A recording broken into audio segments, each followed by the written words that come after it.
Welcome to the Fantasy Football Garage. I'm Chris the Candyman. I have an extra special Eliminator show for you tonight. It's going to be a good time. Make sure you're subscribed to the channel. And if you're watching this in the future, leave me a comment, say what's up. Go ahead and throw a like while you're here. Appreciate you all for being here. We're doing a 4-hour draftathon. It's going to be a great night. A lot going on, a lot of special guests. And just want to throw this out there. Subscribers, possibly you, got a new goal going towards 500 subs by the time the season starts. So I hope to see you in some drafts real soon.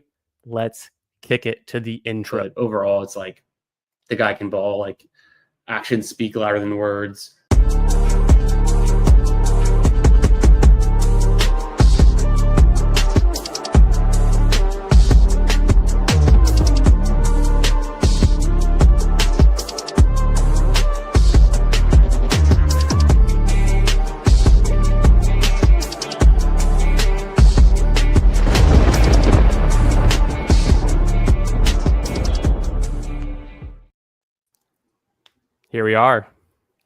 Here we are. I absolutely love the stepbrothers, possibly you, by the way. Oh, thanks. I've been cooking up some new media, some new highlight clips, some things to share with the channel. So I'm excited to get a little creative and bust these things out. But thank you all for being here. We've got Steve and we've got Meg from the Fanspeak Network. Their debut in the Fantasy Football Garage. And actually, we also have Tyler. Tyler, is this your debut as well? Is that right? This is the debut, Bubba.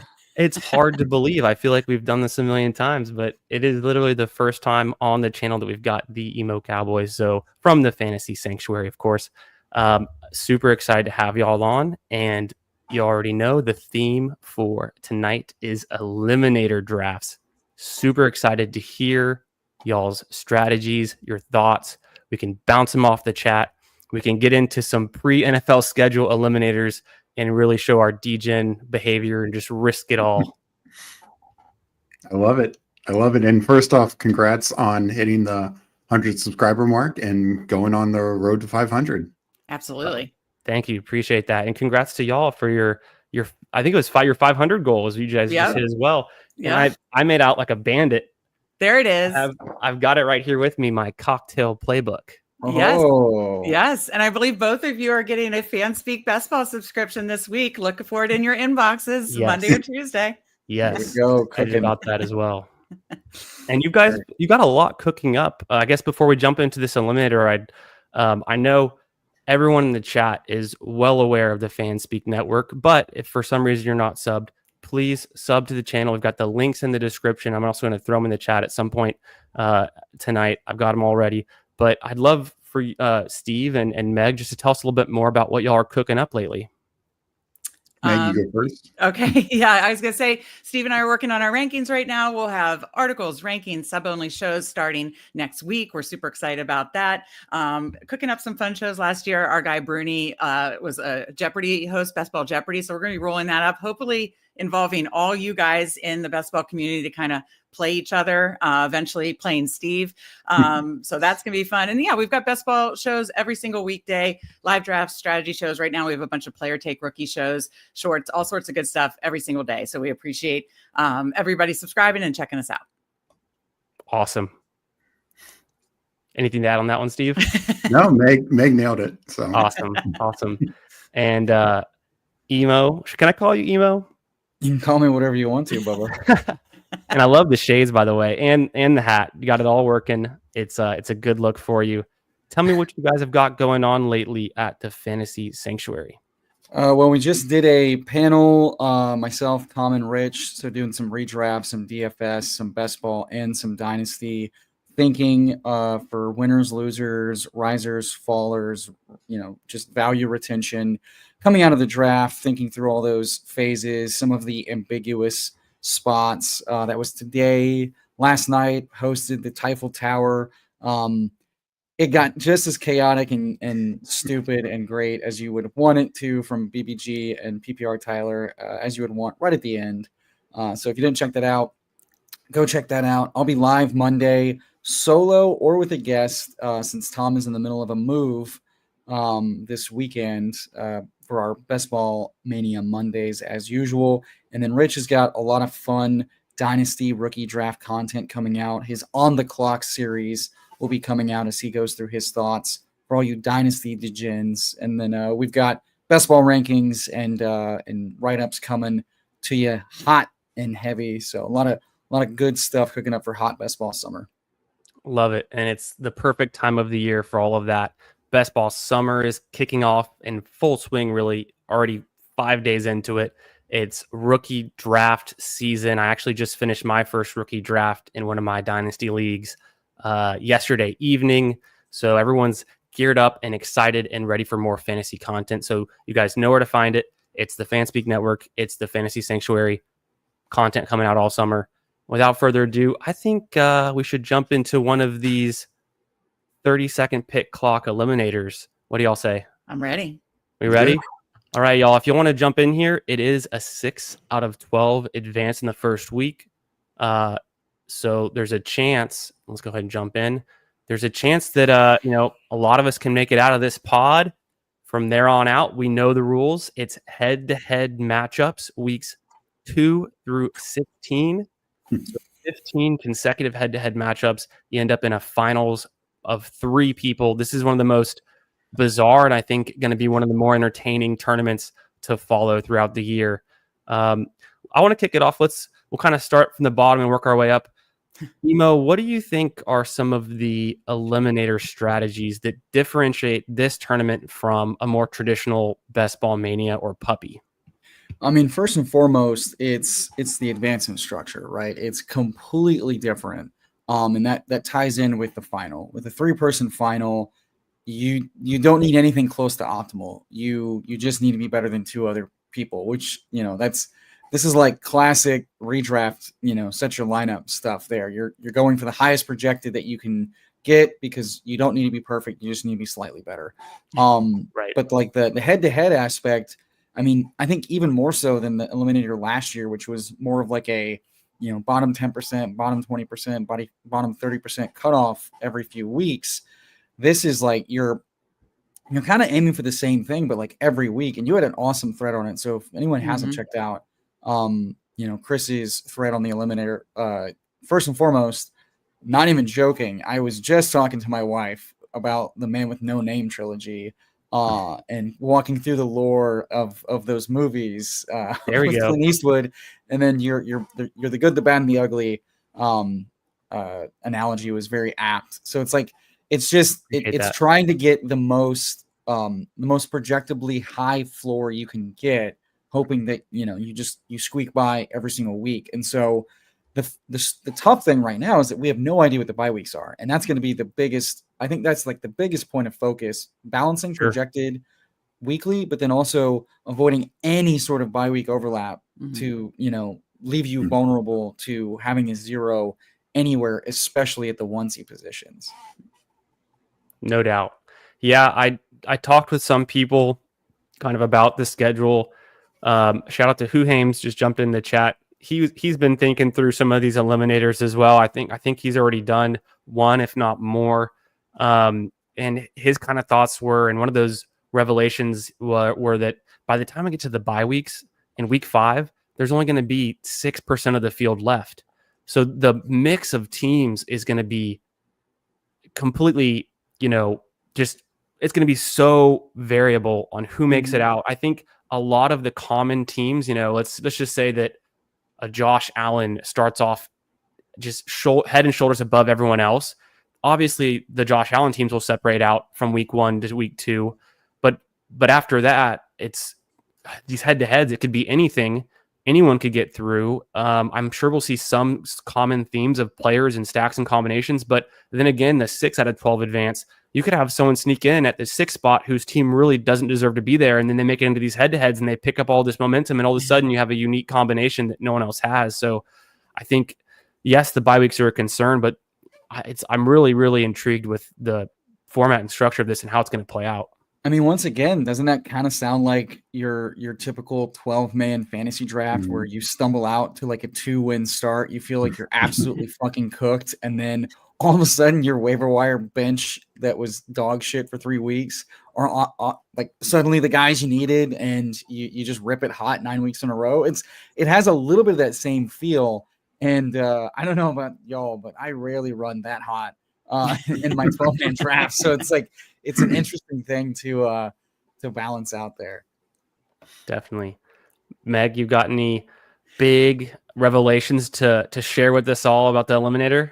Yeah, well, first of all, I think Emo Cowboy summed it up very well. Your thread summed it up very well. What I'll add is kind of like we're used to in the classic contest, building for that week 15 to 17. We're going to flip it now, basically. Absolutely, in my opinion, flip it and give ourselves the best chance to obviously get through the first week and then get into those head-to-heads before the bye week starts. So to me, I think I know right now we're doing it without the schedule, but once the schedule is available to us, I do think we're going to put some weight into those first few weeks, in my opinion, just to to push us through. As of week 4, I believe you start making money and then it just goes up each week, obviously. But that would be the biggest thing to me to flip it. The other thing I'd say is at the onesie positions, I'll likely draft 3. That's kind of my style anyways, but I would likely do definitely now when we don't know, the bye situation, but likely even when we do, I'll probably do 3 quarterbacks, 3 tight ends. And then just depending on where my allocation goes early will be dependent on how many running back receivers. So 100%. I agree. I think there's a lot of strong points you mentioned there about the onesie positions and what to do. There's been good debate on that. We filled the draft. Well, Steve, I'll get to some of your revelations, I think, soon. Maybe we'll even make this first pick before we jump right into it. We're at a turn pick, so this is going to be great for our conversation. Yeah. But I just wanted to look at who's in the room with us. First of all, we have the 2 spot. The next name I recognize, it looks like we have Underzet in the 8 spot. What up? How you doing tonight, Underzet? Thanks for joining. We've got Hartman, of course, in the 9 spot. Okay, we're on the clock. And I personally was thinking Saquon for his ceiling and his floor, but I'm going to throw it around the table. Yeah, Saquon and Bijan, I think, are pretty equal, but hard to argue Saquon. Emo, any ideas? No, I think Saquon makes the most sense here, yeah. I'm starting to think in this format particularly, Gibbs could be really interesting just because the Lions have one of the highest scoring offenses. So that's, of course, the Eagles are great too, but Gibbs could be interesting. CeeDee Lamb with a healthy Dak and without much target competition, he might have one of the safest floors for wide receiver, where Jamar Chase and Justin Jefferson, I'm not, they're great with their ceiling weeks, but if they have an off week or they miss a few games, I just feel like Lamb is potentially a little bit safer high floor. What do you guys think about that? Have you seen the Cowboys get off to a hot start every year? I haven't. I think with the Bengals. Yeah, I think that's another point. Yeah, this is a fun place to be really granular with your early round picks, because I think there's something to be said about if we truly are trying to get out of the first round, you're trying to bank as much, starting lineup, high floor ceiling, and elite running backs are going to provide that for you. Elite running backs that have elite touch floors, and then their teams have elite score floors, which the Eagles do. And that, like, Gibbs is interesting. If Gibbs didn't have David Montgomery, like, he's probably the 101 in this format, right? He's going to project the highest every week.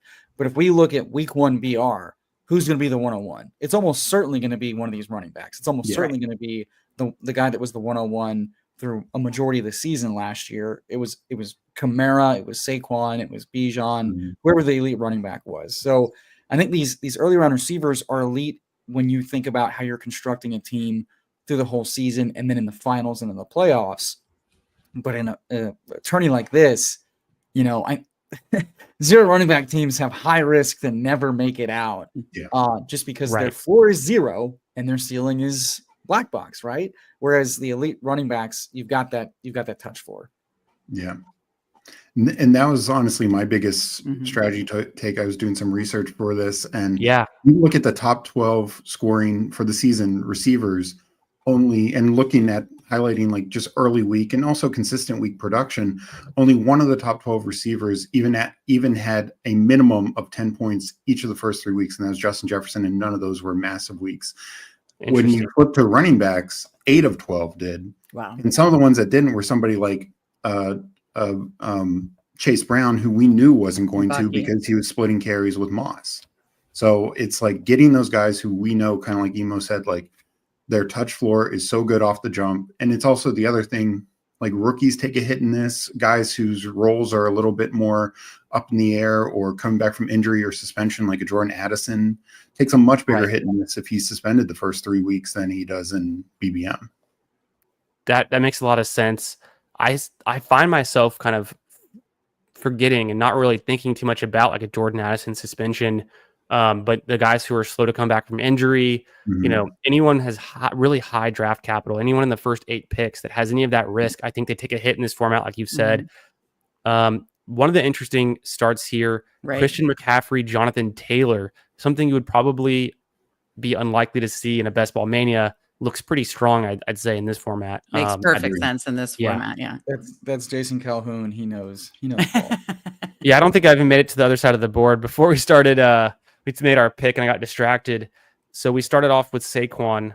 We'll start at the top. Steve, we'll let you take a big stab at this and then we'll see what your reaction is. I would go for Jacobs here. Yeah. That's kind of what I was leaning to. Meg? Yeah, same. Double anchors. It makes perfect sense. Yep, I like it. I mean, Josh Jacobs had one of the most consistent floors. It's not a lot of passes his way, but it's a shitload of touches on the ground and at the goal line. And we saw him have, very safe floor games. And when he spiked, it was really big spikes. The O-line got a lot of draft capital. And so you feel really good about they could be off a slow start passing, but they can be a really strong rush start. So one thing I just saw was Lamar Jackson go off the board.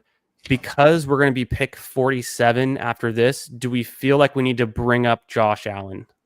I'd be fine with that, but it's up to you guys. I'm fine with that, but I'm also fine with JSN, who I think has a good target floor.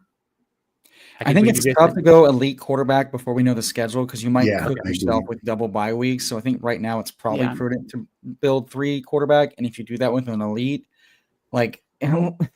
it gets real sketchy at quarterback after round 14, right?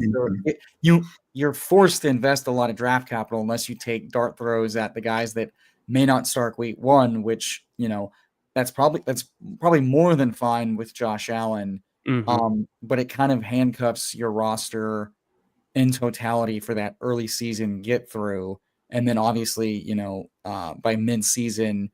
You're hoping you didn't walk into, a week 12 buzzsaw with a double bye. Sure. Yeah. And we know the NFL loves to throw 2 bye apocalypses on us every year. They're going to give us 2 brutal bye weeks where way too many teams are on the same bye week. No doubt. One of the pieces of research, and it really applies to all of fantasy, but one of the things I saw on ETR today was about by positional group, the percentage of the time that position, that player was top 12 in their position. So a QB1, a top 12 QB. And then the percentage of the time where they were dudding or having a week, I forget the exact criteria, but falling out of a certain threshold. And so what that indicates is ceiling and floor in a really nice kind of succinct way. The takeaway for the quarterbacks that I noticed was the elite rushing upside quarterbacks, right? Lamar, Daniels, Hurts, Josh Allen. They had both some of the highest amount of top 12 weeks and the lowest percentage of dud weeks, dudding at around, I think it was low 30%. And being a top 12 quarterback anywhere from like 40 to 50+% of the time. And so I think one thing that I am curious about in a format like this, even if you were to go with a 3 QB build and avoid the bye weeks, and we're not there yet, we don't have the byes, could it still really be a powerful construction technique to go with the high rushing floor and then at the same time the upside that you can get with one of those quarterbacks? Yeah, it absolutely could, but you see him make it all the way to the other side of the board, and now that that drafter's got a good amount of leverage by getting equal amount of Lamar head to head while not having to spend up elite draft capital. Also, early hot take is that I think Adams is elite in all formats, including one where you need a high floor and high ceiling. Walking into 120 to 140 targets on the season in median, and someone that looks still strong across the board in all efficiency metrics. The second strongest receiver on his team easily, and a team that has a kingmaker and head coach and a quarterback with equal amounts of deep and red zone target upside. Might have him heavily. I mean, in a format like this, if you said who do you feel best about the floor and ceiling for every one of these receivers and going into the season projected wise, I'd have a hard time making a case of anybody over Adams, given what we know right now. Right. Sure. Right.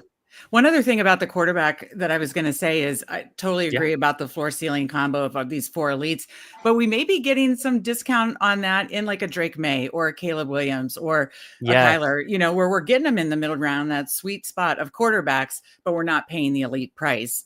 For this kind of format, it might work that, no, we're not going to maybe get the same floor ceiling combo as a Josh Allen, but maybe we get closer. A little bit of a risk it for the reward take because of those younger quarterbacks who haven't quite proven it yet, but definitely have a rushing upside. I like that. I like that take. I think that's one where you can also kind of save your draft capital. And we get him anyway. Huzzah. I'm kidding. No. Burrow runs for 500 yards. So I've got to buy ADP. Hampton would be next. We've already started off strong with Saquon and Jacobs. Hampton get a lot of touches, or do we want to take one of these receivers? I'd be a little lower in Hampton in this, just with the early. I agree. I think Sutton's the safest, I'd say, but yeah, I know. I'm sorry. No worries. Fumbled it. All right, it's a 5 running back build, and we are. That's all good. Yeah, we might be going hyper fragile out the gate. We'll see. There's a chance Sutton comes back around, though. It's just what we would have done with that other pick. Maybe not have gone Hampton, like you said. I'm bullish on Hampton. I think he can do it all. I think he relegates Najee to an extremely low floor outcome. Touchdown dependent outcome.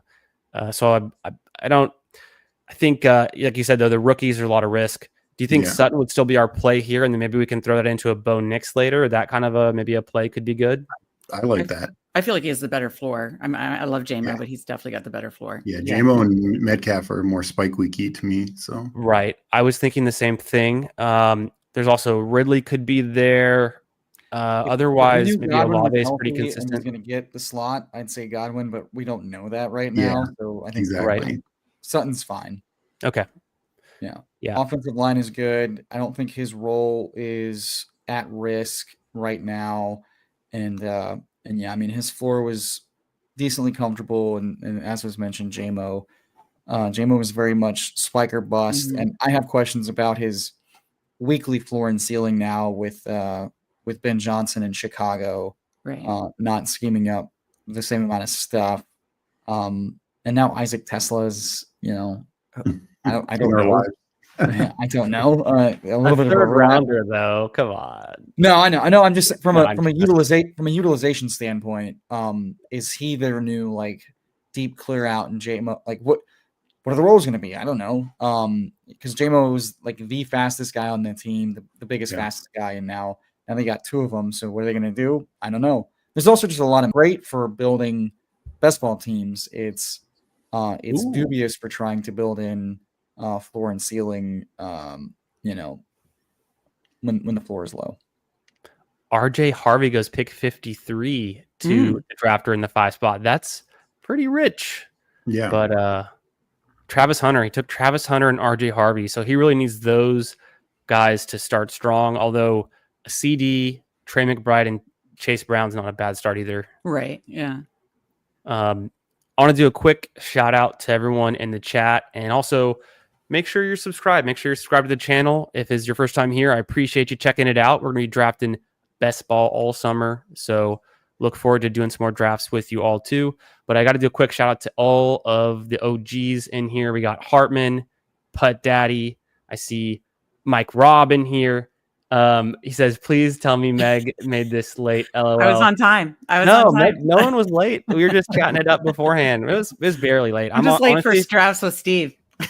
If it's just me, my streams start much later because I try my best, but just life gets in the way sometimes. Life happens, yeah. I do enjoy watching, and I've had to do this a couple times where like you early on streaming, I like noticing this because I did it a lot, which is optimistic goal for start time, and then the time changes, and then the time changes, and then the time changes. It's like you'll eventually just learn. Set it nice and comfortably ahead in the future, and you won't change it again. I was good this week. I hit 8:45 very consistently. No, you did. I don't care. Not my stream. I said I no. For my own sake, I'm trying to be better about it. But if one of my little ones wakes up or has a hard time going down, that's the hold up. So that's there's always life coming at me from all angles. But yeah, and then Aaron Sandy in here, obviously Tyler's in here.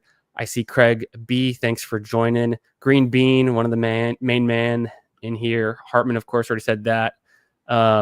Yeah, Steve, you're kind of known as one of the final bosses for football trivia and just knowledge in general. I think we're all the best ball community is like, man, Steve kind of knows a lot.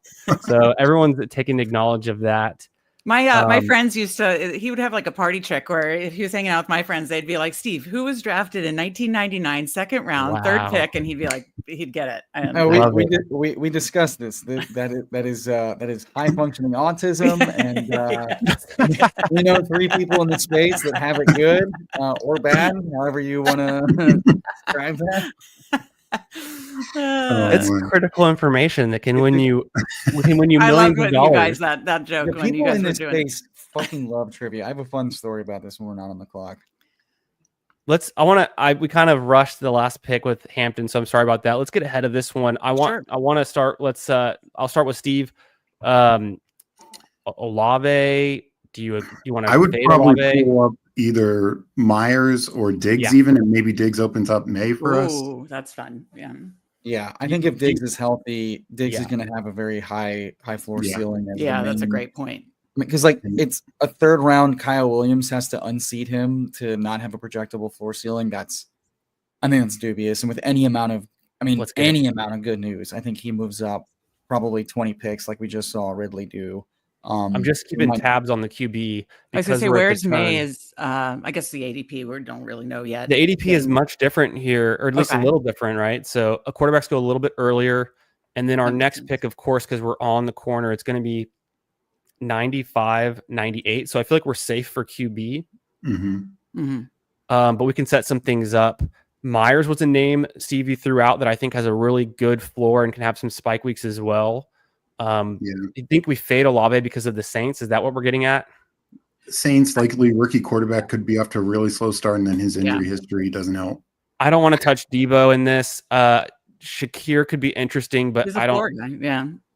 I'm what do you think? He is all floor. He is all floor. Yeah, I'm good in this. I'm good with Jacoby. I mean, this offense has pieces to be,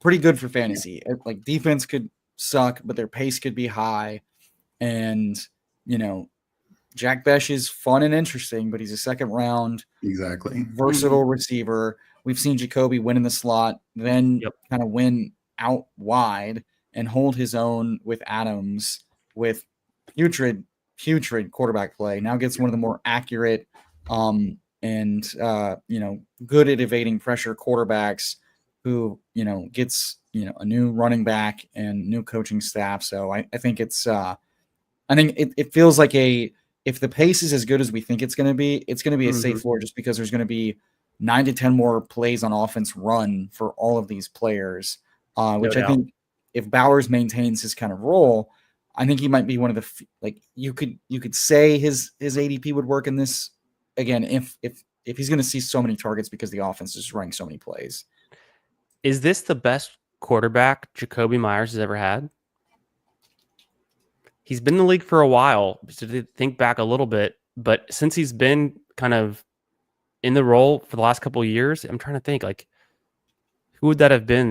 It's a better quarterback. Brady, did he? Because if he didn't have Might have Brady, been might have been Brady's last year. Like tail his end of first Brady with the yeah. So we got Brady, but the worst version of the offense. Yeah. And a quarterback who was totally done with it. So I guess push. Because then it was Cam Newton, Mac Jones, Mhm. then Carr, and just it's been some not necessarily Garoppolo, great. Yeah. I want to catch up with the chat. Say what up to Best Ball on Call. What up, Anthony? We've also got FK in here. One of his questions for all of us. I think this is a good place to jump into some questions too. He says, "How important to wait on the NFL schedule before doing most entries?" And I think we could probably answer this pretty quickly, but it's important. But at the same time, the ADP in the landscape is going to change in the next 2 weeks. So there's pluses and minuses, right? Do we have any other takes on it? Well, I'd say like you mentioned, it's not so much the bye weeks. I mean, those do matter because hopefully you're getting some teams advancing that far. But it's honestly targeting early scheduled games that you feel have some more fantasy value. If you see some, games against weak defense, what we project to be weak defenses, that could, particularly in the first like 2-3 weeks, then boy, I'd really target those teams a bit more. That's smart. Agreed. Nice. That's a really underrated point. Like strength of schedule can be really. I mean, we're seemingly pretty good at knowing that for the first couple of weeks, because it usually, and this seems to be a heuristic that actually sticks. It takes the offenses a little bit more than the defenses to adjust from where they were. So, for instance, last year you saw the Commanders continue to be kind of a bad defense for the first 4 weeks before becoming one of the best pass defenses the rest of the way. Whereas offenses kind of, started and stopped and got to a churn, and the really good defenses like got out to a strong start and kind of faded as injuries and whatever. So we're pretty decent at saying, hey, like when you think, I think you think through like redraft brain. Mm-hmm. What are the defenses at the end of the draft that I want to pick up because they have this cupcake schedule weeks 1 through 3 until things start changing, schemes start changing up, personnel starts changing.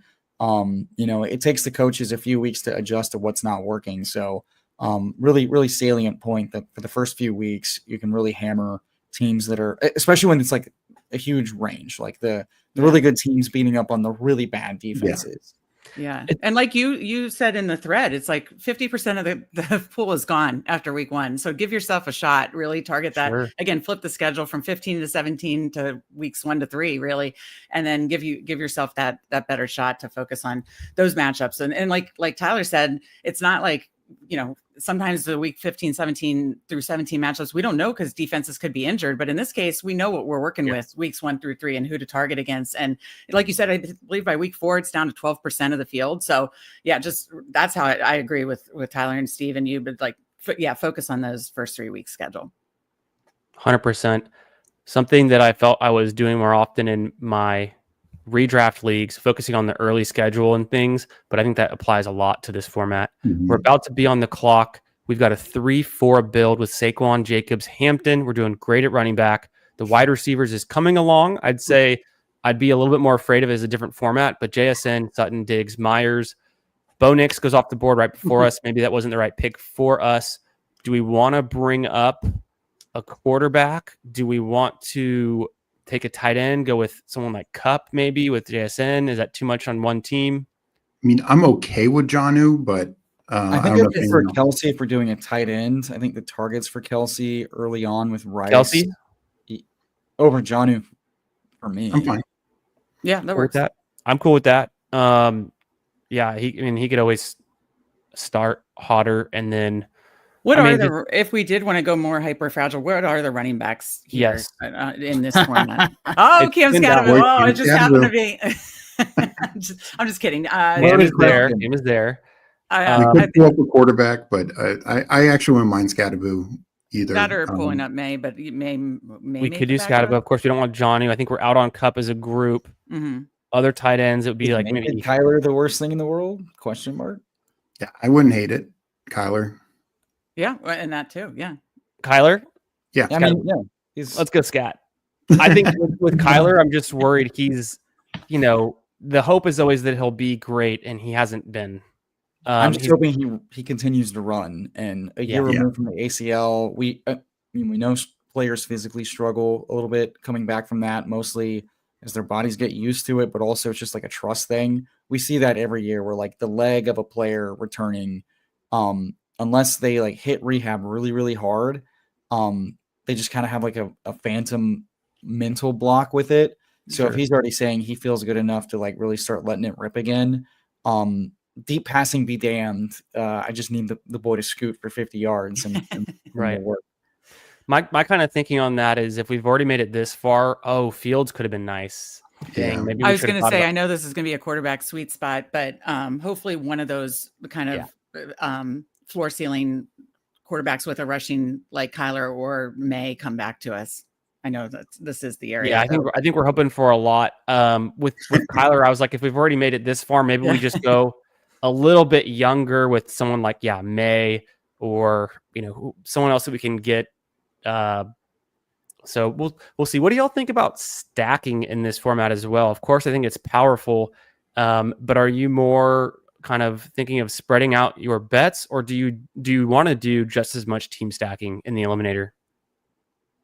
I think it depends on the team. Like I think you have a really high upside if you hit on the like undervalued teams, thinking year over year of like the Bucks, who were counted out as completely dead. They were all really cheap, and then they go on to have a really above average fantasy season and really strong for every team that drafted them. But then you can draft, you can overdraft expensive pieces of teams that disappoint, Miami last year, and really drag down your team because of how much you allocated for this stack. So I think cost and team, I think it's an equal amount of risk of like more than 3 with cost. You're worried about just the floor if they have a bad game or if they get injured, which we're not really good at. I would say we're not good at knowing what's going to be injured, but I think implosion risk, we can see on paper which teams are a little thin to matter. Like I think looking at the Rams last year, when they're down 3 starters going into the last week of preseason, they lose another starter. Investing a bunch of capital into those teams for the first few weeks, if we're thinking through this mindset, would have been ignoring the risk of, hey, this offense is going to struggle because they're missing so much of their backbone. So I think like right now, I think we can just look at teams that didn't do a whole lot to address their glaring weaknesses last year and say, if I overstack this team, there is implosion risk early on, where just they don't keep up price. Yep. Whereas I think teams that have proven historically to have depth and adjust on the fly quickly, that's a coaching staff thing, that's a personnel thing. And then I may have a little bit more faith in investing pieces, but I think it ultimately comes down to price. Yeah. I think the other thing I'd say is like stacking with their top partner, or if you just think it's a really great offense, like the Detroit Gibbs and Goff or something like that, that's fine. Yeah. But like for like going for the dart throw type receivers to be like, I hope he's my week 17 hero, like that, that might hit 2 or 3 times this year, but it's not going to consistently play for you. And you might not get to a point where that pays off if you don't build strong enough early on.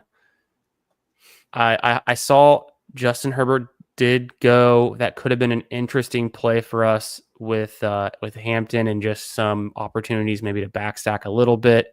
We still have a lot of good outs from our receivers that we took. Really, it's just Bo Nix that's gone so far. I think we are seeing a run. Loveland's a really interesting player. I think in any format could be a great pick. Oh, damn. Especially since, there goes May. That's kind of a bummer.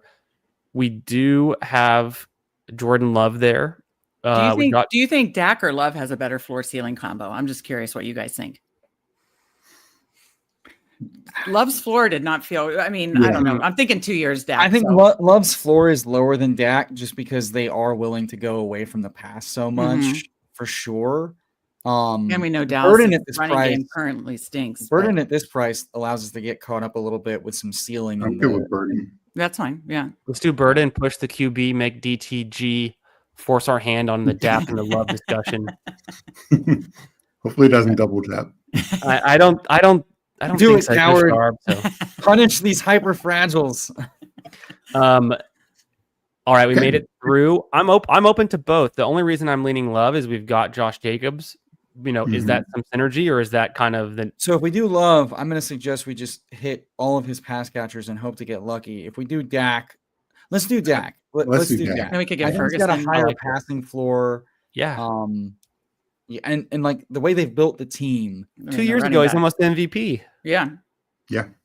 Quarterback. I think the case for Dak is that saying that despite my concerns about maybe less total volume of plays and slower pace of play sans McCarthy, there's a little bit of consistency from our personnel, what worked, what didn't.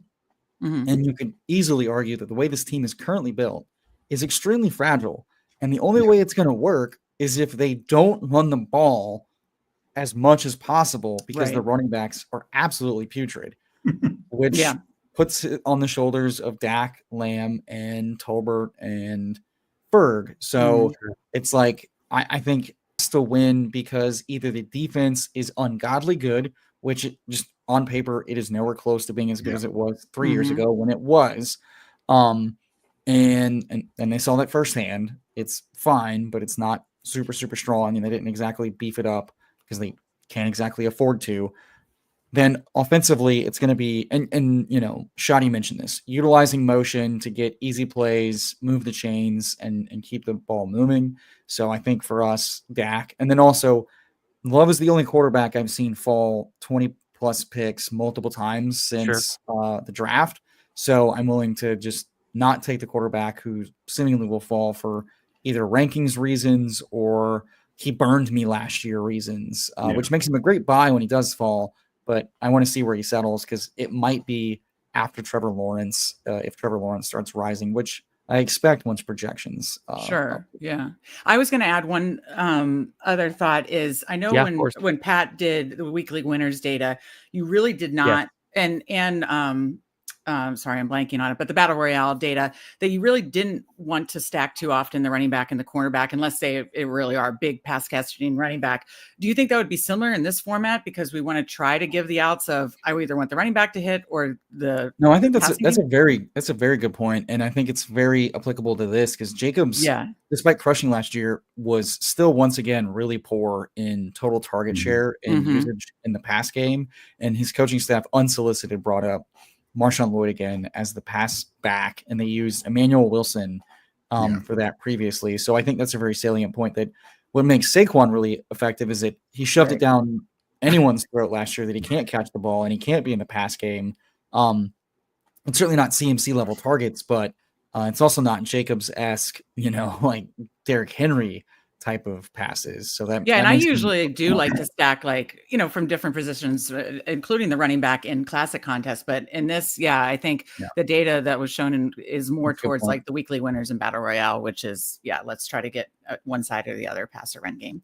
I think it can work for a couple like top tier offenses. Like if you have Ravens and it's Lamar and Henry, you're just getting all the touchdowns from 1 to 3 high scoring teams. But other than that, it's going to be tough. I feel like it could have been interesting, like you said, Steve. It could have been interesting if we did Saquon with Hurts. That's another one. They're going to have so many total rushing touchdowns, but and then the defense scored 3 touchdowns, and the offense got to take the day off because they just keep running back Georgia's championship game every year with that defense. I was just going to say, because I think a lot of teams will go 3 quarterback. Do we want to at least take a quarterback here, if not 2? Yeah, I'm okay doing that. It feels like it's starting to get thin, and then we know after a certain point it gets really unfortunately we missed out on Ferguson. Yeah, Ferguson went. We could. I'm open. Let's think through this one. I mean, the room's kind of bailing us out with receiver a little bit right now. We could shift over to receiver unless you guys hate that call in like a Bateman. I mean, we have 5 through 13. I don't think it's the worst. I don't like any other name outside of that, and I don't think we're going to be screwed if the 12 or the 1 hole here double taps. Yeah. I think Bateman in that passing offense with the Ravens, one of the highest scoring offenses. I feel good about that. We do now. We're pretty safe at receiver with 6 now. Yeah, we just needed some touchdown upside in this room. We felt good at running back the whole time. Double taps running back. Do we feel like Cam Ward has any like rushing floor? Bryce Young, Cam Ward definitely. I think Cam and Bryce have more rushing floor, and then Gino has maybe the safest We have a stack with stack Gino. for. Yeah, I think I'd pull up Gino and see who falls. Gino? I'm good with Gino, and we just say, hey, he's gonna pass the ball like you've never seen before. We already invested in the offense, yeah. Right, If Jacoby's hitting our lineup, there's a very good chance Gino. And Gino had a little bit of an underrated rushing floor last year, despite 3 years in a row of just an offensive line falling apart. Because if it fell apart for Russell Wilson for 4 years in a row, it's going to fall apart for Geno Smith. It just seems like a Seattle curse. But the room might be a little spooked about the floor of a rookie quarterback and the stink of Bryce Young, and that could bail us out. I mean, they've already bailed us out of passing on wide receiver by giving us Luther Burden and Rashad Bateman. So bless up. Thank you. You did not punish the hyperfragiles, and for that, I will judge you, and you will not pass in the pearly gates of heaven. But thank you for this Eliminator team. We do appreciate you. I want to recap our team to this point. We've got a 2-4-6-1 build. We've got Dak unstacked to this point, but we're going to work on that. Gino with Jacoby Myers. The running backs, I mean, to me, look pretty strong. Saquon and Josh Jacobs out the gate. Omari and Hampton on top. And then you could have Cam Scatabo coming in with the late season sweep that we need.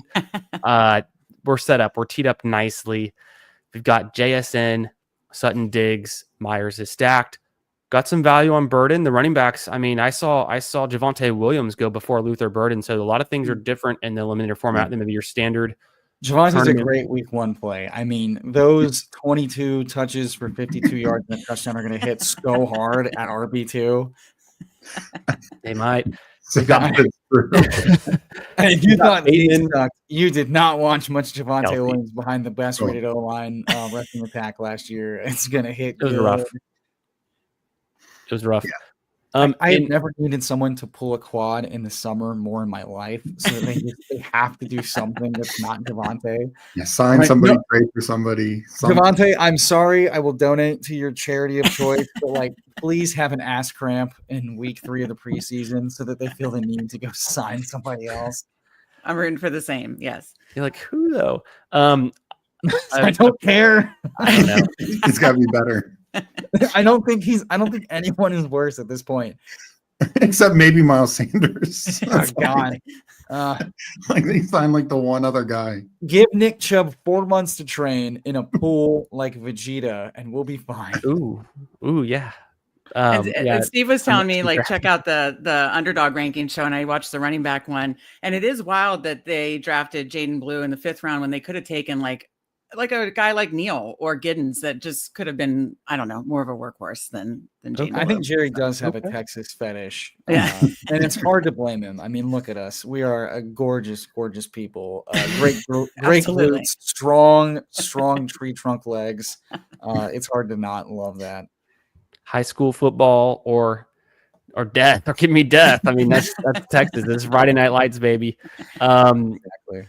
I'm gonna forget if I don't do it now, but we picked Cam Scatabo, and we're getting close enough. Hit the clip. Actually, let's go ahead and do it. I'm gonna run the clip. I don't know if y'all have seen this yet, but I know my chat has. Here's the Cam Scatabo clip highlights. Here we go.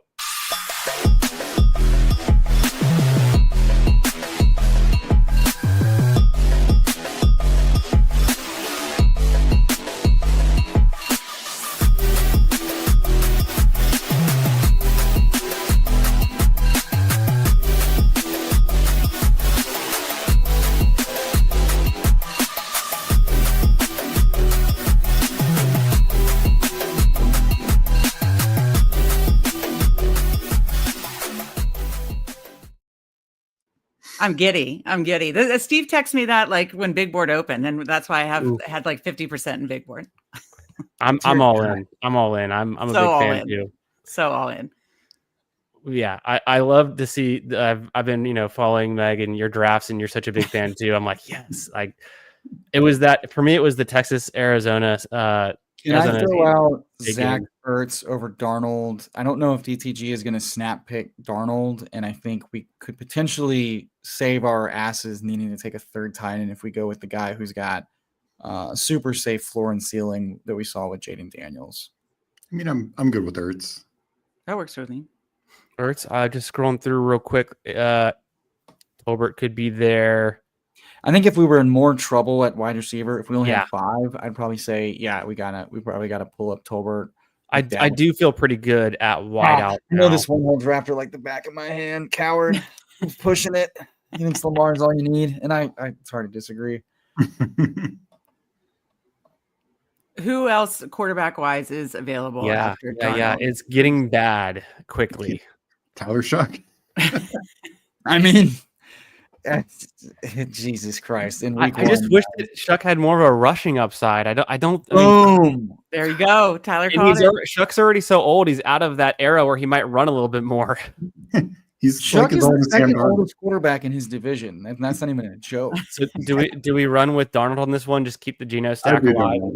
I do think that the floor of 3 known starters is helpful. Yeah. Well, if we're flipping the contest on its head and saying we're worried more about the first few weeks, week 1 especially, we have zero. I have zero concern that Darnold is unseated as the week 1 starter when he was paid what he is paid. His risk is that they're flopping. They miss the playoffs, and in week 17, Milroe has showed enough that they say, let's see full game reps week 17, week 18, and call it a day. And they bench Darnold. Well, we have zero concern for that week 1, and in week 17, fine, bench him, cowards. We will have 1 quarterback live, hopefully, and between Dak and Geno.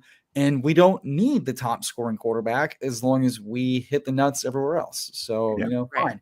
You know what? In a 3-person contest, we still might win with a 0 at quarterback.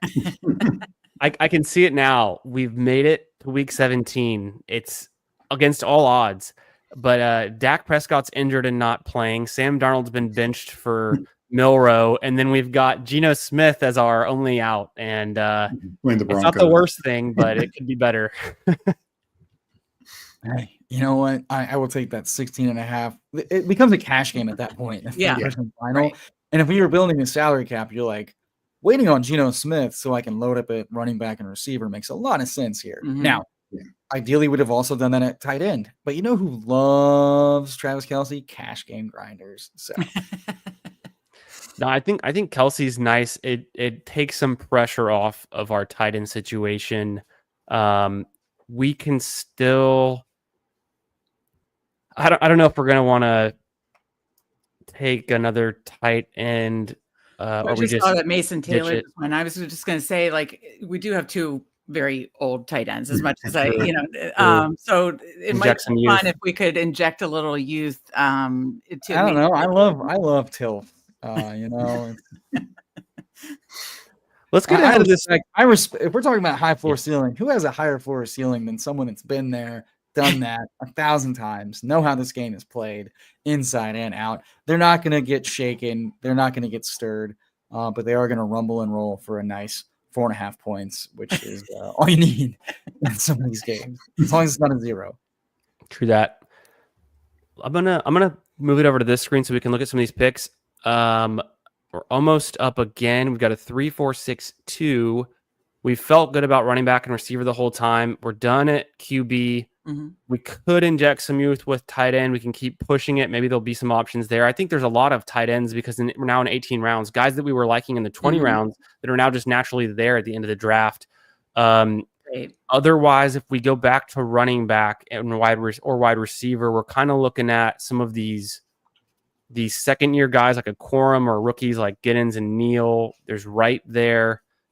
I'm not super stoked on many of these guys. Justice Hill could be interesting, but not my favorite pick. Justice Hill basically goes undrafted now, which is a crime against humanity in a contest like where 3 targets for 40 yards does a lot. Right. That's a great point. Yeah. Yeah, I think Hill was the best floor of that group. Now, if you do want a 3rd tight end, Otten's fine. Definition of fine. Do we think Otten's role changes with Egbuka there? No. Does Egbuka play tight end? If you want a 3rd, I think Otten attached to the Tampa Bay offense. Yeah. Should we get our 3rd before DTG and then let's get our 3rd because I could see I don't think he's taking a 6 running back here. I think we can afford a 3rd simply because we had 2 wide receivers fall 20 picks past ADP, allowing us to get access like we never left the glorious waters of the piss waterfall. Yeah. So of course Hill's going to be there. We can definitely take him. I'm just going to do a quick search on the Cowboys. If there's any, I mean, Tolbert went, right? So it's last round Turpin if we wanted to go, out on a limb. For Vegas, kind of similar situation, not looking good. Mostert could be interesting later. We're going to go ahead and take Hill here, I think, because with the Seahawks, there's really no other outs either. It's Arroyo, maybe, but we just took our third tight end. So right so now, did we just leverage all the Derrick Henry teams with Justice Hill? Sign off in the chat if you think so. I think so. I see PPR Tyler in here. I did hear your guys' debate on Typhel Tower, and I think Steve and I do side on your side. I'm gonna let my dog out. I'll be right back. Let me throw it over to the board, and we're in a perfect spot where y'all can kind of review over, what our last potential picks could be, and I'll be back in like 2 seconds. Is MVS there for like a fun upside last receiver? Was he taken? Is MVS a fun upside? For like two weeks a year? That is a totally fair question though, Tyler. He did score 3 touchdowns. I will never forget being flabbergasted as I slandered that man relentlessly for 2 years. And then he was, God, what a top 10 scorer on the entire year as a single week. Yeah, that was nuts. That was wild. But man, I guess one player every year is just, taken over by the ghost of Jerry Rice. And it was hog wild.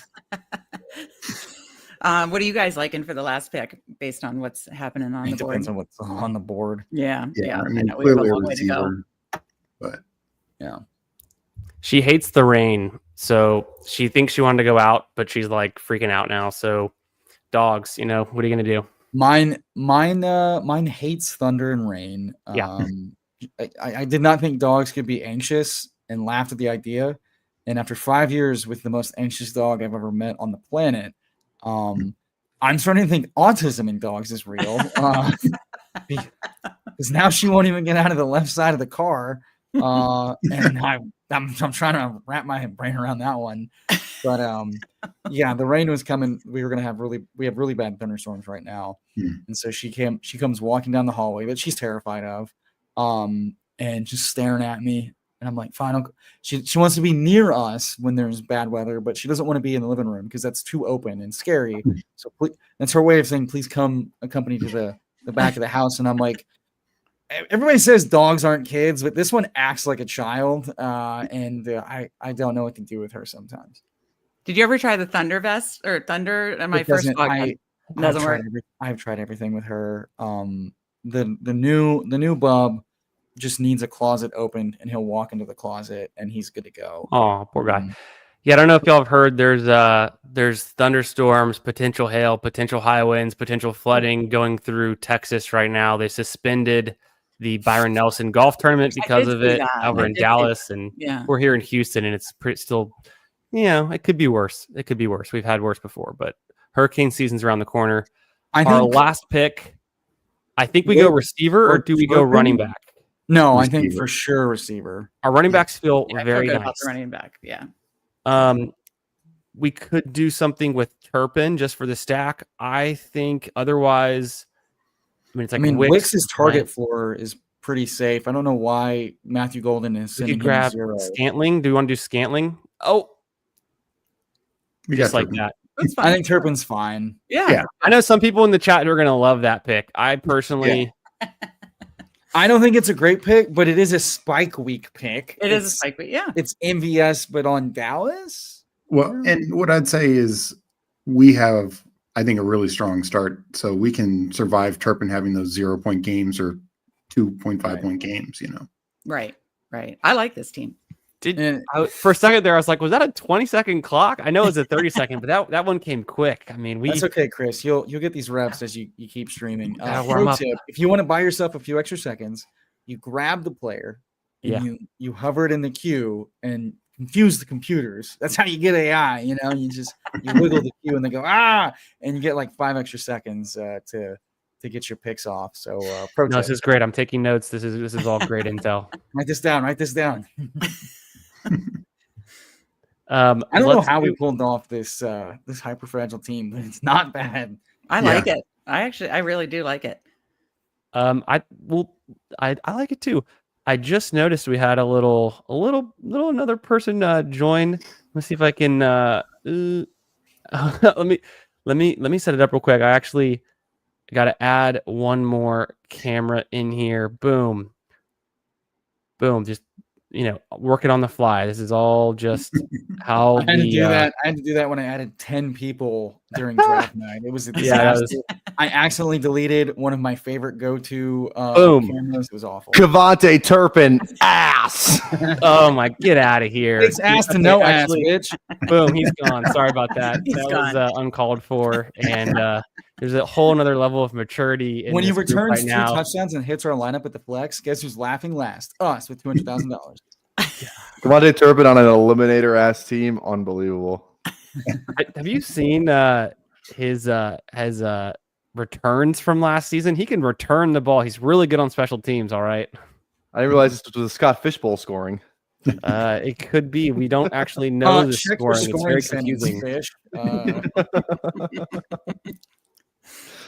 But let's review this one. I think we had some good discussion on the strategy. We're obviously pre-schedule, so we can't lean into some of that early season schedule type of moves. But we finally in the last pick, we stacked up Dak Prescott. With Geno Smith, we were lining up to take him after we took Myers. I think we were looking at the floor, but also some upside. Geno can have a high, passing volume attack with the Raiders. Sam Darnold works well off our first receiver selection, JSN. The running back room, I think, is what's going to carry this team personally. I think the QBs, we can get lucky and just kind of, make our way through. But with Barkley and Jacobs and then Hampton on top, then Scatabo, Justice Hill, it only gets better. JSN, Sutton, Diggs, Myers, Burden falling to us. A lot of upside there. So it helps the room out a little bit. Bateman, another faller, I think huge upside in that passing offense. Turpin's fine. And then our tight end room is actually pretty good looking. We just got to hope these two older dudes can hang on for one more season. But at the same time, you're getting some Mahomes and some Jaden Daniels leverage. So it's pretty good too. It is for me personally a good looking tight end room. I'm talking about the actual looks of the 3 gentlemen that we picked. But no, I also think it works for the Eliminator as well.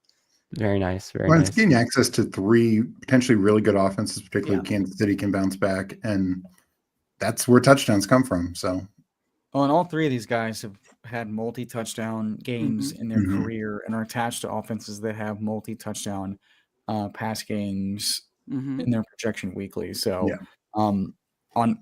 I will say, just how you build teams. This is a half-point PPR site, so quarterback scoring and touchdowns are extremely heavy, especially for the tight ends. In PPR formats, I think you can get away with more scammy type of target floor guys, especially at the onesies. But over here in this contest, I will definitely be leaning towards the guys that can just, because again, spikes are what save your ass.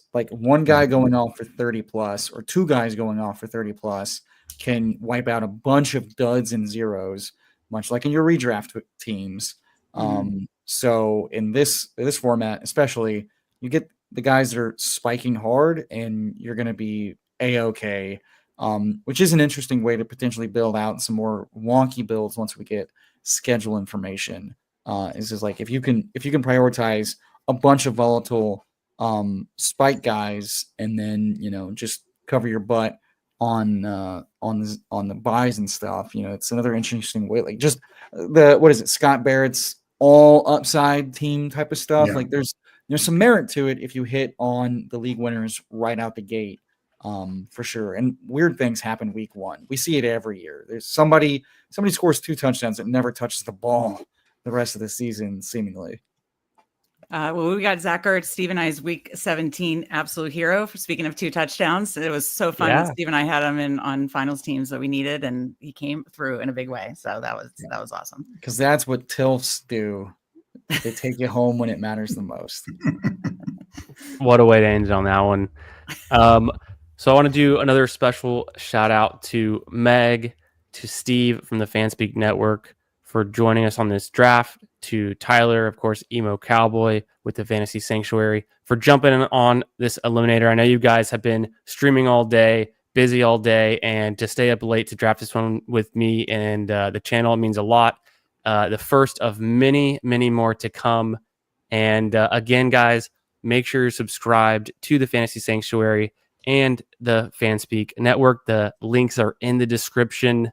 And yeah, thank you all for in the chat for joining us and being here. I didn't do a great job of moderating the chat, but I feel like Tyler took over some of the responsibility and was yeah, make me a mod, coward. I got to make you a mod sooner than later. So I think you've earned that just with that little help out. But yeah, appreciate y'all in the chat too for joining, for watching, and getting excited about these Eliminators. Make sure you're subscribed to the channel. More best ball content to come all summer long. So Steve, Meg, Emo, we can go through. Just want to throw it back to y'all. Any closing thoughts on the team? Any last thoughts getting into best ball summer? Where are you guys at? No, I really like this team. I think there's a good floor, and I think what Emo was saying, like you get those spike week guys, Barkley, Jacobs. I think that's the way you start. Heavy running back early, 3 quarterback, 3 tight end. I really think it turned out really well. So yeah, this was fun, and congrats again on 100, and keep it rolling. Appreciate it. Yeah, appreciate it, and we'll do it again real soon. Meg.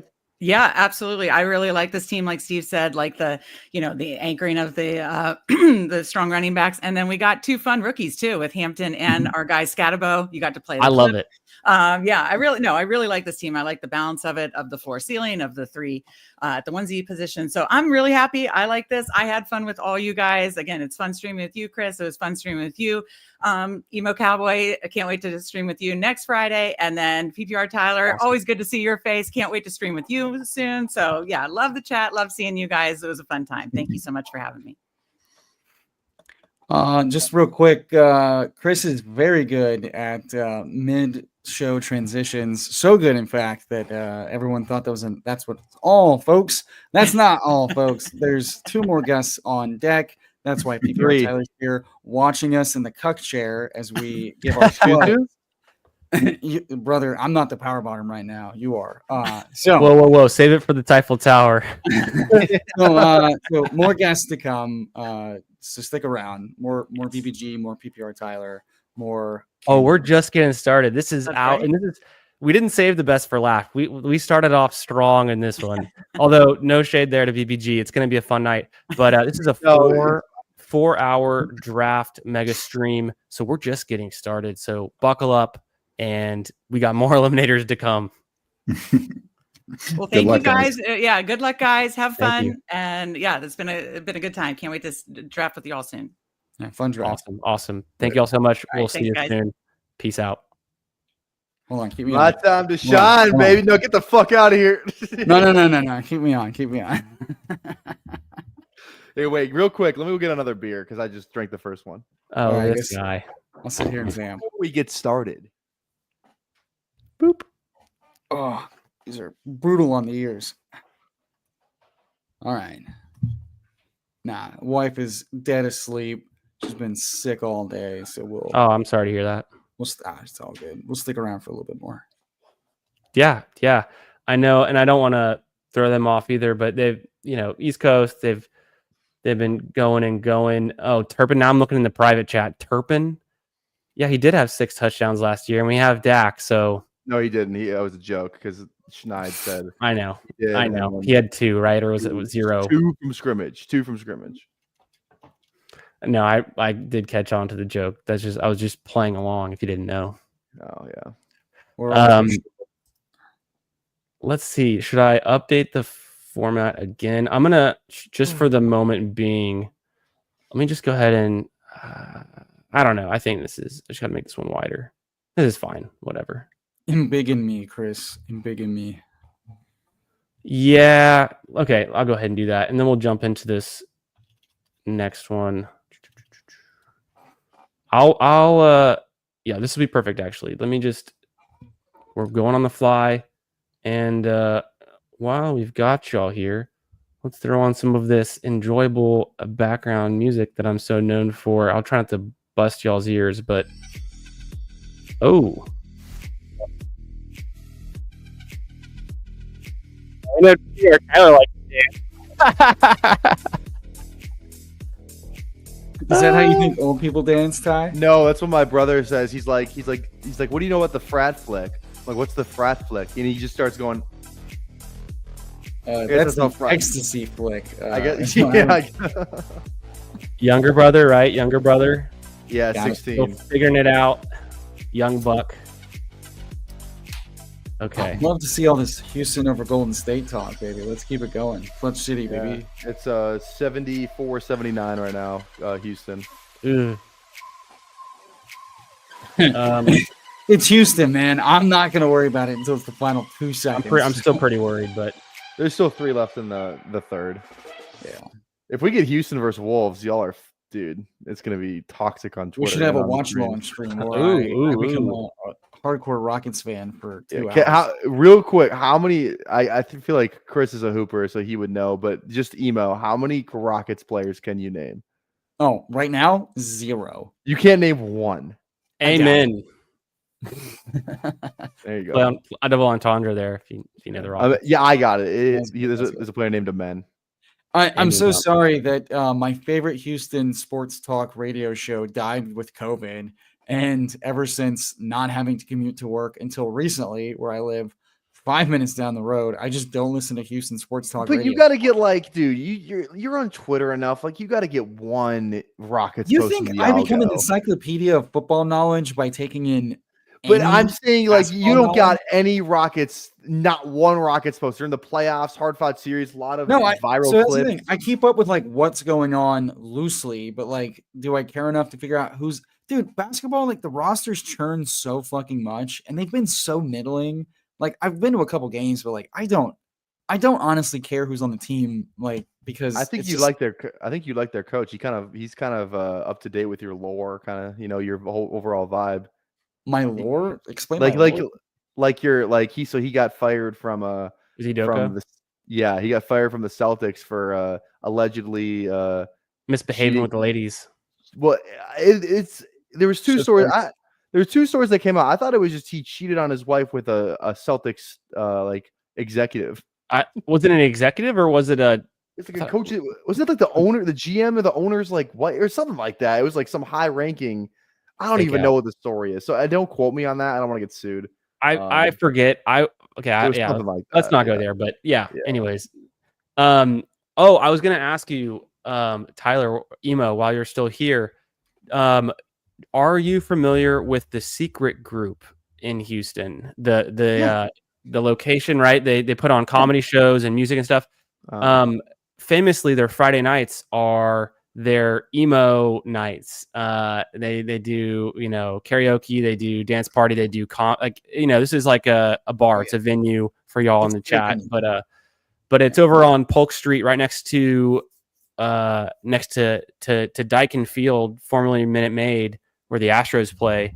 And that's when Meg was like, "Oh, Houston guys, okay." That reminded me, throwing back, like, we got to hit up emo night. It only makes sense. We got to be going out to emo night one of these nights. Those are my people. That is my place. I was just fondly remembering the last time I was there. Had an absolute blast. Was closing out my tab.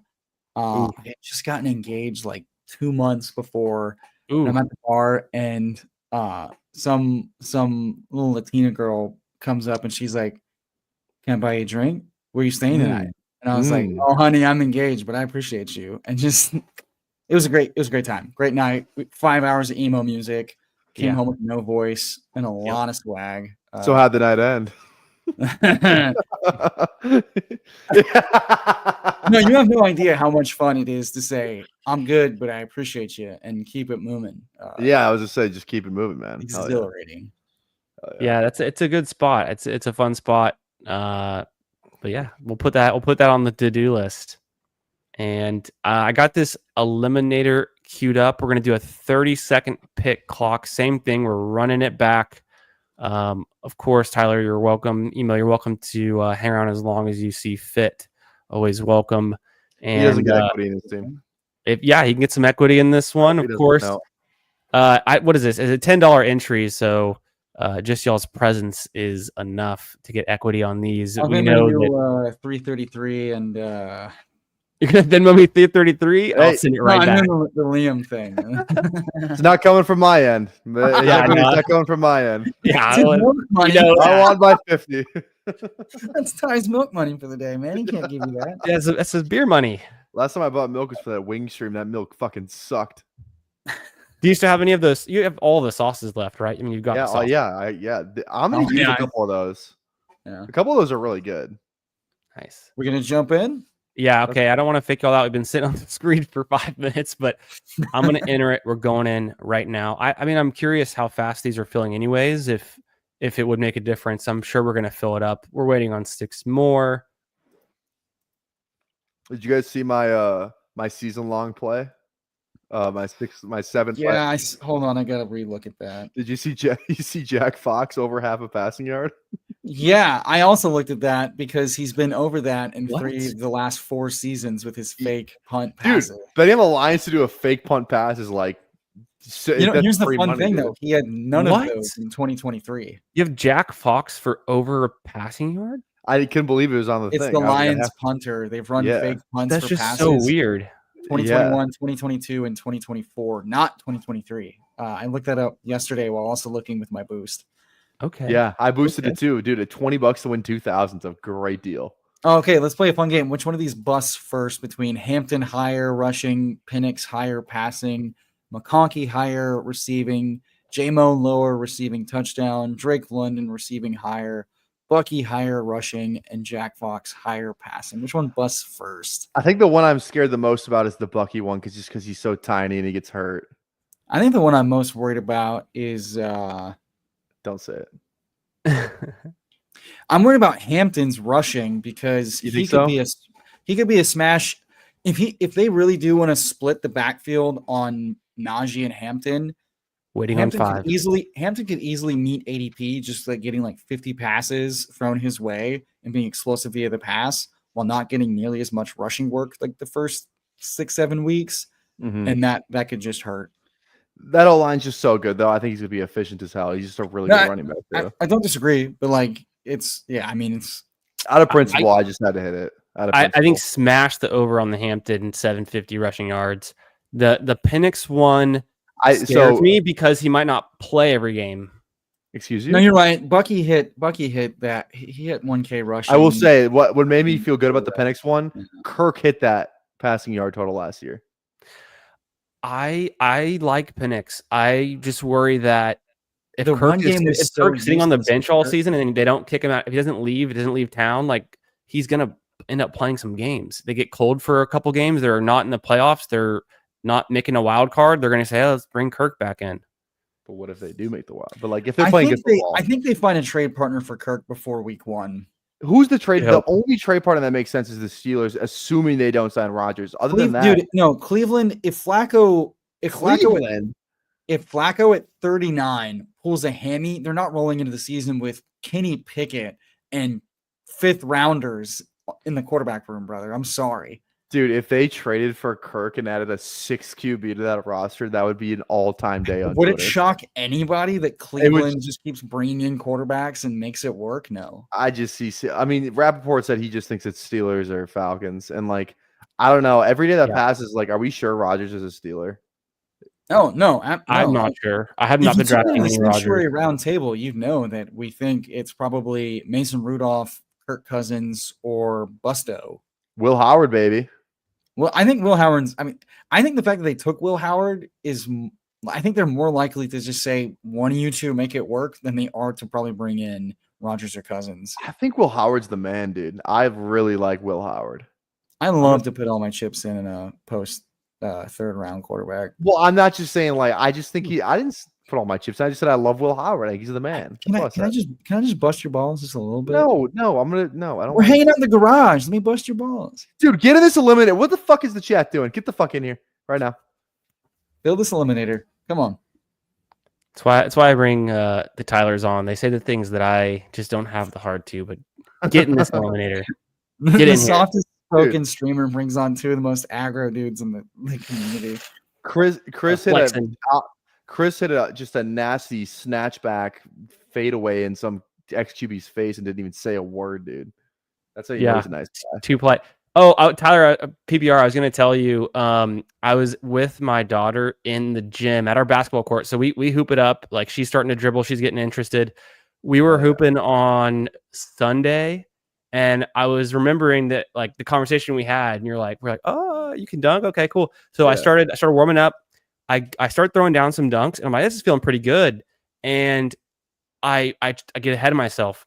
I go to do a little 180 behind the back dunk, lose my balance. I come down. I hit the ground so hard. I bust my knee open. It starts bleeding. And my daughter's like, oh, you got a boo-boo.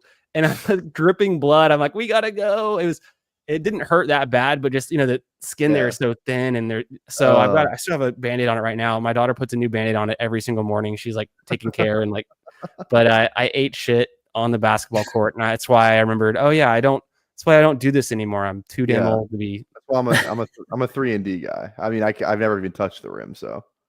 Well, it was literally just me on the court. So I'm just eat shit. Just God, where, dude? I gotta go to your gym. Only just you on the court. It's supposed to be a nice establishment. Was it outside or is it outside? No, this isn't. We play basketball indoors these days. Ty's never been outside of Minnesota, so he can't dream of these nice facilities we have in modern. It's just my community. It's my local community center, so no big deal. But no, there's two courts. There's pickup games on the one court, and then the other court was open. Yeah, if it's inside, it's like, dude, you getting in like in Minnesota, it's nice out right now too. Like, you can play outside, and it's like getting in like trying to shoot on your own hoop indoors. Right, it has been like 97. It's so hot here. You don't even know. It is insanely hot and humid. No one wants to be. So why aren't people playing inside then? It must have been because we were there. I think it was not the most awkward time, but it was probably 10:30 a.m. So we're just out there kind of in the morning before nap time, hanging out. Also, it's a lot of kids and families, and then I think the high school kids mostly play after school, and on the weekends they're not there as much, kind of thing. Hey, you want to give me a mod so I can ban Jason? Can you give me a mod so I can ban Aaron? Let me make sure my I didn't quit seeing your face say dumb shit. I'm surprised. Honestly, I don't even know how, but I'll go in there. If I click on Tyler, I can go. Oh, add as moderator. Yeah, you're in. Give me the power. What is it? What's better, managing or standard? What do you deserve? I could not tell you the difference. I'm doing standard. I think that's all you need. I don't think you need anything crazy. I don't think you need to this channel around. Relax. I've never done anything. I'll make PPR. I'll make you a moderator too. You can be a moderator. Oh, fuck this guy. Yes. And then anyone else? I'm not a moderator on Ty's channel. That's wrong. Anyone else who thinks they deserve it want to ask for it? This is your chance. I just learned how to moderate people, so this is your chance. We're still waiting on 3. If you think you deserve to be a moderator in here, if you're subbed, if you can prove that you follow me on Twitter, you're probably in. No, Ty, I am not a moderator in your chat. I'm a moderator on BBG's chat. I'll switch to that next time I go live. Yeah, you better. I'll beat you up. All right. Yeah. Oh, yeah. This happens all the time. I have seen people pass out at weddings in Houston like you wouldn't believe. There was one time the bride's brother just passed the fuck out, and like in the middle of the ceremony, and they had an ambulance and everything. It was wild. Damn. But that's why you don't have your wedding outdoors in August. We were I was in audition choir in 4th grade, only 4th grade to make it in my school, by the way. We were having a concert outside, June, hot as hell, and it was like I was like maybe 80s themed, 80s or 70s themed, something like that. And one of the kids, you dress up, whatever, like what for like the 80s theme. He had like an afro on, like a wig afro, and it was so hot he passed out in the middle of the concert in front of all the parents. No. Yeah. Dude, my wedding. Sorry, my dog. An hour north of Houston in October. In Tomball? It was spring. Galveston. It was It spring. was in spring. It was in spring area. Yeah, That's where In I'm originally from. At least it was in October. Yeah, like mid-October. I mean, Dude. October is beautiful. I thought you just said it was hot. That was the plan, and it was 95 at 3 o'clock in 3-piece suits, and thank Christ we were under the tree line, because otherwise, dude, it was like 105 in the sun, and like 4 o'clock. It was brutal. We got through that ceremony very, very quickly because we were sweating, brother. And then the very next day, just torrential downpour, monsoon all day. And then, but Friday, the worst part was Friday felt good. Saturday was the hottest day in October it had been in 20 years. Hashtag go global warming. And come on, Joshua, be kind. I'll ban you. Do we just go 20-second clock at this point or what? Like, I don't even know. I'm thinking I don't want to ditch the room because I know we're all in here. No, but 20 seconds is going to be less filled, don't you think? I probably, and also it's going to be hard to strategize effectively if we're really on a 20-second clock. And just whoever shouts the loudest gets the pick. And an emo is just soapboxing on every pick. Am I? I think on those I went. How about this? How about this? No, I'm just kidding. I'm just falling. I soapbox my picks. Sure. Emo, real quick question. Filibustering bad picks. How about hey, both of you? Quick question. Here we go. Sure. I invite you to my wedding. Do you come? I'll be there in a heartbeat. But I would go to your wedding. Here's the thing. Fun wedding. I've seen your dance moves. I don't think you're getting married anytime soon, brother. Oh, dude, are you kidding me? Did you see the way I hit that little? Is that what the ladies like these days? Things have changed. I'm not really dancing like that. Like I'm not dancing in public. I dance on Twitter pretty much. Or at weddings. I'm just in the bedroom. He's like a bird. He serenades and woos his lady. I'm a pickup line guy. That's how I. I would go to your wedding if you promised to say in your vows, I'm a peacock. You gotta let me fly. Like this isn't the other. This isn't the other guys. No, I'm good. That's a great movie. No, but I think you definitely have that energy. By the way, outside of Minneapolis, what time of year is it? First off, for the wedding. Oh, like my ideal. Like, well, I mean, let's just say it's still right outside of Minneapolis, right? Yeah. What time of year is it? I don't know. Maybe. Oh shit, we lost someone in the draft. This is going downhill fast. I'd say like May. Like summer, dude. Summer is great. Sorry, it's got to be a summer wedding. Like summer weddings are awesome here. Oh, we had 2 leave. This is going downhill real fast. No, summer would be great. I would be interested to visit. I've never been to the state of Minnesota. It's on my list. Oh man, you got to come. Yeah, I'll come visit Neil. He's nice to me. Dude, oh yeah, Neil's there too, right? St. Paul, dude. You want to live in St. Paul? You don't want to go to St. Paul. I hear that's where the nice people live. St. Paul? I don't know. There's nothing good over in St. Paul. St. Paul, I don't know. If the Rockets actually win, the Rockets make it past the Warriors, and we have the Rockets versus the Wolves. Yeah. There's a chance to go to a game. It could be a game 7. It could be. It could be fun. I mean, Emo and I might need to go to a Rockets game just so I can catch him up on the history of the last couple of years that he's missed out on. But so we switch drafts here real quick just to get in something. Let's just pop into a 20-second and see if it's any better or worse, or just go puppy. Honestly, I still know it's Eliminator themed. The theme is Eliminator. I can't believe it's not filling. Actually, let's just pop in. We don't have to leave that one. We can enter another one. I'm just gonna say good luck trying to fill this thing at 11:45. I've had good luck. Okay, what we got here? Oh shit! We should have. God damn it! What do we wait on this one? Is this the puppy or is this the 20-second clock? That was the 20-second clock. Oh, I was gonna say I don't see how that's any better without the schedule. Yeah. Oh, whoa! Waiting on 7. Everyone ditched. Yeah. I think it's puppy time. Just you know what? You had to pivot. We had to pivot, boys. Hey, don't be eliminated in the first round to advance in the puppy. Let's pivot to a big dog. I'm thinking we can crank out some low rate. I'm gonna do one So of these. if each of y'all could just send me about $125, I'll cover the rest. Easy. I just got some really bad news with the budget cuts, so it's time to put all my money in a safe place like best ball. I just spent that on protein and power ATP. I don't doubt it, honestly. But you get a discount. You get the little insider discount. Don't get discount. No, the store closed. Your store closed? Yeah, I had to call Cedar Rapids, South Dakota. Yeah, because Ty didn't sell enough fucking 30-second puppy. We're jumping in because the Eliminator was not filling.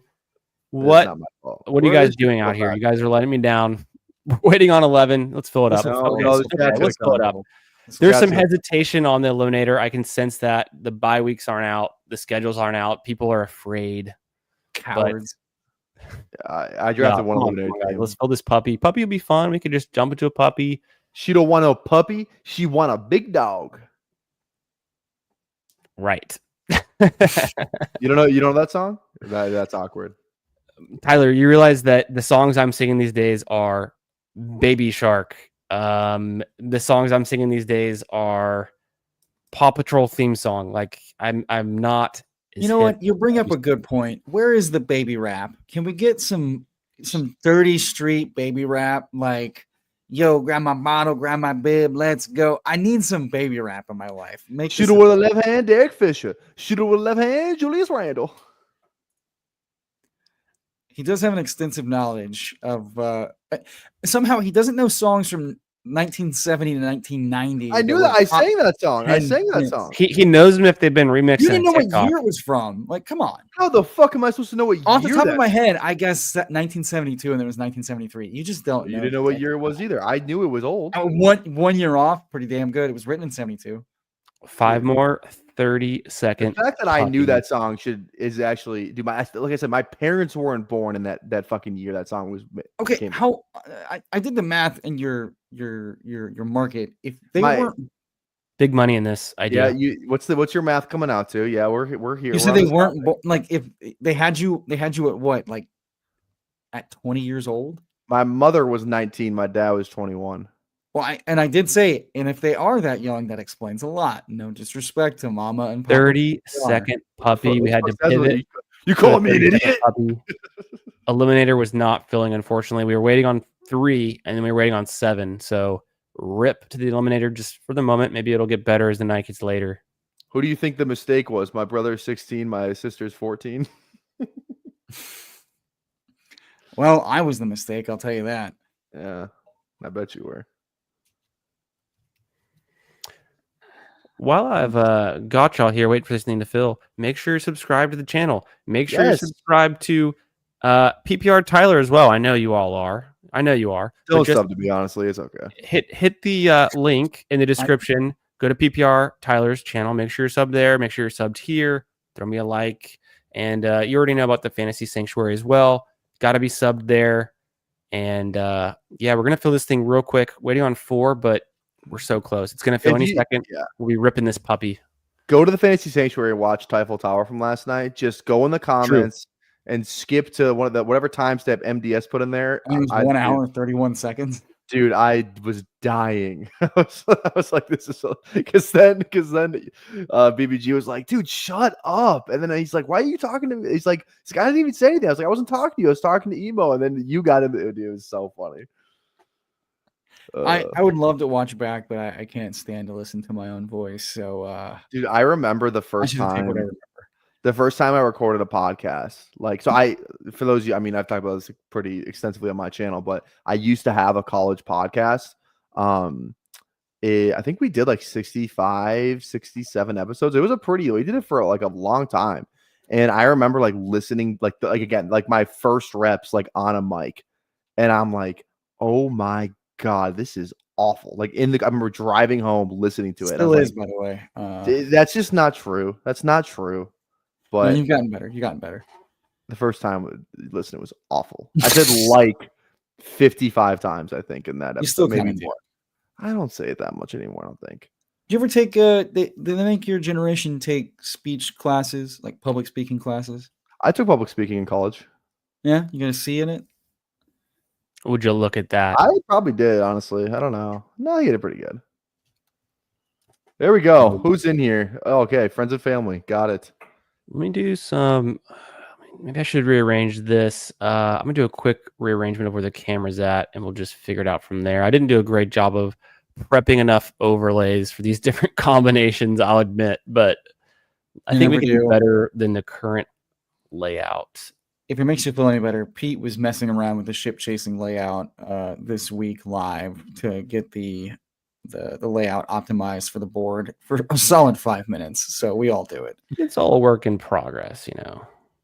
We're doing it. We're doing it on the fly. We're building the plane as we fly, as they say. Also, chat's on fire tonight. Several good ones from Hartman, Buck Coolers, Jason Calhoun, Who Hames, who had to leave. Ooh, yeah, shout out to the boys. Shout out to all the OGs in the chat holding it down. You know who you are. A lot of good guys out here. Appreciate y'all chilling with us and drafting. A lot of y'all in this draft too. I'm seeing. Is Jason Huron Everett? Huron River Rat. It's Jason. Yeah, Huron River Rat. Is that Jason? Okay. Yes, that is Jason. I thought so. Someone mentioned it earlier, but I didn't know for sure. And then let me just fix this overlay. I guess we don't need an overlay right now. Boom. Oh, that was actually a lot of fun. Fun fact, Jason, it's called the Huron River Rats because that's the mascot of Jason's high school. Oh, very nice. Very nice. You guys go way back, huh? Yeah, Jason. Wait, Tyler, are you still at his high school or did you graduate yet? We were the wise out of Trojans. Thank you very much. I'm pretty much still in high school. I mean, I fucking teach there every day. So brutal. Substitute teach. I don't know. I supervise. No, I say this from experience. It's brutal to be mid-20s working in or around a high school because you feel so old, but you're also getting clowned for not being old enough. It's a weird place to be. Yeah, I got called 32 times today, and I was like, "What the hell?" You're like, wow. Into your neighbors. Jameer. I got the guap. My name is Jameer. Yeah, I'm in. You know what? I won't be surprised if Genty goes over Gibbs for touch, floor, and ceiling in this format. Won't be surprised. I think I will. I mean, I get the whole, Montgomery's still there, but the Lions score so many points. Are the Raiders really going to be as competitive as an offense, just as a whole offense? I just think week one projections come out. Genty's going to be in like the top 6 easily. And like watch the Lions play week 1 football. It's I like this. This is good. I like that other one with the 3 on the side and the board. That looks clean. Hot. I like that. And then we throw the overlay like that and just forget about it, or no? I think you just roll. I think you just get rid of the overlay. I think honestly, like that. I think that looks perfect. Let me do. We're gonna come back to it. I actually wanted to remove that and then add it back with just the window. Let me do that because I was sharing the whole, or just the window. I just think from like a touch perspective, is that better? I think that's a little bit better. That's fine, right? Yeah, that's fine. Yeah.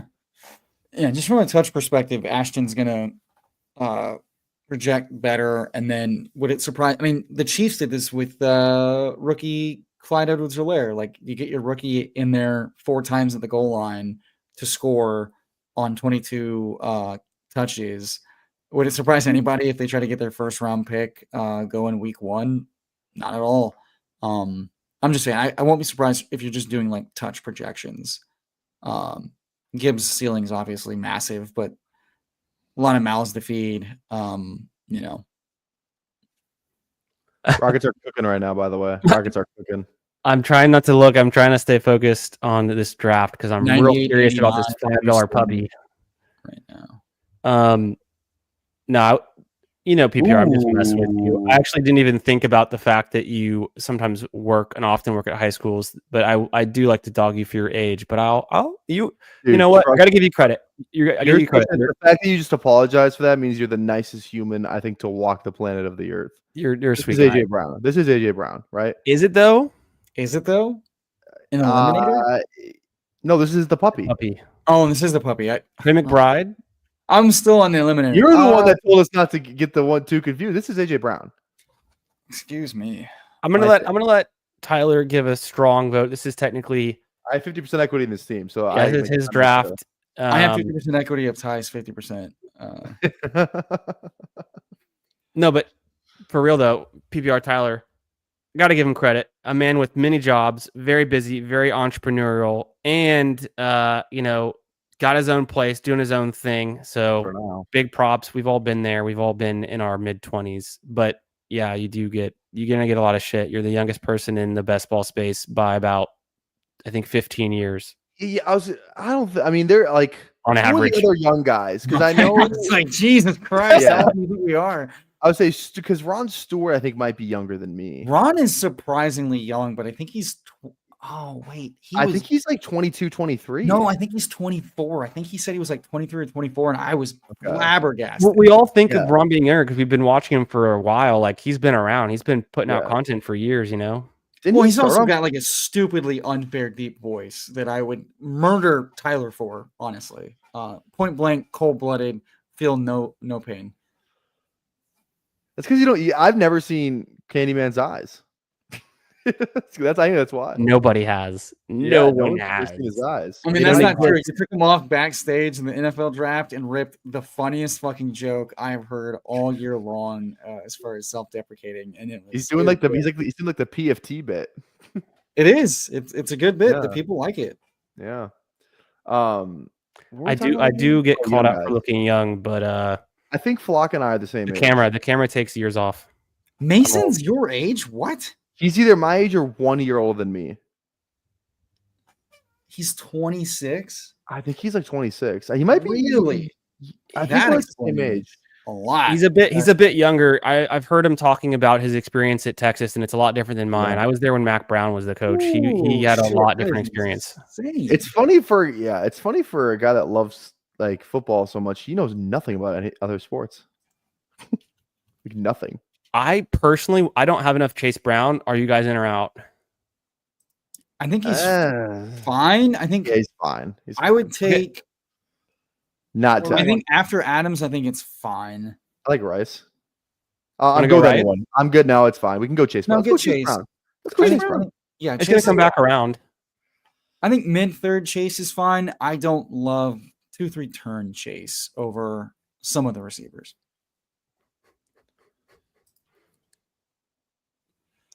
Yeah, I just don't have enough Chase Brown as it is. I feel like I haven't drafted him in like 2 months or something. It's just been so long. And he's getting steamed up again. I mean, I was kind of fading him when he was a 2-3 turn pick, and then he fell a bunch. And I was like, oh, maybe they're going to draft somebody to replace him. They didn't do that, and now he's getting steamed up again. Rightly so, but yeah, we'll see. If we get into a position where it's like, do we want to take Hurts with our AJ Brown to get the stack, then we're going to be behind the 8 ball a little bit at wide receiver. So I think you push Hurts into the 5th because he goes in the 5th more than enough. And of course, in this puppy where it's going to be open for a long time, there's people going to have all different types of teams. What is it? 225,000 entries about or so. We're going to want to get a little bit different, unique, and push the limits. So I could see that. I could see trying to push him to round 5. It really is going to depend on where Devontae Smith goes too, right? To some extent. I mean, you could always take a naked Hurts. I will say, I feel like being 25 does have its advantages, though. Like better energy. Like think about like where emo is right now. Subscriber wise, like if I have that when I'm 30, like I'm gonna, I might as well just not do this for a living. Are you trying to say it's my channel? I was just trying to be a dick. Yeah, let me correct you there real quick.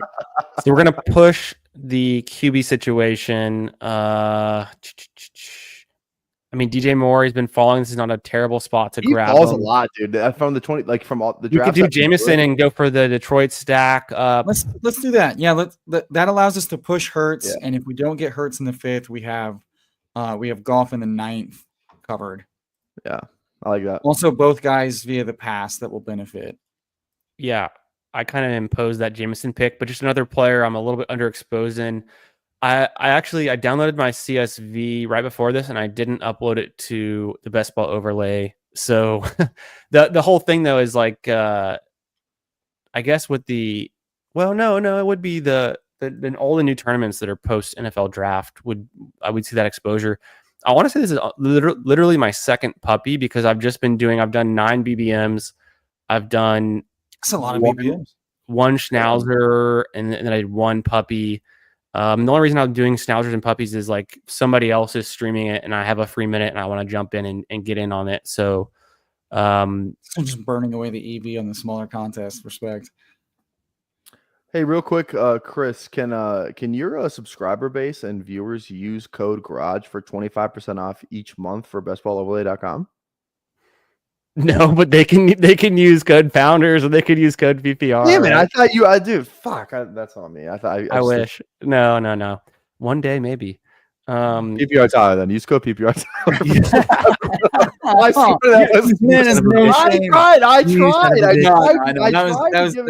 was a damn good wheels up. Also, code PPR Tyler. Hi, I just did some research. He knew, and he just wanted to plant the seed. Oh yeah, that's tough. You son of a my bitch. life, I did not know. No, he looked surprised.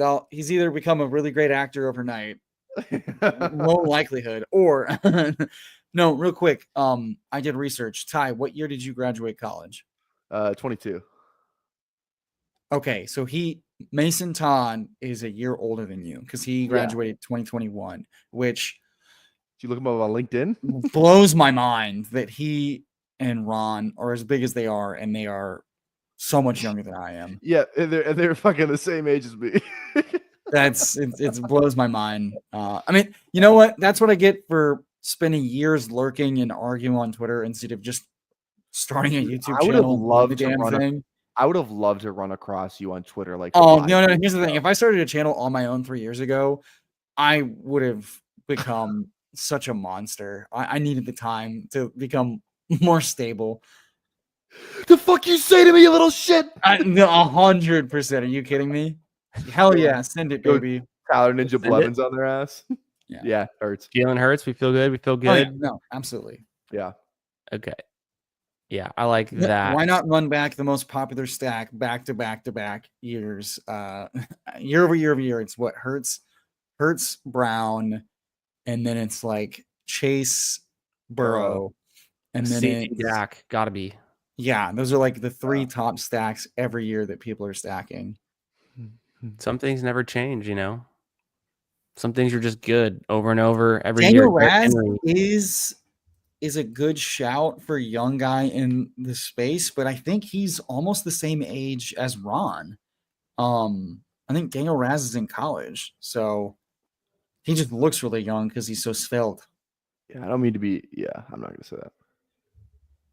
Let's see. I think I've got something in here for y'all. Something special cooking up. Let me see what else we got.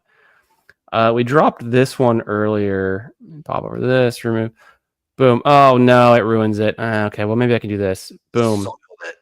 Oh, there you go. Put off this one at the beginning. I thought it was pretty good. Subscribers, possibly you. Make sure you're subscribed to the channel. Do it right now. Do it. And then another one I've cooked up. I want to debut a few of these. Been working on this one. We've had this one for a while. So people to sub, make sure you're subscribing to the channel. Have you seen that movie? You old enough for that time? Dude, I've watched the movie 10 times at least. Love that movie. And we'll get back to the board real quick, but make another pick. I've also got this one. I think this is one of my favorites. The Circle of Trust. You can be in the Circle of Trust, or if you're not subscribed, you're out of the Circle. I like this. This is very Josh and Hayden. Like, they are very catty about people watching and not subscribing, and I like it. Yeah. It's just a little stuff I'm working on, putting some workshopping some things. It's good stuff. I choose business ethics. Classic. What is Billy Madison. This message is held for review. Aaron Sandy added me. You hearing shit? I'll show that one, I guess. I don't know why it came. Oh, because he said the word shit and so it seems it's derogatory. We're on the clock. And we need a receiver. Can we sort by ADP real quick? Just of course. Yeah, my bad. Debo, Judy, Myers, Judy. If you're gonna take Judy, I guess it's on a team like Golden. I like Golden. I don't want to raise his ADP just yet, though. I think I think it's Judy over Samuel. Not Debo. Not anyone but Debo. That's fine. Anybody but Debo. Yeah, I'm good with Judy. I think right now I would have had to forfeit my share in this team if we drafted Debo. There's a chance that Judy and Njoku are just like the total target engines of this offense, and we get more games of Flacco, and at that point he will project fine. I'm not going to have a bunch of him, but on teams like this, he might be the target floor to JMO's spike wing ceiling. I'm good with Judy. I think the part that's crummy is you really can't stack a great quarterback pair with him, so you don't really get an out there. But we've got Hurts. We're thinking about when you've got an elite quarterback, it doesn't matter. Yeah, exactly. So this is the perfect team for him. And then the Debo take, if you've got Jaden Daniels, it makes a lot of sense that you could consider Debo's been Debo. falling. He's been falling a little bit. I've gotten him. Do we think Debo's just kind of like dust? I mean, McLaurin is getting older. He's still a good receiver. He put up a career year last year, especially with the touchdowns. I don't know who would be able to replace Debo because, I mean, he's new to the team, of course, but just, what role is he going to fill? Ertz is getting older. He had a nice role last year. There's a lot of open targets, right, for Jaden Daniels. Like, there's a lot of possibility. I think this team wants to run the ball pretty well. It didn't do much at running back, but it did add to the line. And it is curious that they don't have like a lot of youth. But they retained Noah Brown and then they signed Michael Gallup. So they obviously just want to build this team like a 22-year-old builds it at spring break with every MILF he can find on the beach, and just fill it up with age and veterans. But this is probably the best landing spot for Debo, but I'm still really Onslaught with Laporta. I mean, if the value is going to give it to us. Yeah, I'm fine with Laporta here. I don't like Laporta at all, but like 13 pick fall or 12 pick fall is fine. A little fall on him, and we've got a big triple stacking Goff is going to feel nice now. Yeah, it's going to feel real good. Let's just go ahead and do that. Feel like a glove. Real quick, I'll just give my little spiel on Debo. I won't go too in depth. I just hear it. So famously, I have 0% of him. He's like the only player that I have exactly zero, none pre-draft, none since the big board BBM dropped. I'm just out because you look at what he's in San Fran. He's in the perfect situation. A coach who's going to get the most out of him, creative ways, hand him the ball, design drags to get that yak ability because that's what he's always been good at. He's not a separator. He's never been a separator.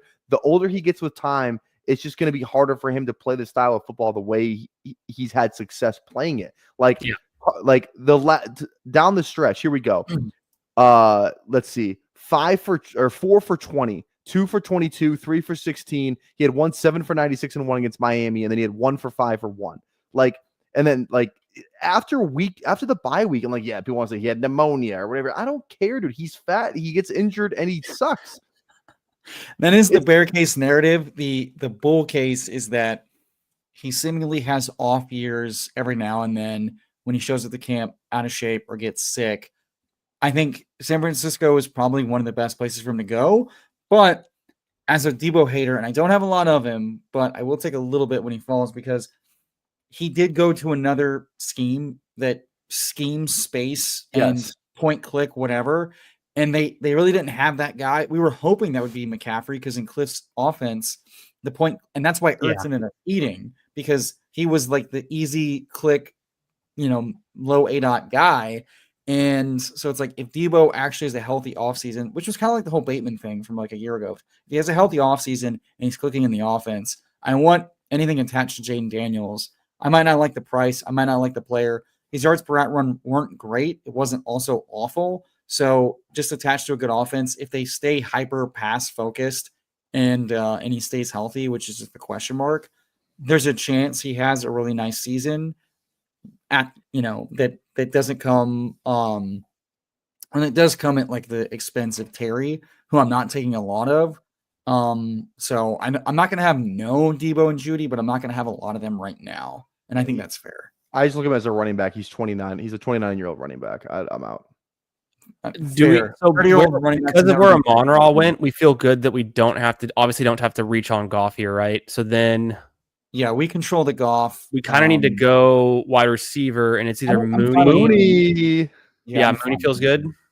Yeah. I mean, they didn't do anything to take him or McLeod out of the offense. So who kind of saw this coming? in for at least 100 targets, right? That's pretty nice. Who could have saw this coming? I was hoping they'd take anybody of note on offense, and they decided to double up for questionable trade.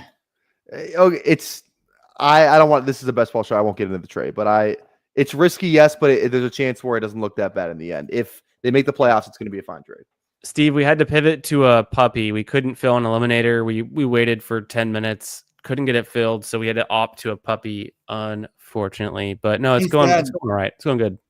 Then counterpoint, Shakir is connected to a top 5 quarterback, and as the slot only option, he goes in the 9th round. So price is important.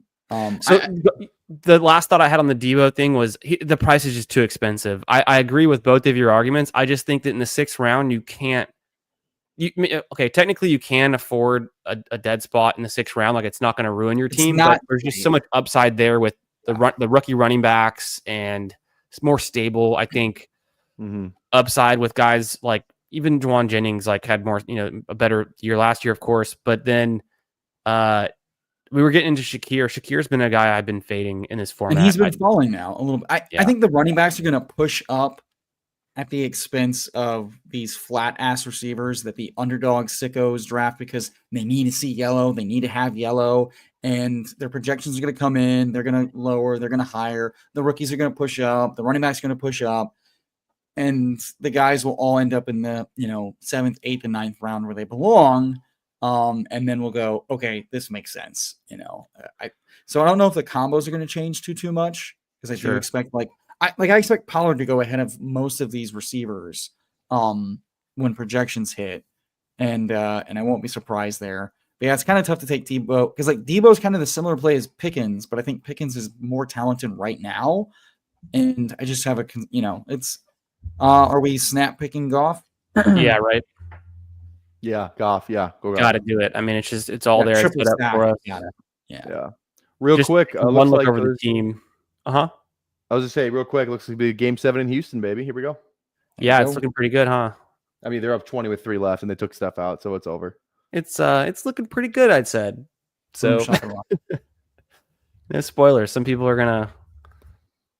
There's record it. Yeah. No. What am I? My parents? Yeah. I'm like, what the fuck? I don't know how I TiVoed that. Dude, I don't know how people do that. Does anybody in the chat do that where my dad will, like, if he's like, he's a diehard Vikings fan, loves the Vikings. Okay. If we're like out and if he's doing anything, like he has to go do something with, the family or something like that. If he like misses an hour, he'll have recorded the game and he'll watch it back, not live. I'm like, how do you do that to yourself? Like that's exactly what my parents do. Oh my God. I don't know how he does it. And then he's like, I can skip the commercials. I'm back up caught in 25 minutes. There you go. Yeah. We got Pat, we got Cody in the chat. We're encroaching on Cody's time slot starting a little bit. We had a misfire, Cody. We tried to get into an elim, couldn't fill it for 10 minutes, had to pivot into a puppy. So we're filling up this puppy, but also, can I just make a comment real quick about we've had this kind of with Debo now and a couple other players where it's like back on Debo. It's more of just like if you just throw out last year, it looks a lot better, and we're really bad about doing that because the best indicator of future success or failure is the most previous years, and we don't want to overreact to bad stuff, but we don't want to ignore it. So like just the same with Debo and Tyreek and Kupp. When you start to see a decline or a massive decline, you don't want to totally write it off because of name brand, but maybe we don't completely over. Sure. And right now, he's going in the 6th round. I'd argue more people are throwing away last year than they are taking into account because of Jaden Daniels. Because Debo was going like 2 rounds later than that. So I think it's just like be aware of what you're getting into. We could probably hide the QB tab. Yeah, I agree on that. Let's just do these 3 by ADP. I'm going to ignore Kirk. I think it's not a good spot for Kirk him. Shaheed are off the board for now. Shaheed, I think it's a fine click. You I know, have a hard time him, investing Speed. in the Should we Saints go right Tootin running back? Is that too We can early? do- He's just fine. discount JMO, really. I queued up Tootin. I thought we needed a running back there, some upside. I think Tootin's fine with Gibbs and Brown. Cody, get in here, dude. You can have 25% of that. I was too. actually Because then it's gonna push back BBG. Might as well just get in here. You don't. Then Chris is gonna be up till 2 a.m.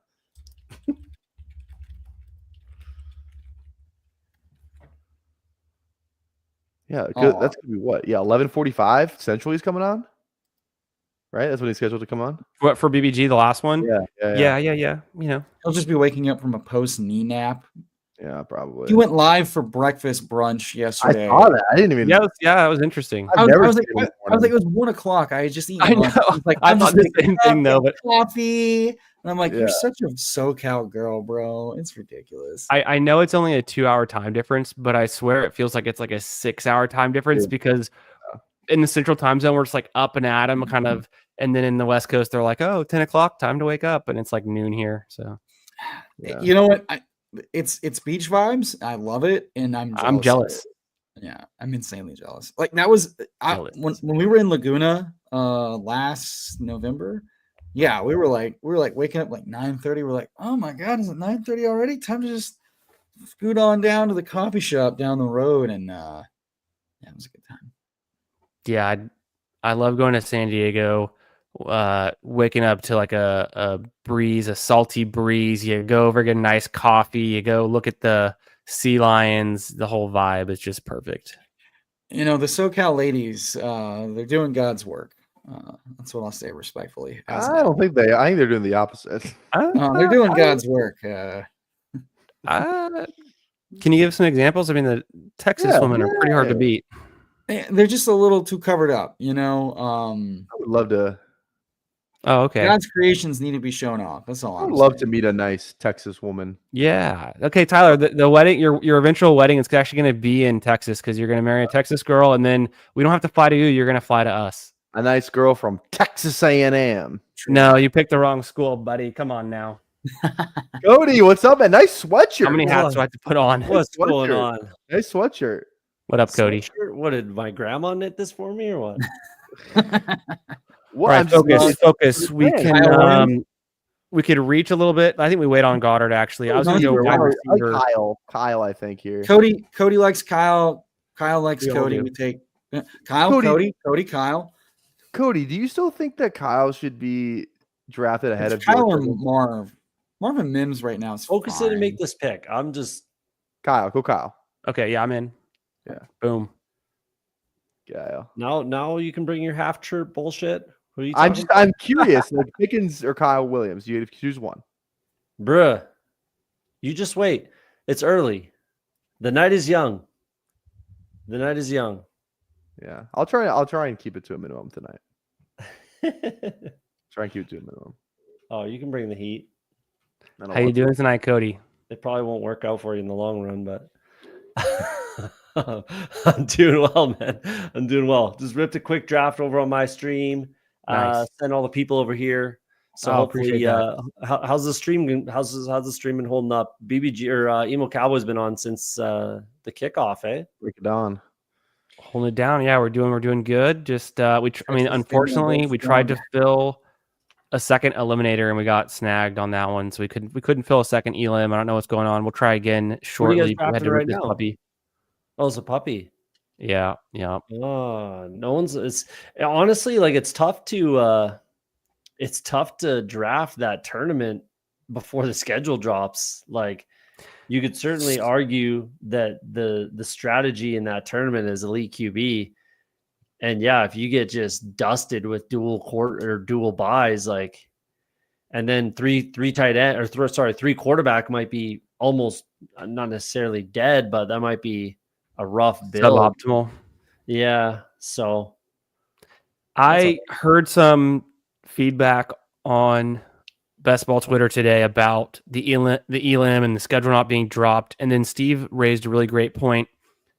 Once you know the schedule, you can front load for those really nice matchups, targeting the weaker defenses. Maybe you have a team like, let's just say the Bills, their first 3 games are all cakewalks, right? And then those players are going to skyrocket in ADP for the eliminator format. So I understand the hesitation. I think I was more in the camp of you just want to be, if you're going to be like maxing the elim, you want to be drafting at all points in the tournament. Not saying I'm not necessarily going to max it, but I'm starting to think about it because it's pretty interesting the way it's set up. Yeah, I mean, all the money's at the end, though. I think you just realistically for that tournament, you just want to be drafting good players. Just draft the best players at every spot throughout the draft. Like you want to have high floor, high ceiling for everyone. Obviously, that's a lot easier said than done, but realistically, like weekly I think winners almost, where you're just like, if I just have the best scorer every week, I have the best shot at making money. That kind of makes sense, right? pretty much like that's how I would equate it, is just how you build weekly winners, just a similar vein. You know, I would probably avoid double stacking completely in the eliminator. We get sniped on Goddard. We've already got Laporta though, so we're pretty good in this spot. I mean, it's wide open. We can really go anywhere with it. Who are our running backs again? Who are our running backs? Chase Brown, Gibbs, and Tootin. Yeah. Okay. I think Noel's fine. Noel's fine, yeah. Yeah, Noel's fine. It's like if he could just like take Christian Kirk's job by week 15. He could take Higgins' job. They do not mind putting a slot only small guy on the outside. Tank Dell did it 2 years in a row. That's why it miscast Diggs in the slot last year. So just saying, did Tank Dell play? Didn't he play a lot of outside at Houston? I don't remember. He was outside. Yeah, he was outside at Houston. I don't think Noel was outside at Iowa State, was he? I'm just saying it doesn't mean he can't do it. My argument would be like, is Noel just better than Christian Kirk at this point? Yeah, that's kind of what I'm thinking. Honestly, I'm starting to get there. I saw today, I want to say it must have been who was it? Someone on Twitter. Let me get a quick drink and think about it. Let me pull it up. Actually, I can look back. Who was it was Josh Norris, I think, was posting his players that were above pick 100 or below pick 100 that should or shouldn't be, and he was thinking that Christian Kirk should be a top 100 pick. And I was kind of thinking that through, and I'm like, it's pretty damning for the Texans to draft a wide receiver in the second round and the third round. Yes, they need the depth. They had a lot of depth issues, the injury issues last season, but they signed Christian Kirk, immediately draft two guys that are going to vie for those targets. And Jalen Noel looks like the exact same role that Kirk would be filling. And Noel's, to be fair to that point though, like they couldn't go into the draft with open holes on the starters along the offensive line and receivers. So I think Kirk was a 7th round easy. It was like 7th or 6th round trade swap. Yeah. To get him in. Great move. They didn't have to get outbid on the market. They knew that that was like, we're not bringing Diggs back for his contract. We're not going to have to overpay for a bad guy. We're going to bring a guy on a 1-year contract, which Caserio loves to do. And now if Kirk is your guy for this year and he's gone, cool, 17 mil, no big deal. If he's not a big deal to let the rookies thrive. I think it makes sense from like kind of what the Bucs are doing, where it's like, we have needs now, we have needs next year. Let the guys figure it out, and we'll figure it out in camp and throughout the season. And for that reason, I think Noel has a very strong chance to take it, at least by mid to late season, given Kirk's contract. Like White. Penix is there, but I don't think we need him, right? I mean, it was pretty much a 2 QB build. We took QB so early. We have the range to push. White here is a tier break for sure. I think that's White. I think that's fair. I'm cool with that. McMillan's still there, but I think we keep pushing him because I think he's nuked in some ranks. So I think he's going to, I mean, this is the puppy, right? So we're treating it like small BBM, where it might be open for 2.5-3 months. Real quick. I literally just real quick. I literally just got in my stream 10 minutes ago, got Jalen McMillan. I picked 170. That's what I'm playing. I think he's going to end up in like the 17th, 16th round. Fun thought experiment. Next year, are you taking any round 18 Tank Dell? Next year? Next year. And it depends on. I think so. Did you see his tweet today? No, I didn't see it. What did he say? He's just like typical wide receiver tweet, but he's like blocking out all the noise. Something about I don't know, but his recovery, he's talking about the fact that he's going to come back better than ever. He's not going anywhere. He's not done. He's just putting down the rumors that he might be done. Round 18. He's putting out rumors that he might be done. No, he's putting out the rumors that he may be done. No. He's putting them down. He's like saying, like, guys, I'm not going anywhere. I'm not retiring. Like, I'm not done. Okay. I mean, yeah, you have those types of injuries, man. At some point, like your body's just gonna say no. Like that's what happened to OBJ at the end of the day. It was like your body just says, yeah, we're not doing this anymore. We can't do this. Like mind over your body. He ran and put too much pressure on his knee too soon. And the doctors were like, dude, what are you doing? Why? Yeah. We found that out like way late after the fact. But at the same time, it might not have gotten back all the way anyways. Like realistically, those are a lot. I think the difference is like that is fair. I think one thing hurting Dell is that he came in as a 24-year-old rookie. So he will be 26 trying to return. By all accounts, it was a like 14 to 16 month recovery injury. So he was 24. Dude, the guy came into the league, got fucking shot, then comes back from that, breaks his fucking leg, comes back from that, then has this gruesome, horrible injury where everything got destroyed. He literally just like a couple weeks ago had his ACL surgery. Yeah, that's why it's almost double the amount of time to be able to and then recover from that and then have the proper the second surgery. Like it's pretty difficult. I just outright dropped Tank Dell in a dynasty league. I think it's possible, but I would need what's the health timeline for him returning? You know, is he gonna even start? Is he gonna be able to start week 1 in 2026? And then were Higgins and Knoll any good? If Higgins wasn't, okay, well then there's an open spot on the perimeter for Dell to come back to. Looking at Dell's RAS, he's got great speed, but he doesn't. There's no testing on his agility, and we got incomplete. He's got good agility. I'm just saying from a measured standpoint, the things you look at for like how they can return back to form is being an elite athlete and then being under the age of 25. He will be neither one of those quite at that point. As a perimeter receiver, separation, it's going to come down to a lot of route running. As an 18th round, maybe, but it's going to depend. Like Strange here. Stranger Tillman is fun. Yeah, Stranger Tillman. I think we've got a little bit of coverage at tight end if we wanted to go Tillman instead. I think we do have Laporta. I don't want to get too late at tight end, although we could always pivot with like a rookie option. I think Strange could be the man this year. Yeah, I like that. We do have Judy. We have Judy. Do you want to get Tillman and Judy? We still might be able to. If you can't pull it off, it's okay. No, we still might be able to though. He easily could be there. Get a little strange, eh?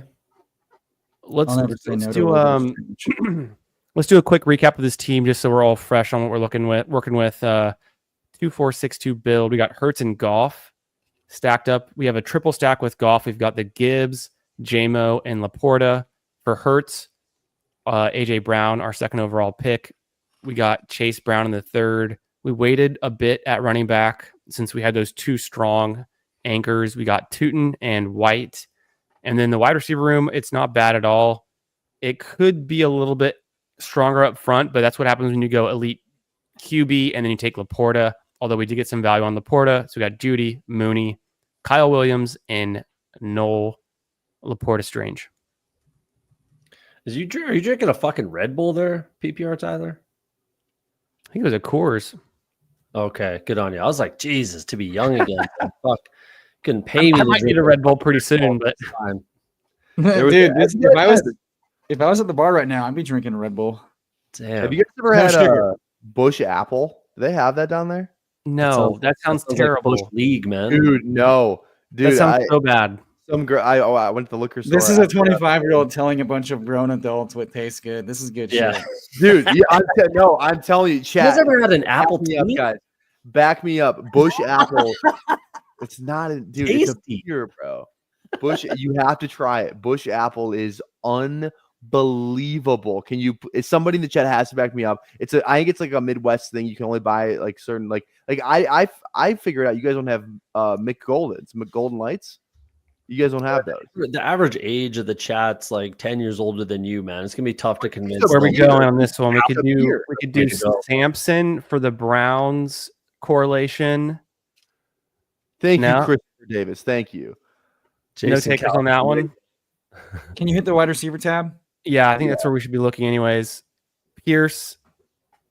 I think Getting Pierce is Fine. fine. Wicks, for I like spikes. Wicks too, but I don't know.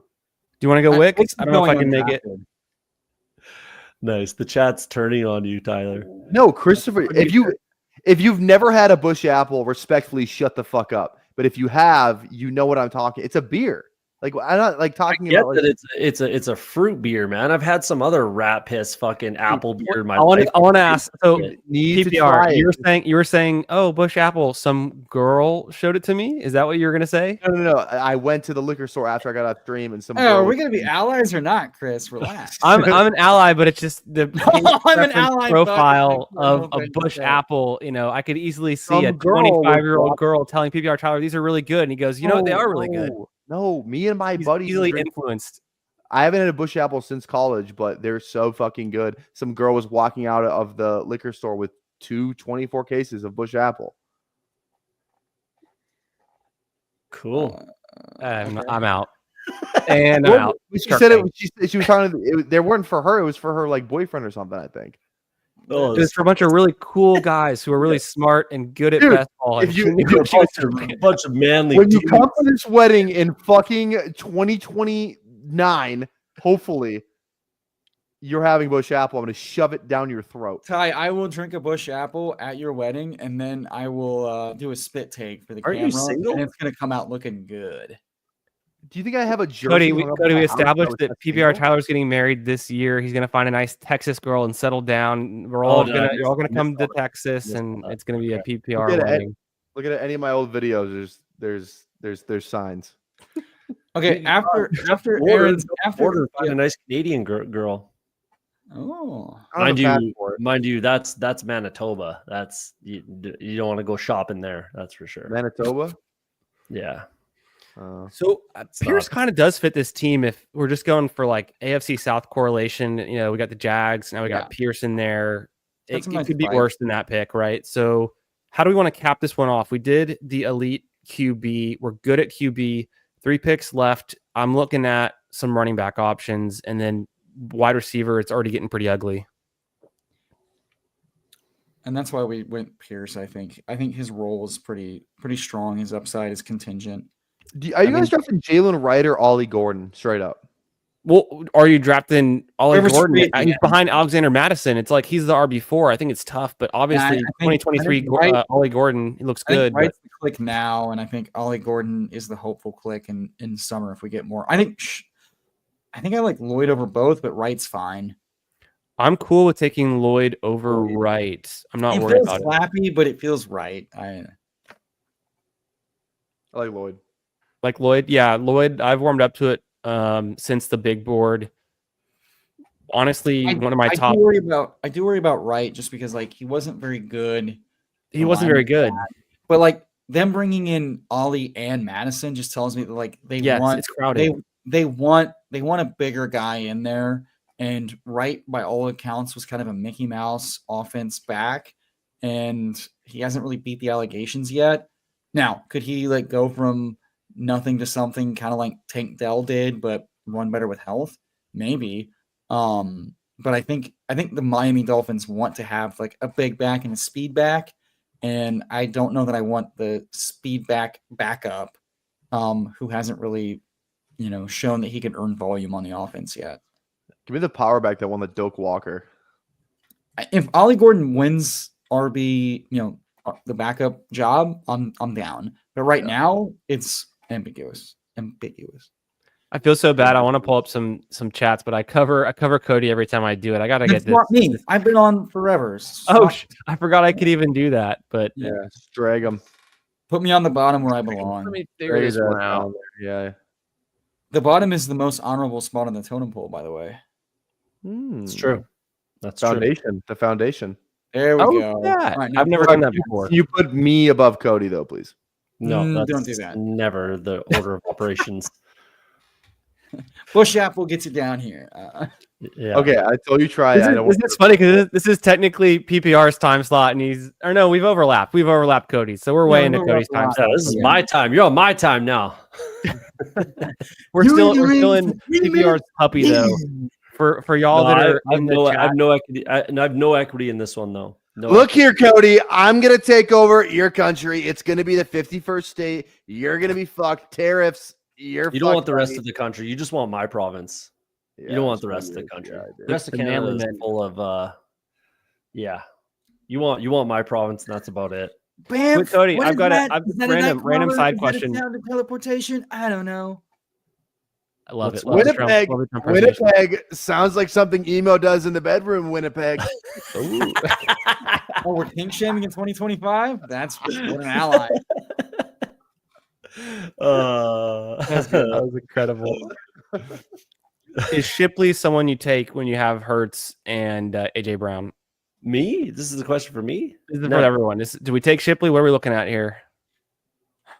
I think Shipley's very prudent given our build. We can go Tesla, but that's a fourth Lion. No, I don't think we need a. I don't think we need a Omega stack that. Are y'all good with the tight ends being Laporta and Strange, or do y'all want a third tight end on this build? I grabbed him. I grabbed Freiermuth, just a super late pick. Yeah, I think if you're going to go 2 quarterback, I think you can afford to go 3 tight end. And with this running back room, we did anchor with Gibbs and Chase. Anytime I do double anchor, I don't feel the need to go 6. So I'd rather give us the flexibility to decide running back or receiver by the end of the draft. Winnipeg.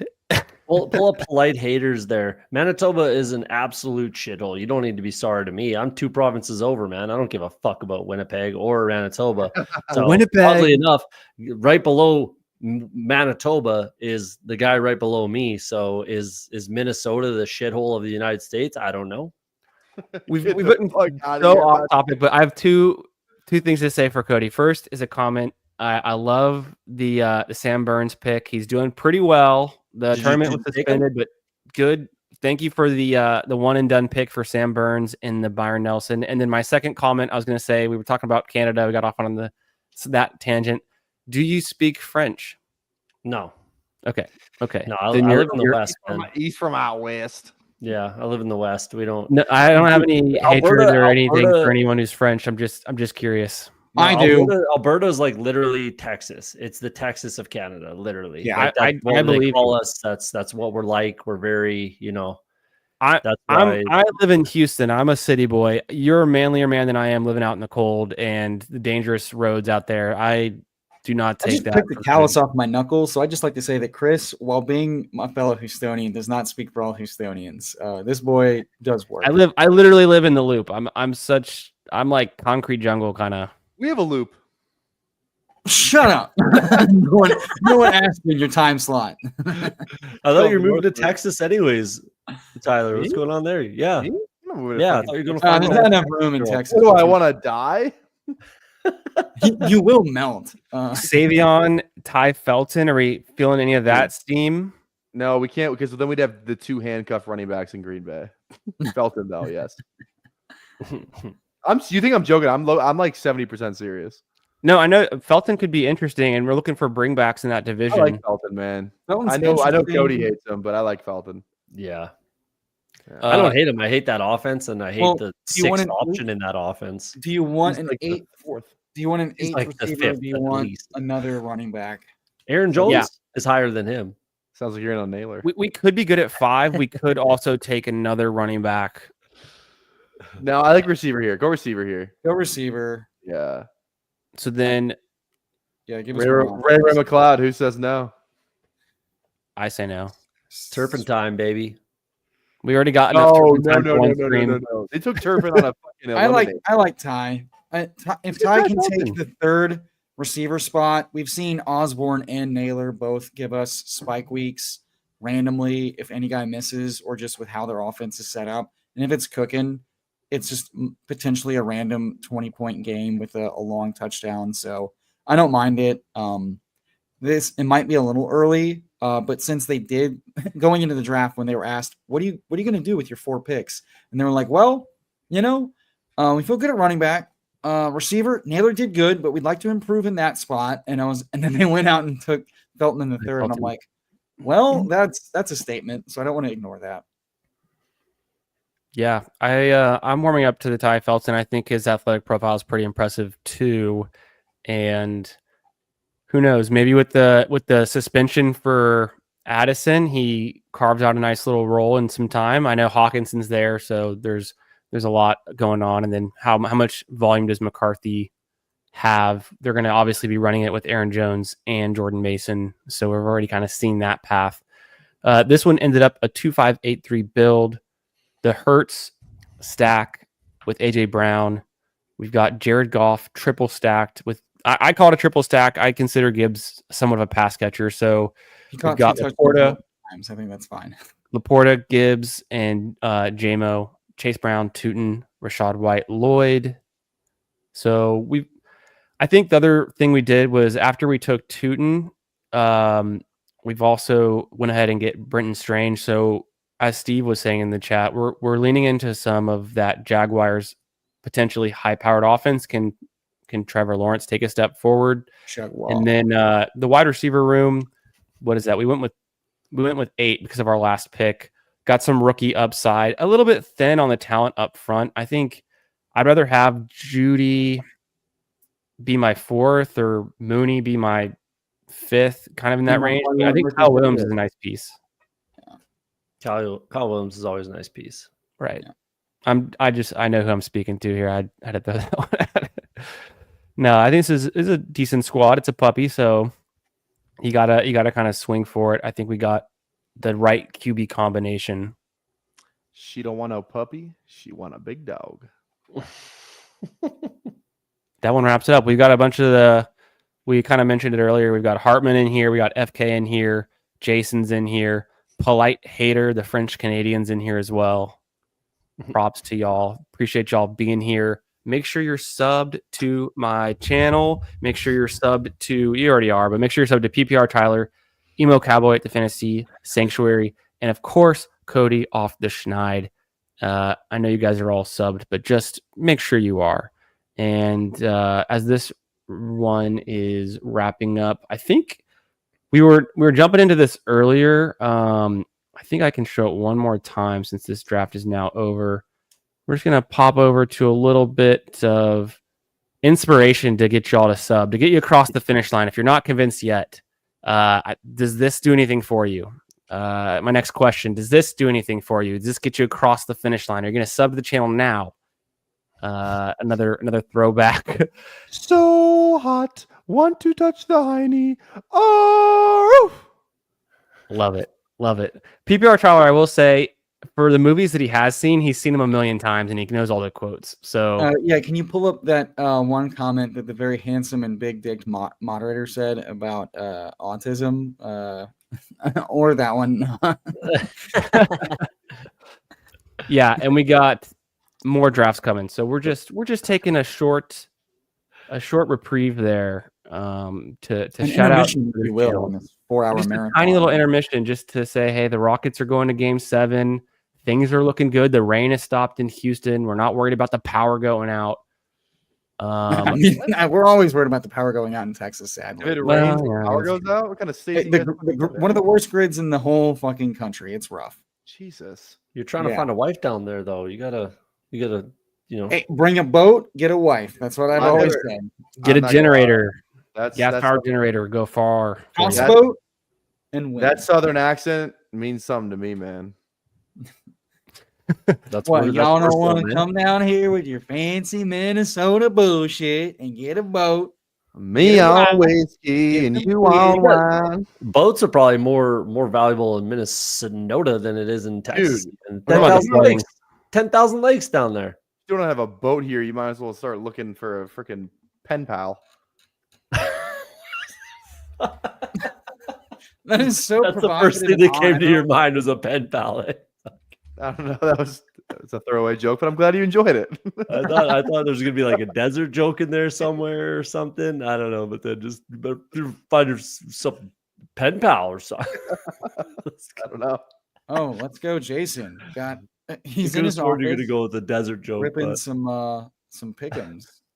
Nice. All right, folks. There we go. There we go. I've been the stream far too long, so I'll leave you to it. Good to see everybody, and I'll catch you all around. Chris, thanks for having me on, brother. As always, Anytime. a pleasure with you. Happy to be here tonight. Hit the like, hit the sub, everybody. Peace. See you, brother. That's my line, Awesome. by the way. That's okay. Appreciate you coming on. And yeah, we figured out we're going to be going to an emo night at the secret group in Houston, get some IRL time out, get some drinks and vibe to some emo music real soon. So that's coming up in the books. Do you guys think we can try to push into an Eliminator? Can we try one more time? Do you want me still on? Because if the answer is yes, I'll get another beer. Yeah, stick around. Okay. Well, honestly, I'll let you have equity in this. I don't want to tell you how to run your stream. That's fair. I'm the one.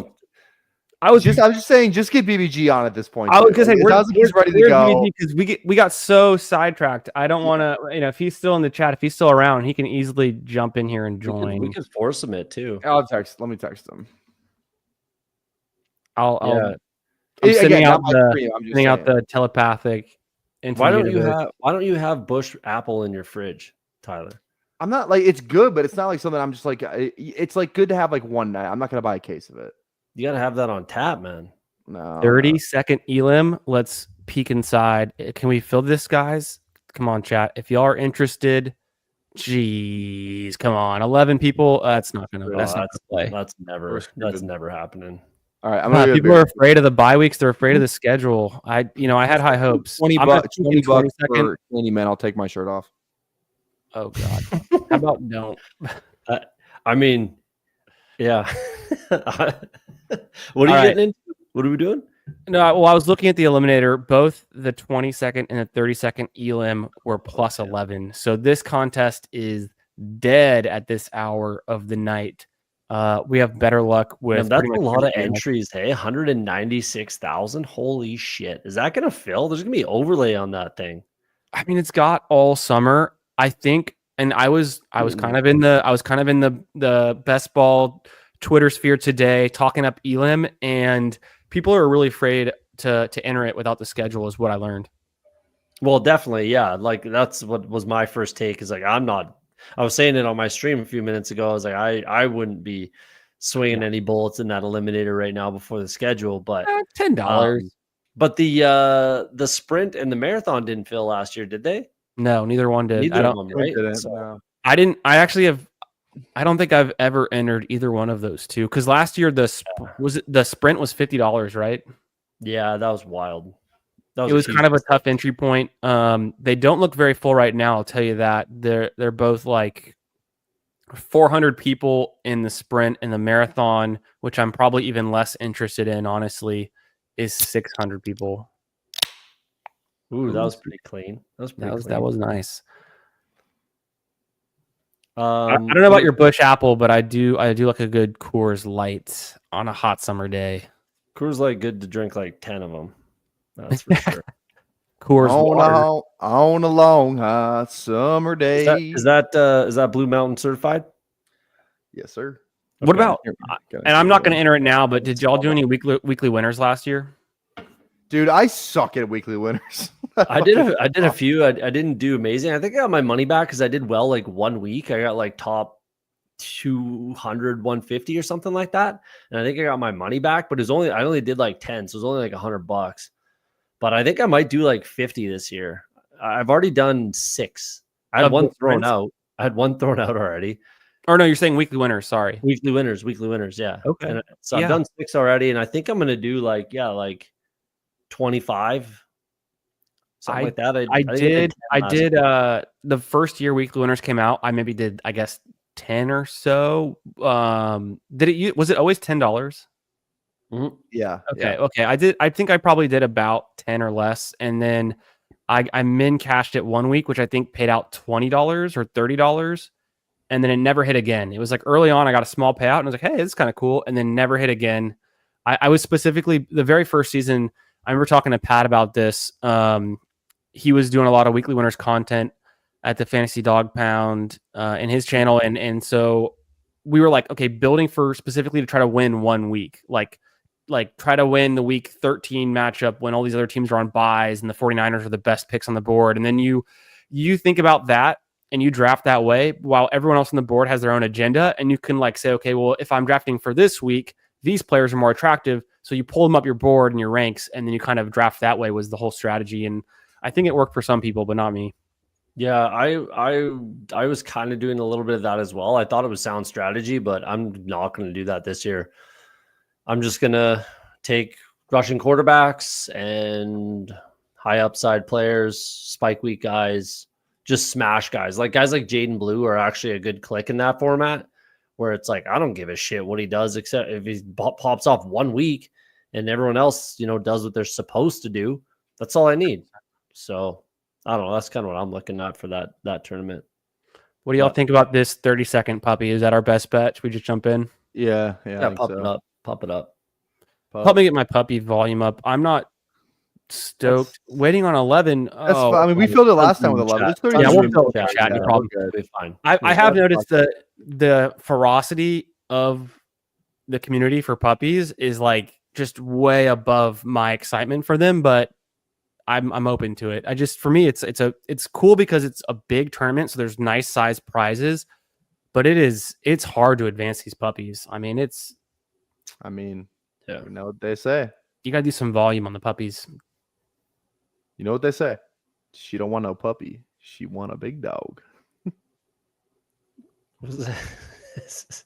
I'm just like, okay. Is that some hip hop song? Goes by the name of Bossman D-Lo.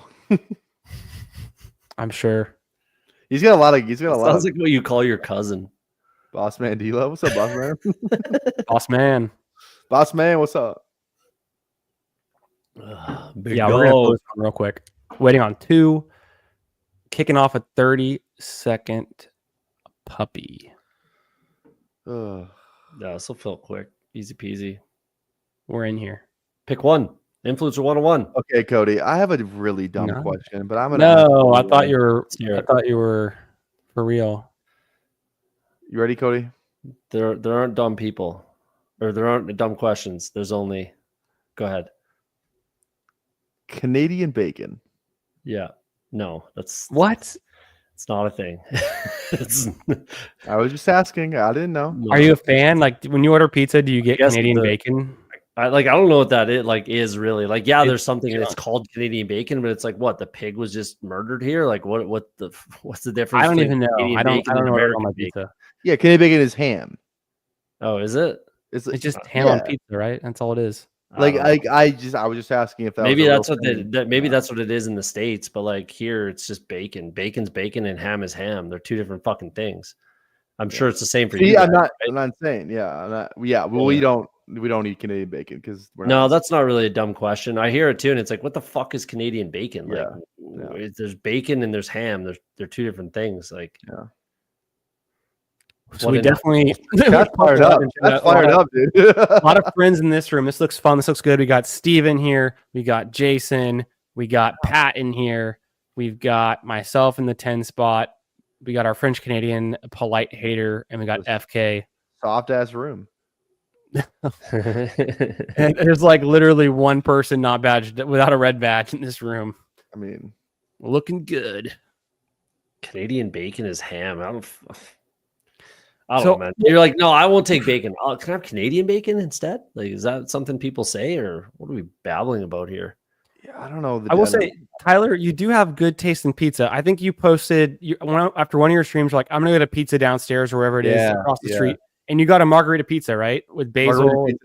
Like from that place, like I said, it's only a Minnesota place.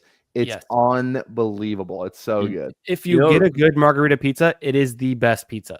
But what makes any pizza really, but like especially a margarita pizza, the crust and the sauce. 100%. That makes any pizza really. So this pizza is like, it's actually, I know you guys were talking about like you guys like your pizza like well done. I remember we talked about that.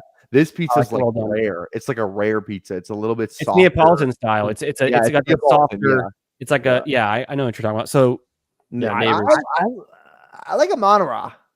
I like Neighbors more than Monrod, just as far as like he's the best player on that team. You see that clip today? You see that clip of Neighbors today on that podcast? Yeah, he was like, "I'm the best there is. Give me the ball. If you don't, he was like pretty much what every receiver is thinking through their head. He was just the one to say it. He was like, I put in all this work. You say you're going to give me the fucking ball, then you don't give me the ball. We're going to have a problem. Yeah, literally what he said verbatim almost. Yeah, the situation only gets better. It can't be worse than the QB situation he had last year. He's taken one more step forward in the NFL, more familiarity with the playbook, yada yada. But the one thing I think I saw actually today, and I already kind of knew, but he was like number one receiver in open score according to ESPN's stats last year as a rookie. He's the first person to ever do that, or first person to do it in like 25 years. So, I think his ceiling is wide receiver 1 overall, like easily. Amon-Ra, I think, great for fantasy, but could he actually be the wide receiver 1? I don't know. There's not as much reliance on Amon-Ra in his offense is all I'm saying. Great high scoring offense, but like they've got other outs, right? They've got Gibbs. Yeah. You want to take Ladd or Bowers? I was going to say Bowers. Yeah, I actually have like, I think the late tight ends are actually really good though. I will say that. So do I. Yeah. I was like, when you get up with a team with like Ferg, Pitts, and Strange, like I'm in on that. Oh hell yeah. Yeah. I do like to sprinkle in Bowers, and I think this is the right spot to do it. So I'm down. Hey, FK Coolers, man, you know who doesn't sound like the people in Fargo who should? The guy below me here doesn't talk like he's from the Midwest. I'm not so sold that he's from Minnesota at all. Dude, it's alarming how many times I've left the state. Minnesota. So you're not a real Minnesotan then, eh? I don't talk like that. It's just people like you'll meet some, you'll come across. It's not everyone. Like it's a lower percentage, I think, of people talk like that than you may think. There are definitely are. Well, FK saying I sound like that. Do I sound like I'm from Minnesota? You sound like you're Canadian. It's the same family. It's the same kind of. It is. Yeah. So one of the tests of like regionality is always, what do you call soda? Like, so we call pop. So Tyler goes pop. That's bizarre to me. And then that's a Cody, Canadian thing for sure. In Canada, we call it pop. Canada, we call it pop. Yeah. I think I said this on stream. I don't remember if you guys were on here. So you guys play duck, duck, goose, correct? You go on the circle, duck, duck, goose. Yeah. We call it. I swear to God, duck, duck, gray duck. Shut the fuck up. So you go duck, duck, duck, duck, duck, gray duck. That's what you say. I swear to God. I could see it, but I've never heard that before. I mean, yeah. It's only a Minnesota thing. You don't just say duck, duck, gray duck. You say duck, duck, duck, duck, gray duck. Yeah, it's duck, duck, duck, duck, gray duck, not just gray duck. That's a fucking mouthful. Why would you do that to yourself? I don't know. I'm just saying that's what it is.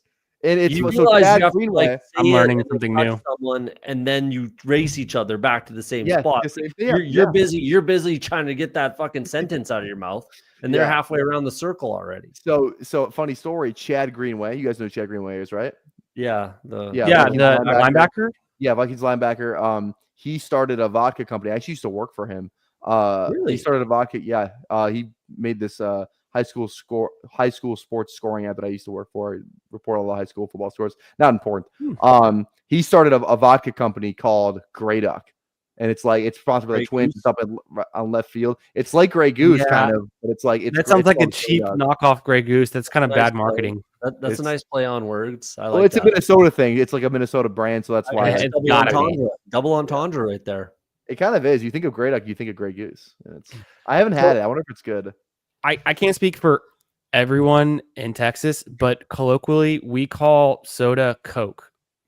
Yes, I've heard about this. I have a ton of friends in Atlanta, and they're like, that too. You go to McDonald's, right? And you'll be like, I'd like a Coke. Which Coke do you want? A Sprite or a Dr. Pepper? Yeah, that's insane. Coke. That's crazier than pop. That's crazy. I think it's just, I don't know why, but so in my house growing up, we didn't drink soda, so I was not on the train anyways. I was one of those. So you're like, can I get a Coke? They're like, yeah, what kind of Coke? And you're like, Coke. Right. No, but if you want Coca-Cola Classic. I think it picked. Wow, what the heck? I didn't even realize where we were on the board. We're at 34. We went with the tight end in the wideout. What do you guys think? Rice. DJ Moore, rice, I guess. I go rather go rice. DJ Moore falls so much. I'd rather just go rice. I'm thinking rice. Yeah, do rice. Feels good. Yeah, let's go ahead and do that. I'll take a soft drink, scarf wearing Californian. AKA BBG himself. Yeah. Love it. No, I think I don't know why people do it, but I guess they just refer to a Coke as like, oh, I'd like a soft drink, like, and Coke is the most known one, so that you start with that. But I never got it either. So if you say Coke and you want a Coca-Cola Classic, you just repeat the word. Like, what? How do you order a Coke? Well, it'd be like it's when you're comparing it to other options is most common. So someone's like, do you want lemonade? Do you want water? Oh, I'll take a Coke. Like, you're saying you want a soft drink, and then it's like, okay, well, like, here are the options. You get into it, but the other part of it is I think Coke is just like what they install in every fast food place here. You have a hard time finding Pepsi, I guess, unless you go to Taco Bell or something. I wanted to get Worthy, but or Hunter. One of the two. I don't care. No, Hunter or DJ Moore, I guess, is the question for today. DJ Moore or Hampton. Should we do Hampton? That's fine. DJ Moore or Hampton. Hopefully, I'm cool with going Hampton. I think I'm on a big Hampton kick right now. And this Hampton has over 740.5 rushing yards. That to me is absurdly low. I'm smashing the over on that. It'll rise though, so you got to get in early if you already smashed it. Already smashed it. Did you? I saw your post and you didn't. I just saw it. You didn't have it on there, Tyler. Yeah, I did. Yeah, I did. Yeah. Did you? Yeah. Did I missed it. Okay. Yeah, you did. Well done. 20 to win 2,000. Yeah, I'll be hitting that at some point. Yeah. What's my favorite beer? My favorite beer is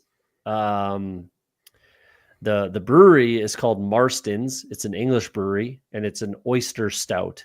It's fantastic. It's meant to be eaten with oysters, oddly enough. That's my favorite beer of all time. Marston's what's your favorite oyster stout? It's fantastic. What's your favorite like commercial beer that someone would deep know? Cut.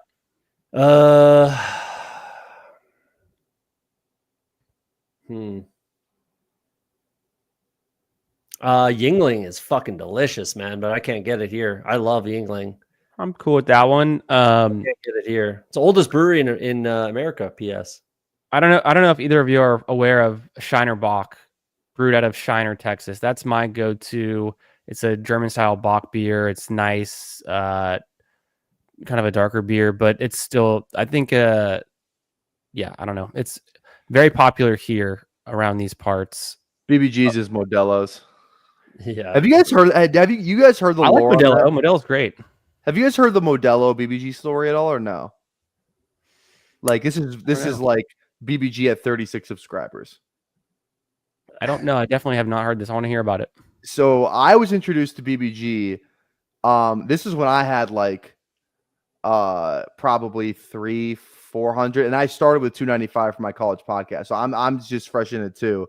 And Vaporware, I don't know if he's in the chat today, but you guys know Vaporware, comes in my chat. He goes, "Hey, you should check out this best ball guy, dude. I think you guys would get along." So that's how I got introduced to him. So I go over to his channel and I watch this video.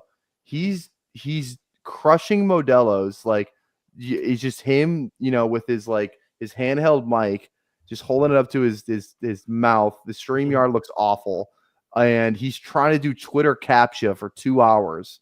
He didn't have Twitter. He's trying to figure out how to do the Twitter CAPTCHA with like where you pick the images off Google thing, the tap all the squares that have a sign on it. Couldn't do it. 2 hours it took him, and he's hammered drinking Modelo's, hammered, and he couldn't figure out this Twitter CAPTCHA shit. That's how I was introduced to BBG. And you were like, "That's the guy. Incredible. I want to." And then I DM'd him, and then he was on like within a day. I got some people chatting about Shiner, and it is from Shiner, Texas. Funny story. I was in grad school, and I had some buddies, and another one of them was actually from Texas, and then one of our buddies was from out of the country, and so he's like new to America, all this kind of things.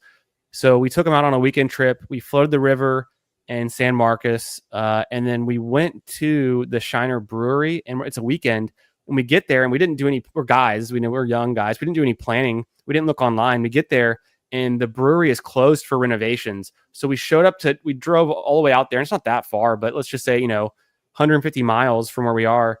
to get to this brewery. We got to float the river, but then we want to go to the brewery, and they're like, sorry, we're closed. You can't come on the tour. It's normally this time. You guys would have been here perfect, but they're renovating it. You can go to this steakhouse down the street, literally in Shiner, Texas. Population's probably 7,000 people, less. And we go to this steakhouse, and it's lunchtime. All these families are there, and we just go there and start ordering flights of beer because they have the what do you call it? They have the beer like straight from the brewery at this steakhouse. It was like the only place open where we could go and drink at the time. They had the kegs. So they had like, 12 different kegs of all different flavors. So we're sitting there just doing like flights of beer, and there's like these families eating their brunch and their lunch. But that's how it goes when you're 20 something. You just don't know what's going on in life. Huh, Tyler? Dude, say that again for the fucking people in the back. Make no apologies, baby. Let's go. God, I'm so broke. And we're on the clock. I don't want to curse it. Yeah, I'm a You want to jinx it? Yeah, Mixon go. I thought Mixon would have been a smash there. Mixon like Cuba. stinks, man. Yeah, I like Mixon either. Do we bring the wide receiver forward, knowing we're about to go to the corner? Coolers needs a wide receiver. Polite Hater needs a running back, but I think we're pretty strong with Hampton. I mean, I think Olave might be a decent tier break here. I really like Olave. There's a lot of RBs. There's a lot of RBs around there. That's what I'm saying. Win it with Harvey. Win it with Harvey. Well, there's a couple guys in the chat that just might click him now that you brought him up. We had to scroll down a touch to see him there, and now we're kind of fucked, aren't we? Are you guys in on Harvey at this price? Because even I am a little. I've drafted. Well, he's risen even more. No, I clicked him once at like 70. I got him like once in 80 time out of like 26 teams. I've gotten him one time since the big board, and it was at pick 74, I think. So I've been waiting a little bit. I just dude, him over Quinshawn seems insane. And even Kamara. Because we throw Olave, do we go with Alvin or do we switch it up with Ken Walker? I actually think like RJ Harvey or Quinshawn would be better. Yeah, I would go Quinshawn personally. I'm down to go Harvey. It's your choice. No, I'm all about Quinshawn. If we want to pull him up here, I'm totally cool with that. I think it's we're taking 2 rookie running backs, but 2 of the best rookie running backs that have come out of have come into the league in a long time. But I feel like we say that often, but this class is just incredible. You give guys like Quinshawn getting pushed down in this class because it's so deep. And I think with what he did his true freshman year at Ole Miss, like in the SEC, putting up those numbers, he can carry the rock. He's so reliable. The way he just runs with that power. I think his cap maybe is the receptions that he'll get. Like how many receptions can he get in his rookie year in the NFL? He's on the Browns. If it's Flacco, is he going to be dumping it off a bunch? But other than that, I mean, of course, half PPR and it's touchdown dependent. So if he comes in and does something, has a great rookie year, I wouldn't be surprised. I'm not worried about the pass catching chops for Judkins. I don't really give a shit about that, if I'm being honest. In this half PPR structure, he'll probably get 20 catches. That doesn't matter. He's gonna be carrying the ball. The defense is still really good for this team. They just got Mason Graham in there as well. Give me Quinshawn, man. Quinshawn's scarf guy. Where's your scarf? Oh, you got it. Atta baby. Let's go. Looking dapper. Yeah, I'm trying to pull up the the infamous Twitter caption. But honestly, dude, you have to find it, dude. You have to find it. I have it. But it's we might have to do it's pretty ridiculous, what they were actually requiring me to do. You had to fit the puzzle piece, the missing out of 10 piece puzzles. You have to I hate that one on the side over. You have to get 20 for 20, and they don't tell you if you got one wrong along the way. It's click the street signs or something. No. It was I had to do fucking puzzle games. I'll show you. This is the worst one. The worst one. Is that a new picture above the TV? No. That's always been there? That has always been there, yes. Hey, pull up FK's comment there. BBG, let's see this. Here, let's hear this. Oh, yeah, what's that show? Saturday Night Live. Yeah, it was an SNL. The 5 to the 62. went right through Santa Monica, and then hopped on the 405 to the 605. Something like that. It's too good. That's too good. I haven't seen that show in quite a while. But here, let me find the. We do have this is a 5 hour and 20 minutes. I was gonna say how many people did you were streaming to? 20 minutes. How many people do you think you were streaming to? He had like 30. Maybe like 8 people. Maybe. Incredible. Yeah. 5 hours talking to 6 people. Yeah. Because I love of the game, man. And then I found him, took him under my wing, changed his life for the better. I'd sit here and talk to nobody. Let's push that. Let's push Mahomes around the corner, or I just want to check. Did they take Worthy though? Yes, Coolers did. But he has Josh Allen. Push him regardless. Push him regardless. I think we go Khalil or Burden. Egbuka. Okay, I have Buka or Burden? Burden. I'd rather Burden here than Burden personally. Okay. Yeah. Did you see Egbuka and Tyler Warren have the exact same receiving prop line? Really? That's weird. Yeah, it's like 575 or something. It's like 525 or 575. It's gonna be tough for Warren to hit that. I feel like. I would say Warren's is higher than Loveland's. What? Really? Yeah. Competition. Like Cole Kmet's still there. He's not dead. Like, I think they're gonna use the hell out of Loveland. I think he's a great fit for go ahead and Bears. prop line because it's like 400. It's like 400. I can understand the line. Is all I'm saying. Dude, I kind of want to bet that, honestly. I would think over smash. That's all he needs. But hey, ride the Lions punter passing yards with me, please. What? I bet on the That's such a Lions sucker punter bet, to throw for over half a passing yard this season. Such a sucker bet. Dude, how? What You did it the last 3 or 4 years. 3 of 4 years. So if he doesn't miss him, like you'll be pretty butthurt if that's what costs you this bet. I will. The flex play on there was bullshit too. It's like if you flex play it, you can only win 1,000, but even if you get like 5 or 6 of my 7 right, it's only like $70. Like I might as well just fucking go all in. I don't give a fuck about $70. Be more pissed if I lost it on 1,000. I go Mahomes here. Mahomes, right? What's what's ADP looking like for just all positions? Yeah, let me show you that. We get Mahomes at almost a 10-pick discount, just shy of that, and we've got the Rashi Rice stack, so it makes sense, right? Holmes it. All right, thing I was going to say is there's too much. I got the video ready. If you guys pull it up. Oh yeah, there's so much uncertainty with the Giants and the Saints quarterback situation. We got to get some safety with the easy stack there. So otherwise, God, this is going to be great. I've watched this before, but it's always hilarious. Here we go. Okay, I'm going to add you to stage and. Oh yeah, here it is. Hopefully it's loud enough. I think it is. Just wait, it's not there. We're good. Let's see this. There we go. Oh my gosh! Wait, what? I feel like I missed one.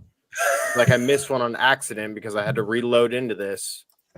Oh my god, dude! Look at you have to do 20, and they don't tell you if you get them right or wrong. And I'm just like sitting here, and he's like hammered. Yes. He's like I've blacked had, like, out. 12 Modelos. I'm like, dude, yes. I don't even get what. Look at this. Like, look what they're making me do just to make a Twitter. I'd have a tough time with this too, man. Try again. Oh my god, I'm gonna lose my fucking Holy mind. Man, you must have been Fuck losing you, it. Twitter. Fuck you. Fuck that. Fuck that. I don't know. Dude. Look at that hair, man. I'm an idiot. I don't know. How much hairspray is in there? None, man. None. 2 hours in. What did you do for the next 3 hours? Dude, I miss the old. That's just salt water. I miss the old blue and black little. I was just gonna say that. I don't think you had back there. Yeah, that brings me back. That literally that brings me back, dude. That whole thing. That was a very kind of like a calling sign. So I am gonna turn this. I will be sitting in front of this beautiful Larry Bertelman Surfer magazine framed picture, and then I will also have this nice neon surfer guy Larry Bird behind me. Nice. So I will be turning this soon here. Yeah, very nice. As soon as the power I need a comes back. freaking mic. Like, look at you guys, all professional. You had the arm one time. We could go old school BBG. I used to sit there, not only do 5-hour dude. streams with 8 people, but I used to hold my mic like this. I would sit there for 6 hours like this, and I would type with one hand when I need to like look up players. I gotta find the first time you came on my channel, dude, because that must have been a trip. I think you just came in and just spewing nonsense. Didn't know you were a Celtics fan. What makes you think I'm a Celtics fan? He heard Larry Bird like I did. Oh, Larry Birdelman. Yeah. You know, it's funny. I was watching a stream that was a BBG stream with the classic blue and black background. Yeah. It was a Best Ball Mania 5, and PPRTYLER at his parents' house is the guest on the stream, and I was drafting a BBM 5 with y'all. And y'all, there's so many, but this is like, you know, last year previous, and it's just really funny because now we're jumping into their Best Ball summer, and but just thinking back to like the streams over the years, and me and Cody last year, we kept on being like drafting in Best Ball Manias, like probably half the time it felt like we'd get into a room and I would see his username in there, and one of us would be streaming or wouldn't be streaming, but just we were on that exact same synced up clock. It's just too funny. Yeah. You said, wait, what contest was it? It was Best Ball Mania 5. Oh, that would not have been my parents' house. That would have been my other apartment. Wasn't it? I thought I had a girlfriend. We broke up, moved back to my parents' house. Now I'm in this apartment. So all my streams last year were in the other apartment I used to live in. But with like you had like the table behind you and like the picture, wasn't that your parents' house? No, did you not like the streaming or what? No, she hated the streaming. Yeah, just kidding. The fact that, again, I did like 85 consecutive days when I lived. We 1-bedroom apartment. She would just get banished to the bedroom.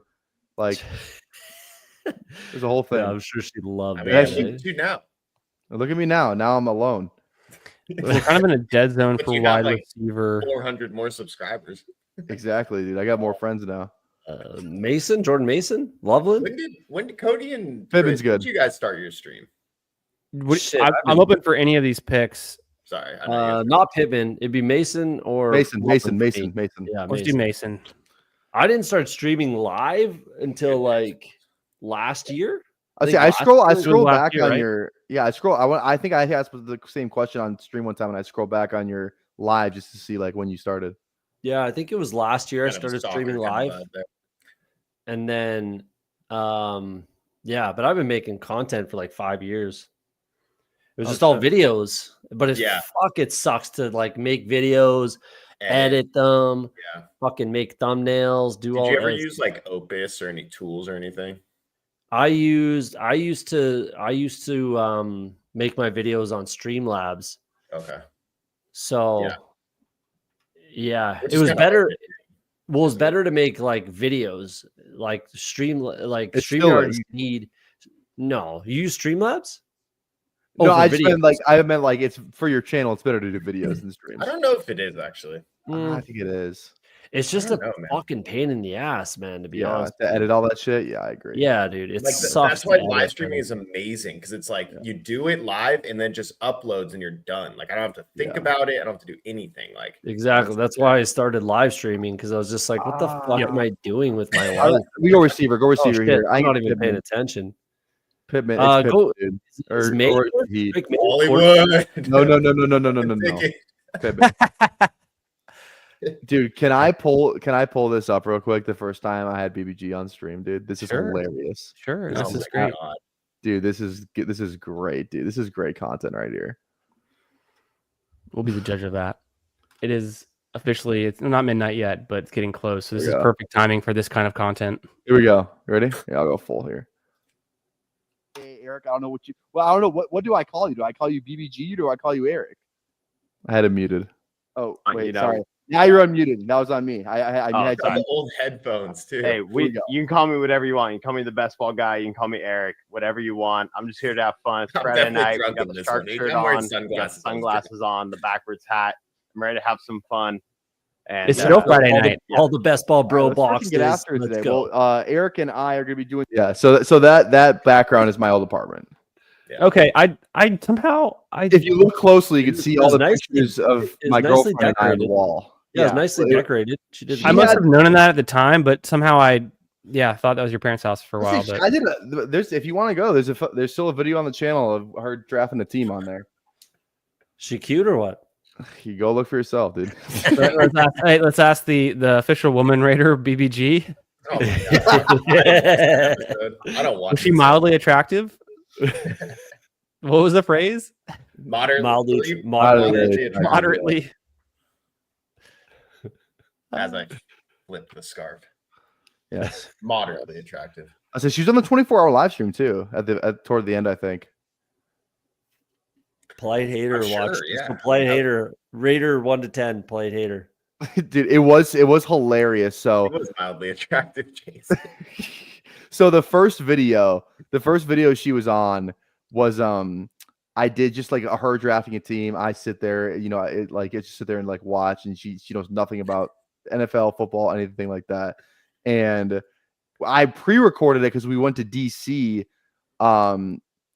for something, like just to hang out or whatever. So I pre-recorded it, scheduled it, and we're in the live chat watching while it premieres at whatever time.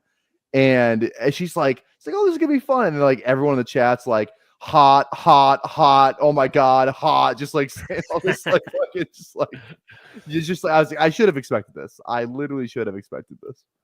That'd be maybe good content. I should get my wife to. Yeah, dude, I don't know. I haven't told the world, my fake life world, but my wife's super pregnant right now. Oh, congrats. Yeah, congrats. Congratulations. Nice. Yeah, thanks. We'll say numbers went up. Yeah. Super boy or pregnant. girl, do you know? We're not finding out. We're just gonna wing You're it. never gonna know. Yeah. Cody, first kid? We'll know. Yeah, first one. Nice, man. Awesome. Yeah.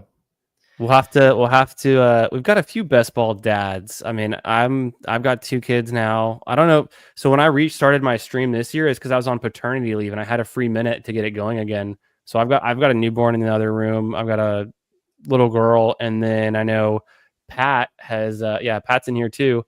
Me and Pat are on kind of that same dad schedule. He's got 2 now, 2 under 2. So we're like, we got some best ball dads. You gotta. Yeah, we know PPR Tyler's going to get married this year in Texas to a fine Texas woman, so he's right behind. I might have a kid out there. You met a fine shit in Texas, huh? Yeah, best ball guy. I don't know. You West Coasters, you like to push off the. I gotta figure it out. I mean, the knee is really. If you guys were it, dude, that one stream we did like a month or 2 ago when we were just fucking letting it rip, dude. When you were talking about whatever, that was hilarious. Vegas trip episode. The Vegas trip. He was talking about. I didn't see it, but I heard about it after. The video it just says late night drafting. It's definitely like not safe for work. He was talking about his ex-girlfriends meeting each other or something like that. It was just a time. Yeah, that was the scarf night. I haven't worn the scarf since that night. Yeah. Hey, we made it. Trevor Lawrence. Hollywood. Dude, just get Hollywood. Oh yeah, we have fucking Mahomes. Trevor Lawrence. I can't believe you bullied Meg into drafting Hollywood. You're a sick person. I didn't bully her, dude. He's a good pick. I don't see the argument how he's a bad pick here at pick 130. I think it's easy with the stack. I mean, obviously, it's fine with the stack, but I hate it. There's nothing to hate. Hated it. Just open. What's Patrick Mahomes' passing touchdown and passing prop? We're doing this again. It's probably like 26. Conservatively, it's like 32, 33, which sounds really high, but I would guess. I don't know. Yeah. Pull up the truest statement said Hartman's last comment. No, stop. Don't pull up comments like that. Don't like Hartman's an expert level troll. Hartman will full send it. Hartman's gonna full send it on anybody, dude. He doesn't give a shit. I know. It's got to be one of these guys. One of these quarterbacks. What does the quarterback room look like? I just said Kyle Sandy. We got Patrick Mahomes. We don't really have any other good outs. No. In the draft there, like what else do we got going on here? Yeah, we need one of these quarterbacks. Do Stroud? Sure. With who? Who do we got? We can figure it out. Yeah, who cares? It is Dak. If we're gonna figure it out, I'd rather go Dak. I think. Yeah, Dak's fine too. Go Dak. You got it. You got it. Oh my God. Mahomes' passing yards is 4,075, and his passing touchdowns is 27.5. 27 I was and a half. aggressive Should have been then. 26 and a half.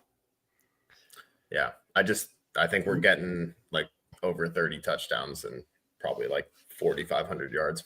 Yeah, the last 2 years has really said that that's last 2 years he had no players. He didn't have any players on his team. Like, what's the guy supposed to do? And Justin Watson and Juju were like his number 1 and number 2 receivers out there. It could be better. The depth could have been better. You know what? I feel like into a barn. Rice, what are you going to call him? They didn't have anyone. At some point, you got to just recognize that's a duck, man. Okay, they're missing their wide receiver 1, wide receiver 2, and starting running back, and we're mad at the offense. Real quick. I just thought of this. Like, you know, ship chasing has their community. Like, when you think ship chasing, you think all like the big name best ball streamers that we all know and love, right?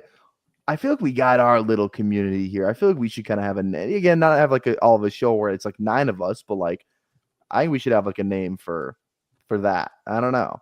You guys got any good ones? No, I don't. But we can workshop it. We can workshop it. Help us out. Chad, help us out. Actually, maybe not help us out. I don't know what ship chasing really like. Who that actually really encapsulates. You know, technically, it was Pete and Pat, and they were having Ben Gretsch on as a guest one time, and then he just kept coming forever. Exactly. So it's basically them 3. Gretsch has dropped off, and now Matic has kind of been in there. But then there's ADP chasing, which is like a subsect. Yes. And then they have stack chasing, which is like Swolecast. That's what I'm thinking. Swolecast, like that whole Swolecast is its own thing, honestly. That whole crew of guys. Same fucking people. Like this, that's what we're figure out. Like we are the D-list. No, we're not, dude. We're not A-list, but we're at least the B squad. B, dude. We're backups. I think we're JV. I'm honored. We're coming off the bench. We're coming off the bench. Like that, like that 6 man of the year, that's always trying to hype everyone up. Like, dude, we're good looking guys, you know. Like, you can go talk to those chicks. Okay, you know? hey, like, chat. Every group of friends needs that guy. You need that guy. Chat, I'm gonna regret this. Wingman. Yeah, honestly, the Pound is kind of like our leader because he's kind of like A minus tier. Pass just below ship chasing. Emo Cowboy's kind of in there too, though. You know, he's kind of Fantasy Sanctuary. Yeah, Fantasy Sanctuary and Pound are in their own tier for sure. Yeah. OGs. Yeah. Real quick, guys, rate me 1 through 10. Chat 1 through 10. I don't care. Fuck it. Looks wise, it's We're like 2 minutes to midnight, and this is the crap you're getting. This is unbelievable. Chat loves this, dude. Chat loves when we talk like this. I guarantee you. They don't want. I know. I'm usually in the chat. What's the board looking like? I couldn't even tell you a single fucking player. I cannot tell you a single player. Tyler, you've already Venmoed me $5 for this team. This is your team. We're just helping you draft it.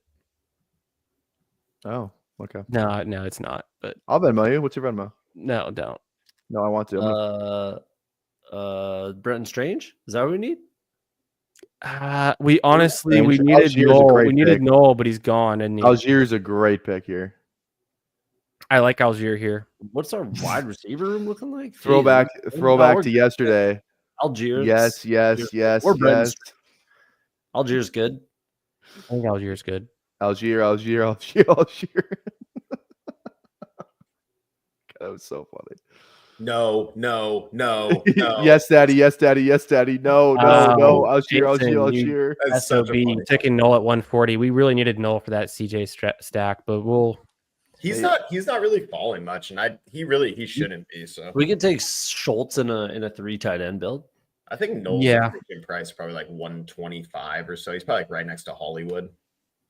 I don't know if you guys saw this. It's like very fringe, fringe fantasy news, but it's Texans relevant. They brought in Chris Evans, Travion Williams, and Naheem Hines they're like trying these guys out, which just means who did? I'm not surprised. They have a pretty weak room, honestly. I thought Chris Evans was going to be something. Mixon, Damian Pierce is still there, and then they just got Woody Marks, but apparently they don't love Woody Marks if they're bringing in all these other pass catchers. So we're on the clock again. Those are return guys too, man. And we want it. He's always active on game day at least. I like Ertz. You're sick. No. It's a bit early. Josh Palmer. Palmer's fine. Josh Palmer. Throw Palmer in there. Cody, I'm not gonna lie. You haven't changed my opinion on a lot of players, but Palmer, you have. I'm fine with Palmer. Smart decision. Yeah. What's our structure looking like on this sucker? Let's try to win this. Yeah, let's focus in now, guys. We're the Early 14th round. Let's now try and win this. Round 13, 14. We'll time to get serious. What is it? 2-4-7-1. 2-4-7-1. Mahomes double stacked. CJ Stroud naked. We've got Hampton, Judkins, Mason, Algier. Probably need some running back depth. 2 more running backs, 2 more tight ends. Boom. Yeah. The wideouts looking good. You guys have Bowers? We got Bowers. Pat's in his draft. Gino's still there. He's just scooping up. Pat's in his draft? Dum-dums. Literally everyone who filled this room is in the chat right now because we were plus 11. I didn't see fantasy. Is this an eliminator or what is this? No, puppy. Oh. They're getting great EV right now, dude. The chat's getting great EV. Oh, the chat is killing it. That's what I'm saying. Like fantasy dog pounded, you're just stealing all the EV from. I've been keeping tabs in the draft, but I will admit we did kind of let this one off the rails just a little.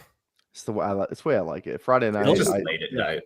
Yeah. It's a puppy, you know. Midnight. $5 bill, man. I've done way worse things to a $5 bill. We're gonna have to check out Pat's team after this. It's probably twice as good. You know what that sounds like? A little substance we like to. What's that line from Wolf of Wall Street? It's a little substance I like to call cocaine.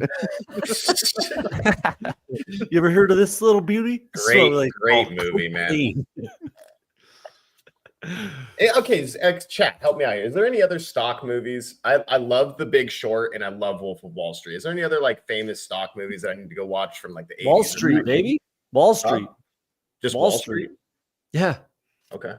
Fucking Kurt Douglas? Billy Madison. I haven't seen it. Billy Madison. Billy Madison. Shout out. Speaking of, subscribe to the channel. Billy Madison. Tiger Blood, man. Tiger Blood's in it. What's the name again? Okay. What's the name from 2.5 Men? I'm writing these down. Hey, real quick. Best Adam Sandler movie, Happy Gilmore, right? It's got to be Happy Gilmore. Got to be. Yeah. As far as just like blind entertainment. 100%. Yeah. Well, you know, the Happy Gilmore 2 is about to come out on Netflix. I am scared.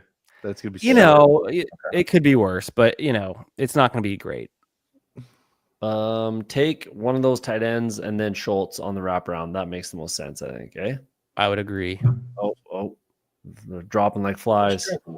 I'm cool. I mean, obviously we can push Schultz. It's not a big deal. If we look at just tight end, there's Mason Taylor. Do we want to grab him instead of Freiermuth? I like Taylor. I like Taylor a lot. Muth. But over Freiermuth, come on, man. If Freiermuth's there, like that's the way to go. Pat Fryer Helmuth. Speaking of ship chasing. Bulletproof. Okay, good show by Pat. Damon Wayans is in that. Bulletproof. That's pretty funny, man. When he's got a I will say the the Adam Sandler longest yard gets a lot of hate. I like that movie. Yeah. It's a good movie, dude. I think it's good. There's funny moments for sure, but dude, that cast is insane. In that movie. My comp for Jalen Wright last year was MEG from The Longest Yard. Love it, dude. Think about how many people are in that. Nelly played. Yeah, it's Nelly, Michael Irvin, Sandler, Terry Crews. That's who it was. The Great Khali, or like that wrestler guy. There's a ton of people in that movie. It's freaking Stone Cold Steve Austin. Dalton Schultz by this fact. God, so do we actually need? Wait. I think not with Bowers. Not with Bowers. This is Coker. It's Coker. Dude, it's Bowers and Freiermuth. Yeah, we could get away with it, but we got to stack up Stroud with somebody. I think we don't have a single pairing with Stroud. No, you choose. Well, then maybe you got it. I don't know. Houston, he's gonna go Houston. But I just make it a rule. Take Bowers in the second round. You can't take a third tight end. Oh man, Pat, you got me wanting to. We're out right now. Bulletproof, man. Yeah, that's fine. Will you guys teach me to football? Maybe Freiermuth is like the tight end 6 this year out of nowhere with Rodgers. Yeah, and then Bowers hits our flex. I don't know. I wasn't. Yeah, right. Maybe we should have just waited on Schultz and not gotten Muth, and then we could have. Well, I thought you guys said Nico. I didn't know that you were missing. So you just took. Why'd you guys take Stroud? We needed a quarterback at the time. But we're gonna figure it out. We're gonna figure it out. Don't you worry. Eric, I need your official statement on pressing Jets matter that has come to my attention. Mm-hmm. What are your thoughts on Sauce Gardner's new relationship? I don't know, man. I don't follow any celebrity relationships. Like kids, girlfriend, Jake. Well, do you know who Sauce Gardner's I don't know who it is. Is it a guy? Ice Spice. Oh, who is Ice Spice? Ice Spice. And who is Ice Spice? Never mind. I've heard of Ice Spice, but I don't know who that is. That one song. Ice Spice looks trippy. What the hell? We were talking about cocaine earlier. She's on a little drug we like to call Ozempic. Yeah. Yeah, I don't know. I don't know if I'm getting down with the way over my head, like orange hair thing. No. But good for Sauce. That dude, he's a freak. Like I've seen clips of Sauce like being kind of weird for sure. So, which I don't mind. He's a good player. You know what I will say about Sauce Gardner? He's no Derek Stingley. That's for sure. Yeah. Okay. Everyone was ripping on them. Yeah. What do you think? I'm not Everybody was ripping on them for that pick. Oh shit. Looks better for the Texans for sure for right now. Yeah, it is crazy. Stingley's the man, honestly. And Sauce was not as dominant last year as he was 2 years ago. Is Derek Stingley the first player ever to get drafted that high because of practice tape? He might be. Pretty much. Because he was like hurt, I think, wasn't he? Yeah, it was like, did you guys see him lock down? He got a wicked rear extension. Okay, Woody. Yeah, Woody's there. I just don't have a lot of faith. But it's better than nothing. I mean, we could use like a veteran presence. Sometimes you just need a Woody. Oh, Brashard Smith. Which one first? Brashard Smith. Brashard Smith first, and then Woody. Yeah, that's who's Jerick McKinnon. Mahomes there, like so mispriced. Go Ponies. So mispriced. Really, you're that sold on Brashard Smith, Cody? 7th round pick. You think he's just like? I know it's a really good fit, but I just with these 7th round guys, like. He's the only running back in that room that's any different than the rest of these old fucking slow geriatric. Yeah, but they did re-sign Hunt and they went out and got Mitchell. So I don't know.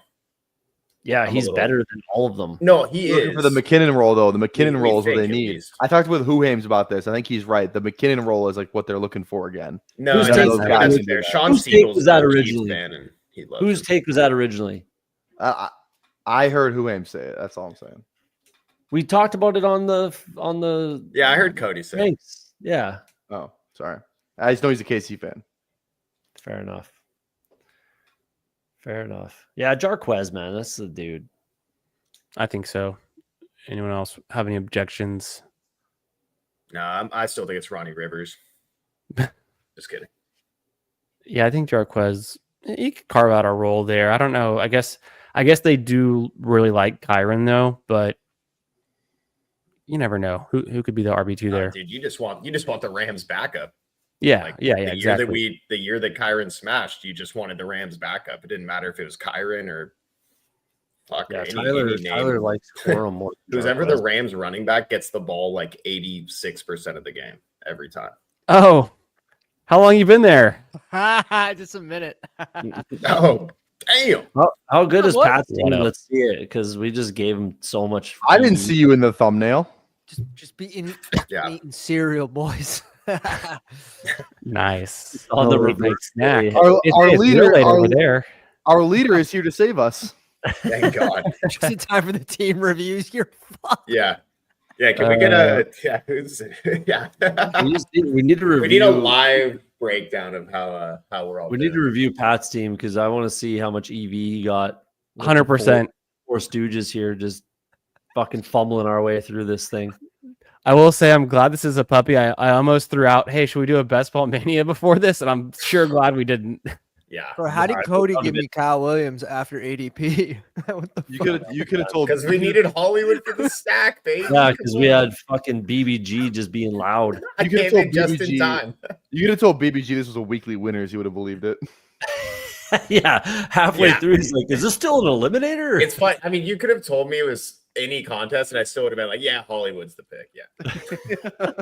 Doesn't matter the contest. I mean, you had Mahomes too. Come on, you got to stack that up. Yeah, but we should have waited for Brashard, man. Now we're fuck. We didn't need stupid Hollywood Brown the whole time. We got Brashard. I know. Now we're overstacked. We're too stacked. You can't overstack Mahomes. If Mahomes hits a DFS lineup and wins it, it's like 3 guys coming with him. Sounds like what's happening on the stream right now. Let's review this team. This is pretty well, damning. You're the one who's overstayed their welcome. It's actually not a bad squad. I kind of dig it. It could be worse. We're talking about the stream or the team. We ended up with this 2-6-7-3 puppy build. Interpretation. We've got Mahomes. You can call him triple stacked. We got the Brashard Smith. We got Rice. We got Hollywood. CJ Stroud was practically naked. We somehow grabbed a third tight end on a Brock Bowers build and took Dalton Schultz because we didn't really land this one. But Marion Hampton, Quinshon Judkins. Yeah, yep. No input.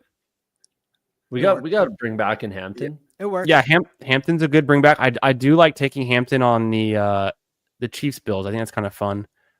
Quinshon. Yeah, and you guys got the Raiders with Bowers against Chiefs too. Which that's that too. Okay, we're building this AFC West. It's not bad. It's not bad.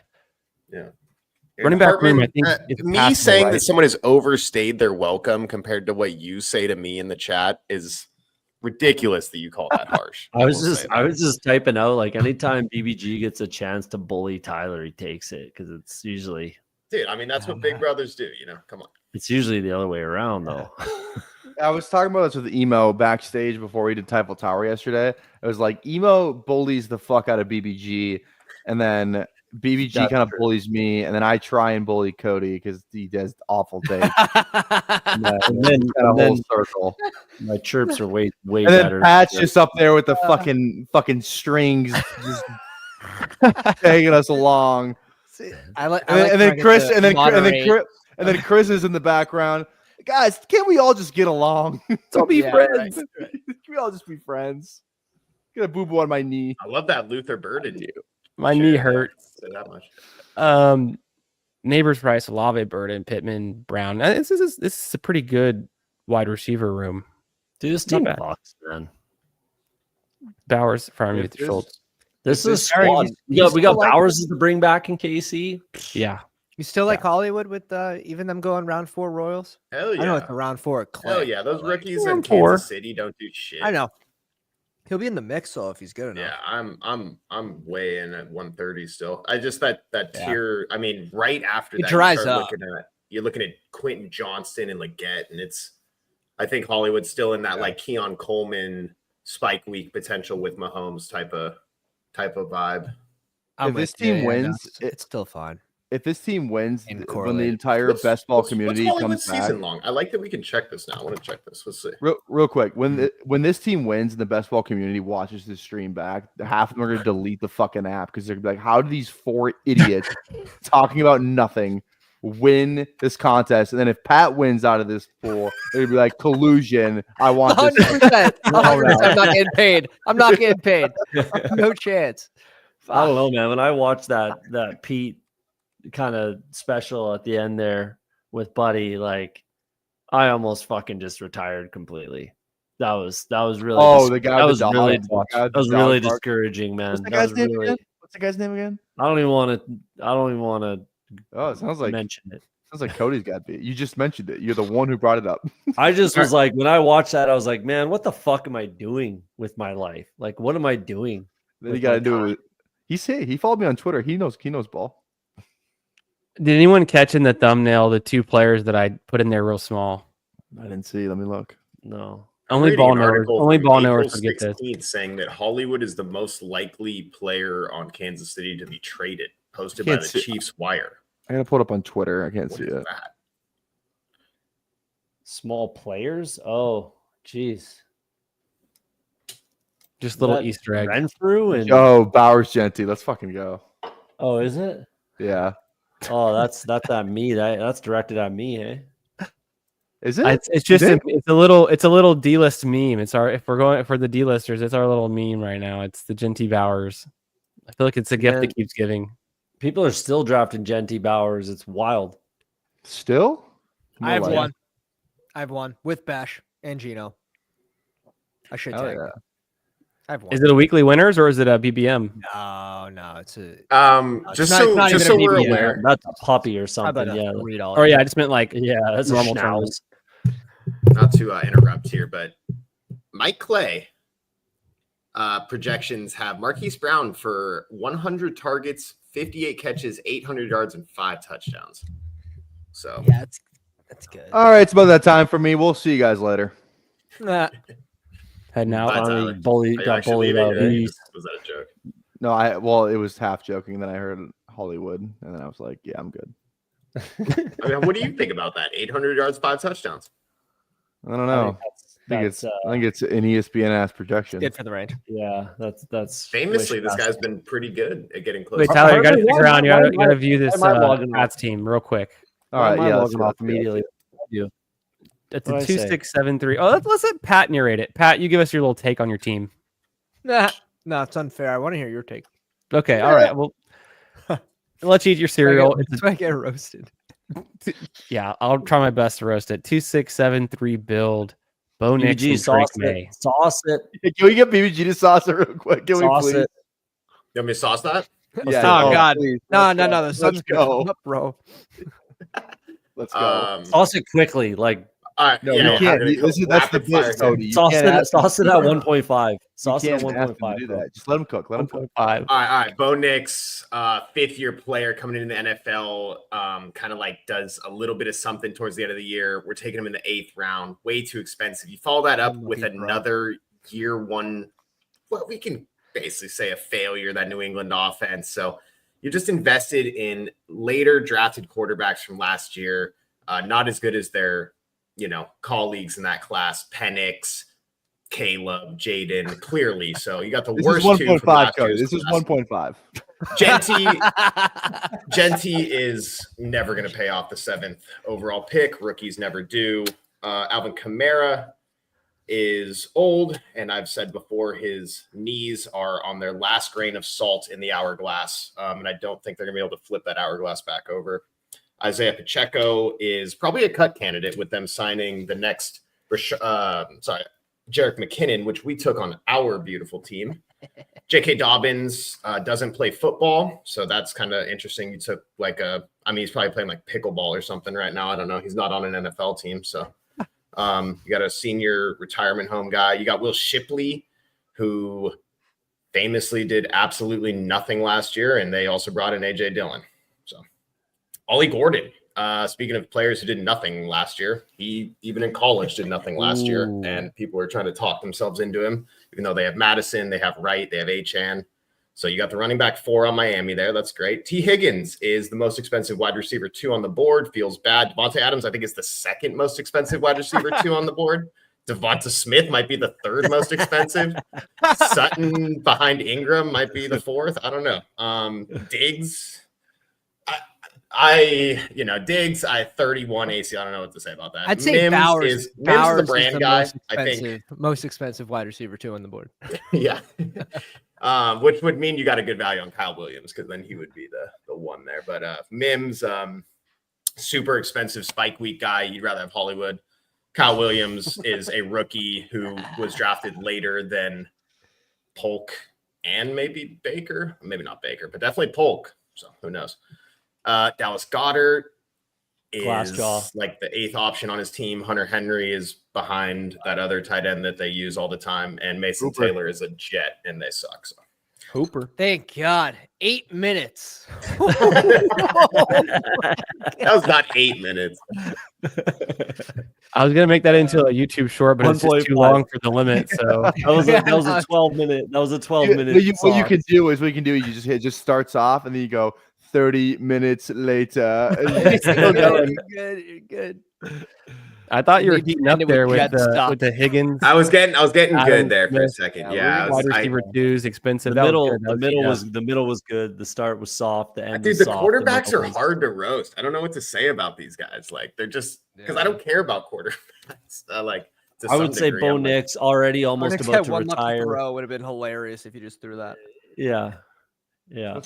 Pat, what cereal are you eating? Let's take a guess. Let's guess. Oh Yeah, yeah. Some dad. I'm gonna say I like Cheerios. No, I'm gonna go like I eat healthy. Pops. I eat healthy. I eat healthy. Corn Cheerios, pops or something. Or It's like like Chex. fucking Mueslix or No, something. I also have friends. So I eat healthy. I have friends. Is it that magic cereal? Shredded wheat. The fuck? Shredded wheat.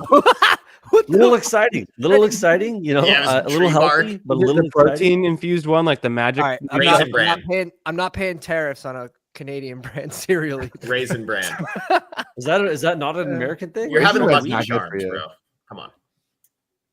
I was gonna say cinnamon toast crunch. I stole the wife's cereal. Special K chocolate delight. Here we go. We got this little chocolate. Hartman. Oh, here we go. Hartman got it. Hartman got it. Nailed it. Little chocolate. Hartman was in the Discord. He got the answer. Yeah, is it a wheat? It's like a little Willy Wonka chocolate bar right there for you. dude? It looks like the fucking. I got you. Oh, we're banished. We're banished. Come on. That looks like the Check bullet the- that shot Oh, Abe my Lincoln. eyes. Check the back of your Dude, that looks like the shell casing that shot Abe Lincoln. yeah. Check the back that of your would be the funniest pantry thing for you've ever Hartman, said man. in He your might life. be crouching in the back of your pantry. The funniest thing I ever said in my life was when I made Cody crack up about fucking pen pals. Dude, what does Hartman win? Gotta give him something now. Like fucking Hartman, you get equity in the team that we just drafted. damn. Could be good. I can't wait to figure out how we lose this year. And actually, Hartman was in this draft, so wasn't he? Or no? No, He's been in a lot of them. I'll give him equity in my team. Oh, that's nice. that's the There we equity go. you want. This way he can get. All right, I don't know. I guys. think you guys drafted. You guys a pretty wasn't good that team. bad. It wasn't that bad. It wasn't that bad. All right, I'll free up some talking space, guys. I'll see you guys later. I'm gonna go on Instagram and probably like 4 Instagram stories, and then we'll call it a night. Good luck fishing out All there right, with the Thanks for ladies. coming on, PPR Tyler. I'll set my Did it. filters to Texas, Houston. Oh, There we go. your So I can- Tinder filters. I'm not on any apps. Just Instagram. All right, see ya. Just YouTube. Yeah. Hell yeah. Should Should we rip another one? Savages. Should we rip another one? Yeah. Or 20 Eliminator, maybe. Can we? We can fill it? try. So we were no trying way to in fill the Eliminator. Eliminator. Why do you want to draft the Eliminator so bad? That's what I'm saying. I wouldn't be. Well, that's touching what the Eliminator stream was now. proposed as. It was just a Oh, fun yeah, no. idea, but we're Something waiting on up. 11. It's not going to happen. Okay. Yeah, that's fair. All right, we're doing puppies and schnauzers. I missed the bit. What's going on with the scarf? What's the scarf bit? He's a He's a Californian. Oh, No. the scarf? Yeah. Just kind of a vibe. I tore my ACL when I was wearing the scarf. Oh, You were wearing the scarf it's in just while so it's dancing. fucking just awful luck. Yeah. And now you're Dude, drafting. We had the on most this wild stream stream I've with probably the- ever had while I wore the scarf one time. Why were you dancing with the scarf on? Snap filled. I'm just kind of I don't know, man. Yeah, One you don't even really Chris know is in what here you're again. doing. You're just kind of doing it. You know what I mean? Were you in like a nightclub? Where were you that this happened? Yeah, it's called studio. It's just like it's literally just a room. And you were It's wearing like a scarf. Yeah, I was wearing a scarf. I had a really nice outfit All right, I gotta on, look it nice up, I gotta jacket look it on. up, I gotta look it up. Where? What city? What city? Studio where? San Fran? Yeah. San It's- Diego? No, it's in Santa Barbara. Santiago. Yeah, no, like Hartman said, I'm showing my true colors, guys. No big deal. Come Okay, on. one sec. All right, I have the place. If you just want to share it. Yeah, let's see this. Let's see this place. Yeah. Oh, interesting. Nothing one will second. get you banned, bro. Is it all I'll dudes? give you my channel. Wait, what are you pulling up? Yeah. Yeah, there it is. Yeah, that's it. Nice. But in the nighttime, all those stools and stuff are gone. They clear all that out. So Is that Billy Or- Jones? Yeah, that does look like Billy Jones. Oh, On the ones and twos. Billy Jones on the ones and twos. oh shit. I haven't got Shit. the 101 since post NFL draft yet. Through like 40 drafts. I don't think I have either. I think that's my first. I think that's my first Jamar Chase How many post drafts have you NFL done? draft. BBG? Like 40. Holy shit! I've done like. Well, dude, you got to get that 14. equity. You got to get that BBM equity like day one. I got my 10 BBMs in. I'm not trying to go overboard on BBM before the schedule. No. Yeah, you're right. Well, what else have I been doing? How many BBMs have you done? 8 BBMs. I've done 9. I've done probably 20 puppies, a few schnauzers. I'm trying to save the schnauzer. If I can get that schnauzer juice right after sked drop, man, that's gonna hit like interesting because it's a huge contest still. There's almost 200,000 $100K for $3. Like, and it's also a 20 $3? entry max. So I'm like, dude, that might take a while to fill. It's kind of annoying that we're going to be staring at it for so long. So long. That's why I think Underdog is not going to push out too many more contests, honestly. Like the Eliminator is huge. No, they are, but they have a lot of stuff. There was too many last year. Not too many, like as in, they didn't fill, but like there was some that it's like, fuck, I kind of want to play this, but I'm not going to because there's other shit I'm trying to play. Like I can't wait for schedule release and bye weeks for the Eliminator because that's going to take up. Yes. Yeah. And those are fun. I can't wait to who can come on the channel? I'm gonna do a sked release episode. Yeah. What time of the day is it releasing?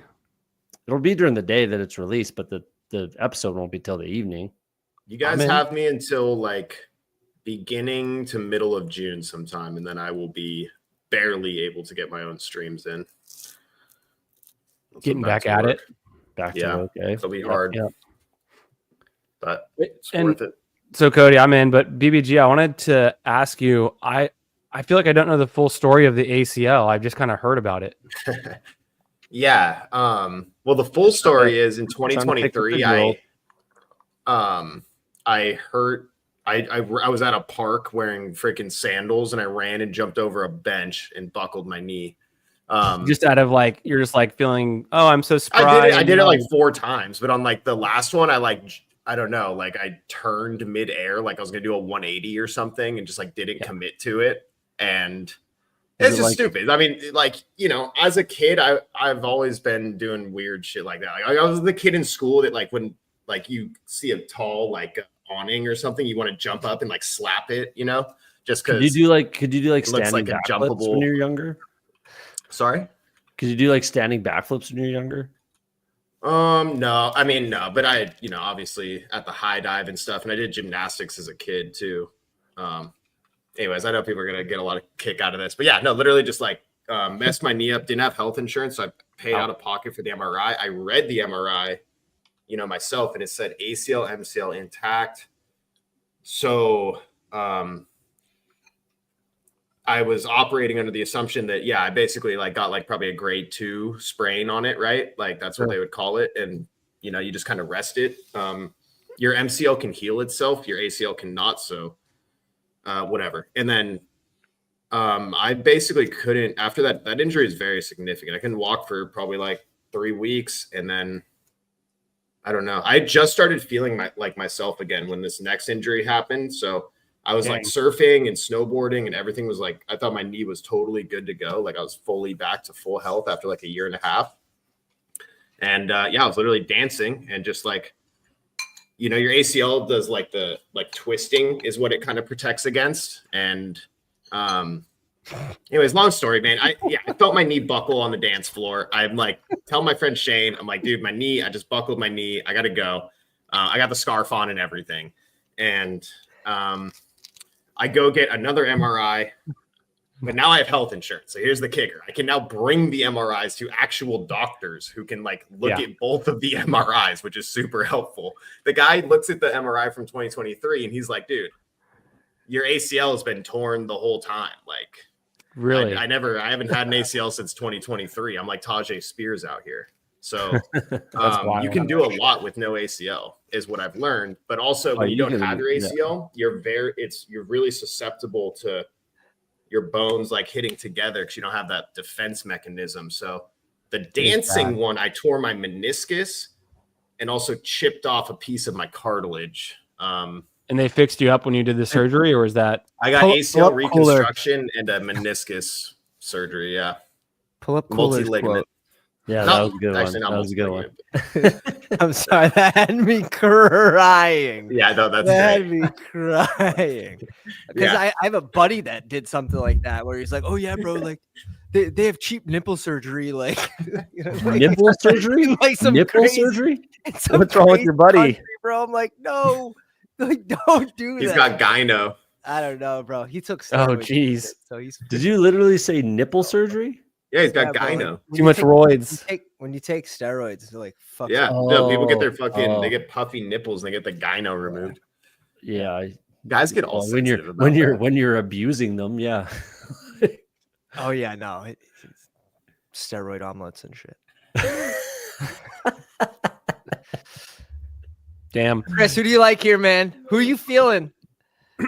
You know, I played this a few different ways during the big board. Obviously, for the double stack, you can get Bucky. It's a nice pairing with Chase. McBride's still there, which is very attractive. We'll see if Chris, who's I think in the chat, takes McBride. And then if we didn't go McBride, we could. There you go. So I like to get the double almost every time I can, to be honest.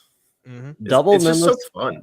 let's flip it. Let's flip the board somehow. Like, You want to do T and like Travis Like- Hunter? That'd be Dude, sick. Bucky T is fun, man. Because Or how many like- times has Bucky fallen? Or with- Chase Brown, just take the I don't know. whole team. I've done it before.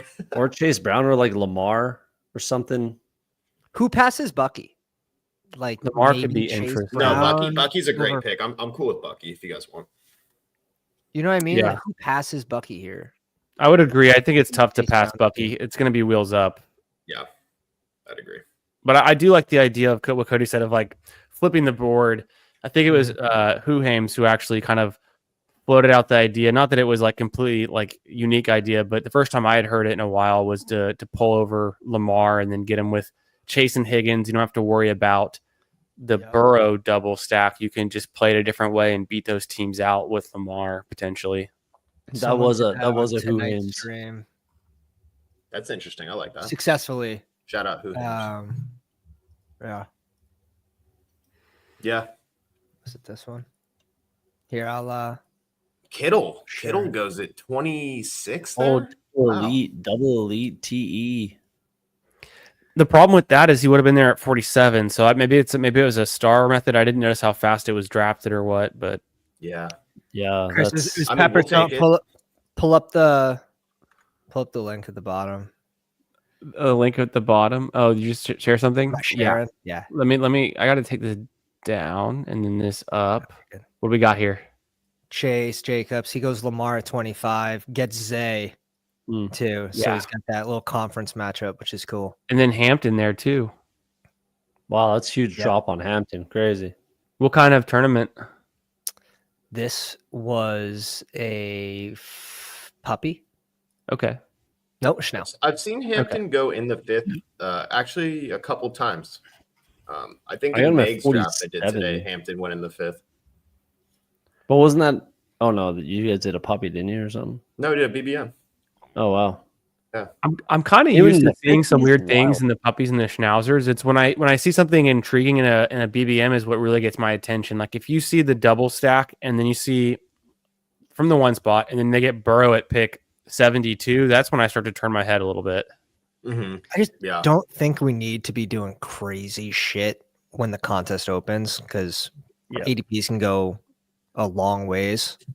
Right. I agree. Could be an injury and someone falls. It could be anything. So, Well, what is unique or what you're reaching for now might not be unique, in June, July.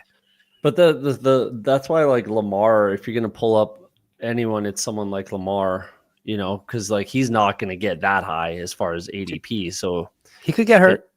he could, yeah. That it would minor only be injury would negative. Like it would only be negative. He's not going to move up, right? So if you're going to do something like that, I don't disagree. Like at this stage of the game, like even with the Burrow thing, like trying to push him to 72, like I don't really see much value right now. If his ADP falls to like 57, high 50s, then yeah, like you could probably try to push it around the corner and see if it happens. But like as it sits right now, where his ADP is, that's pretty risky to try to push Joe Burrow for me. Alan goes here at 21, which is crazy. He's been going in the 40s in some of my streams today, which is like, it's like a lock. It is a little bit early, huh?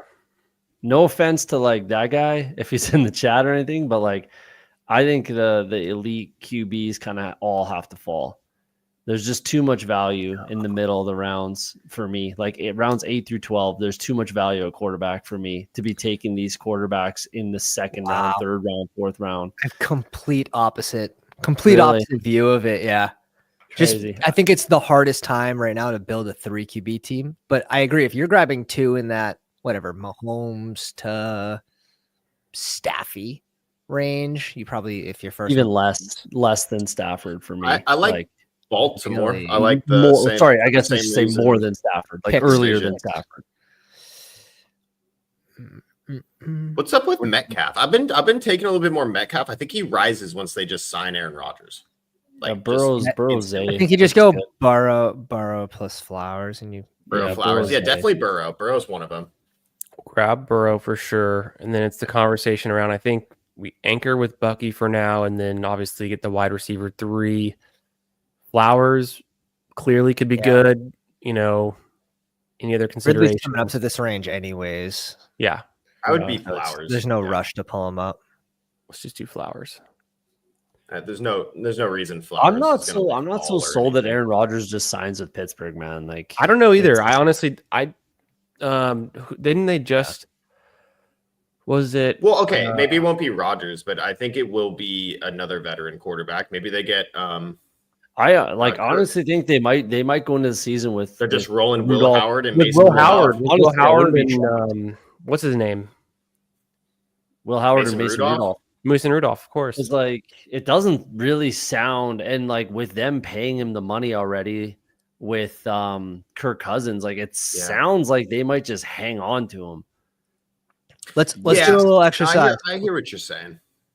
What's the combination of the latest 2 QBs you guys are comfortable with if you pull up the QB list? Geno's the last quarterback I'll draft. No, sorry. I'll take Richardson. I'll take Richardson like really late. Like if he's their 17th round, I'll put Richardson on it. Let's start with Mahomes. Mahomes plus who? I've been saying on my streams like I want to be done. Stop it too. I'd be fine with Mahomes Geno, but I'm not doing like Mahomes Darnold. I don't take Darnold really. Okay, is the same thing for Baker. You putting Baker, Fields, Kyler, Mahomes in the same bucket, or you're just Geno? Or Fields. I get what you're saying. You're saying the difference between taking 2 or 3 quarterbacks? Yeah. Oh, okay. I feel more comfortable with Mahomes than I do Murray and Baker, to be honest. You could take 2 with Caleb. I agree. Yeah. That's where you start to get hit. That's the line. But I want to start out like who's the latest QB with that mid round to stop it too. Versus what's a little more thin. Like, are you okay with Love and McCarthy? Are you okay with Love and sometimes you have to be. You don't need to force that third quarterback. I'm okay with like Love and Justin Fields. I'm okay with that. For 18 rounds, we'll start to see some of these combos where you could get much riskier and take Bryce Young plus I don't know how far you want to go, but you'd probably feel fine with like Baker Mayfield. I mean, give me Drake May and Geno, and I could call it a day at quarterback sometimes, you know. That's not have another either. stack. Like, yeah, it obviously depends on what the rest of the roster looks like too. But Dak anywhere. Like I could see Dak being a top 8 quarterback again, or Stroud being a top 8 quarterback potentially. Like those guys are super late. Man, I would if Dallas added anyone at all. Like I want to believe that, and I thought they were going to add a receiver or running back. Wild, just to help the offense a little bit, but. Shit, they get the tackle they need to help the offensive line, which has been in shambles. But they're putting a lot of faith in that Dak can just make it work. With obviously CD's there, but just as a whole offense, they're like Dak's got this. He can just. We don't really need to get him any more skill position players. He can just figure it out. Yeah, I've lost faith that like they're gonna do anything. If I'm being honest, like I think we lost faith last year, and they weren't that bad though. No. Last year was the first year, and it was like we expected. They didn't. Okay, now this year they still compared to the year before, though. For sure. And you know, Schottenheimer was a big reason CeeDee Lamb had that crazy year too. He was a big part of that. I forget where he was, like on what he was doing for the team, but someone told me that at least, that he was the quarterback's coach or the wide receivers coach or something, like when CeeDee Lamb had the 1,700-yard season. So he had something to do with it, at least. Quinshon's gotten some crazy coach speak. Yeah. I'm a dude. I would be kind of into taking Caleb Johnson here, honestly, if we can get him past Chris. I like Caleb Johnson. I think that's another. We're leaning back into the NFC North. It would be Caleb over AFC North. Pickens. Sorry, Caleb over Pickens for me. Yeah, he's got to end up. He's got to end up being a better pick than Pickens, and then it's Diggs over this crew. I know Pat's big on Diggs. Yeah, I'd almost double tap Pittsburgh, but that seems like a really bad idea. But it sounds fun because we have that whole division already. It's kind of interesting. Yeah, it does sound fun. Yeah, we could. 15.9 points per game. Come on, we don't need Diggs. It's too safe. I don't love. I've never been a huge Pickens fans, but I think back to like the 2023 finals weeks. Yeah, and he went off for 40 points, right? So he can really hit. Let's live a little. I'm good with any one of these guys. I don't mind. I mean, not Laporta, I don't think, but BBG. I'll let you make the call. Let's go Pickens. Let's do double Pittsburgh. Sounds fun. I like that. Now we have to go Rodgers. Now we're going to take Cedric Tillman and Dur Sanders now. Even if we had DK, I wouldn't go with the Rodgers. No, this is perfect. Let's just say the Bengals play football this year. Baltimore week 16 or whatever, and then Pittsburgh week 17. And does Rodgers want to play football this year? His mind's in it, but his body is not. He was on Pat McAfee, and he got trolled by the Jets. They made him fly out cross country. Yeah, really. Go to a meeting, and it was supposed to be talking about like the future of the Jets and the whatever they had for their vision of what the team was going to be, and if he fit that vision. And they asked him straight up, they're like, "Hey, Aaron, do you want to play? Do you want to play in the NFL still?" He's like, "Yeah, I'm thinking about it. Like, I'd like to play." He's like, "Yeah, well, it's not going to be you. You're not playing for us." Good. Yeah, I did hear about that. I want to get ahead of something too that I just remembered actually. He's definitely going to play. So Jordan Travis was the Jets' third string quarterback. He had to medically retire from football. So when the Jets go out and sign Carson Wentz or something, I don't need a bunch of people telling me that Carson Wentz is coming for Justin Fields' job or something. So just know that the Jets will sign a quarterback in the news and to not overreact when they do.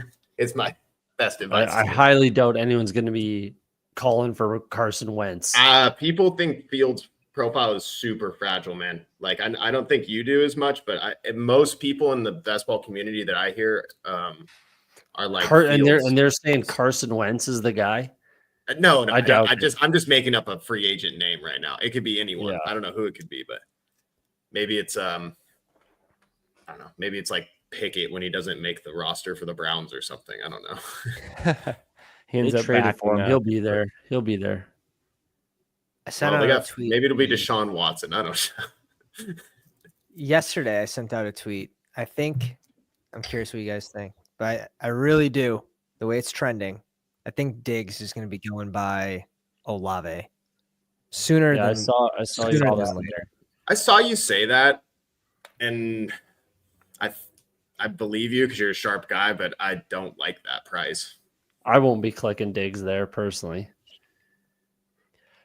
I just worry about the age and the injury comeback, but I think he's clearly the number one in New England, right? And it was looking pretty good in Houston until he got injured. Yeah, it's expensive though. It's the Pats. It's not like hard betting to on sell. The Jets. It's like the Giants and the Jets. It's just kind of gross, like they're just not good teams. But he's going to be the clear number one at some point this year. Yeah, no matter what, at what point, if he gets positive news about his injury, which it's been nothing but positive, he's not expected to start on the pup. I don't know. I think it's pretty obvious wheels up situation where if you don't want to draft Diggs, like take him now. If you don't want to draft him later at a higher price. No, that's fair. Yeah, I definitely want to be clicking in on Diggs, so I don't mind that take. I'm clicking him a little bit now, but you're not wrong. Like if he rises, he's not going to go down. So yeah, Sure. let's take some shares here. And then if he does rise, then I don't feel bad not clicking him. So right, yeah, you'll have your 4%. You'll have your 4% blanket or whatever at that point, and yeah, I would agree with that take. I would be okay. Like he's a fine price now. He's a fine price where he's at right now. That's for sure. But like it gets a little more precarious, a little more touch and go if he's up in the 50s, you know, early 60s, late 50s. Then it's a little. Some of these teams that are like in deep rebuilds, like you could almost throw the Bears kind of into this. Like we might be like a year early on them. Like Patriots, Bears, these like rebuilding offenses. They'll probably be like really good next year is what will happen. You'll get usable parts. You'll definitely get usable pieces. Right. I'm pretty like Olave. Who's the quarterback in New Orleans? Yeah, I don't know. Who's playing fucking quarterback? Tyler Shuck, apparently. Derek Carr gave a speech at his church about having tough battles in life. I think Carr plays. I think Carr plays there. But the beat writer Nick Underhill was saying there's no way Carr's coming back. They're just not on good terms. No, he did not want to do that contract thing. I'd float out Higgins as a I would take Fields here, but okay. Well, we got 2 picks. Who do we have at receiver? So we've got our double stack. It's gonna be tough to go Fields here because RB is gonna fall off. Yeah, it was. I agree with that. I go Higgins and B-Rob if you want to build a balanced team. There's more. There might be another running back that's another interesting running back down here. Like Mason's really interesting to me. I just don't really think B-Rob's the guy that you got to click here. I agree. He's not very exciting. Scadabo's a little bit more exciting. I would rather take Scadaby than B-Rob. Jane Daniels had more rushes in the red zone. Shit, Bashal Tootin's more exciting than all of them.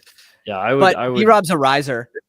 That's Tootin might be there on the next. Scadaboo over B-Rob. Like go Scadaboo then. Let's do it. I think I have that. I'm cool with it.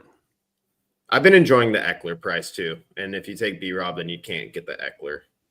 I think it was too expensive to take Fields on a team where we've got Joe Burrow double stacked. I mean, it could be nice. It's a good counterbalance to a pocket passer, but we're just saying it's Joe Burrow 15 out of 17 weeks, you know, and then you barely need another quarterback, I guess.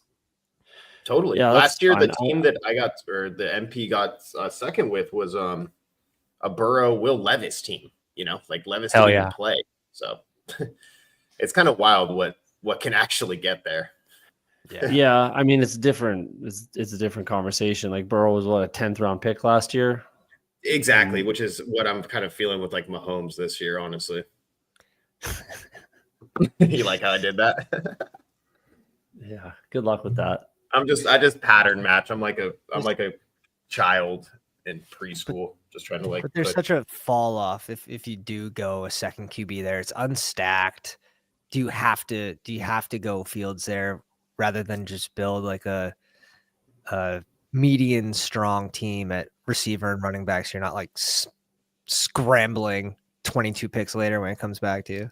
Well, yeah, but I mean, like Higgins isn't exactly a smash right there. Like, I agree. You know, so it'll give you another stacking option. It'll open up Stroud. Well, you can get neither is Scadaboo, right? So any name at wide receiver was the smash. We just needed one because it gets really gross. It's not just like take anyone because they're a wide receiver. No, Higgins, like, that's Higgins never is the picked thesis, 35 overall on a high passing volume offense, right? His quarterback might fall back to us here. Going to give. I mean, it wasn't a high passing volume offense last year. Definitely not stacking the Pittsburgh guys with a quarterback. So, okay, where are you getting the high volume passing offense from? When they have players on the field, I'm not saying that's not going to happen. I'm not saying that's not going to happen. I'm just saying they weren't last year, and it's a different offensive coordinator. Well, yeah, the out to them head coach down. Defensive head coach, strong defense. They were the number one team to run the ball on first and second down, and they said, "You're out of here, Bobby." And then they go out and immediately draft 2 receiving weapons. I'm not saying it's not going to happen. I'm just saying, like, what evidence do we have? Like, yes, they drafted accordingly. I get all that, but it's a defensive head coach, quality, very quality defense. They drafted wide receivers, and they know that they have a superstar quarterback. I'd be more worried about the defense or the the running versus passing game, if they touched more at running back than Woody Marks and they really showed that they want to run the ball and control the game. That's the other thing. Yeah, I don't disagree. I don't disagree with running it. back. I don't disagree. They had a couple receivers here, so you got to be at least a little excited that they're. I don't disagree. They should be. They should be. Got a lot there. They play against shitty defenses like Jacksonville and Colts. Like, I'm just poking holes. I hear you. There goes Stroud at 111. No. The closing line value on Higgins is like gone. Like it's how much more can you move this guy up? It's like gone. This is but some could argue, does Higgins have more immediate opportunity than Ibuka, than a Burden? Like it's the lad versus Odunze last year. Right. I think the strength that could favor Stroud this year is that the new OC Caley, his kind of like belief in giving the quarterback the power to change the play at the line of scrimmage, and then he's really big on the O-line winning at the line of scrimmage. And so I think his new focus, him coming in, what he can bring to the offense should elevate Stroud. It should be a much better situation. Apparently the Slowick situation was never great with Stroud. Apparently there's some rumors that Stroud and Slowick weren't on speaking terms last season, which is crazy for your offensive coordinator and your quarterback to not even want to be in the same room together. Jeez. Yeah, it's a tough situation. Yeah, I think I heard something like that too. Polite and Coolers bringing up. Well, the Scattaboo feels like Blake Corum. I would disagree with that. He's gonna be in a lot more. He's gonna be in play. Coolers. B-Rob is a riser. Come on, too. I think Commanders will look to scheme away from Daniels to protect the QB. Maybe not even so much of that. Maybe that mixed in, but like if you're betting on Washington to be good, more extended drives than last year, more red zone trips, B-Rob is just going to naturally get more touchdowns this year. They don't really add anyone at RB unless you're no, you probably want the running back on like one of the highest scoring NFL teams. Yeah, I think B-Rob's just a simple click. Bateman. Oh no, we have Flowers. I think we need to think about our second quarterback and who we're going to backstack because we have no stacks. So you could go Tootin and Lawrence, and then maybe take Strange if you want to get crazy. You can go May with Henry, Kyle Williams. Y'all, Tootin over Charbonnet. Like you want to grab Charbonnet. Charbonnet's cool. If you want to double tap running back, we'd probably be done at running back if you do that. I think it kind of we don't. I don't like it because we won't have much flexibility at the end. So this is why I like taking quarterback a little bit earlier, especially when you're on the corners, because like then you end up in this situation. May would be fine. I'm fine with May for sure. You can definitely go May. We do May, and then we have some outs with him later. That's why you go Diggs. You feel better about the May click versus Pickens. You're like, who do I grab? I don't have any stacking partners. Yeah. Can you pull up Kyle Williams? Just search him to see what is his ADP? Is his ADP getting crazy or what's going on there? Yeah, he was drafted in 118. Okay, he's pulled up around.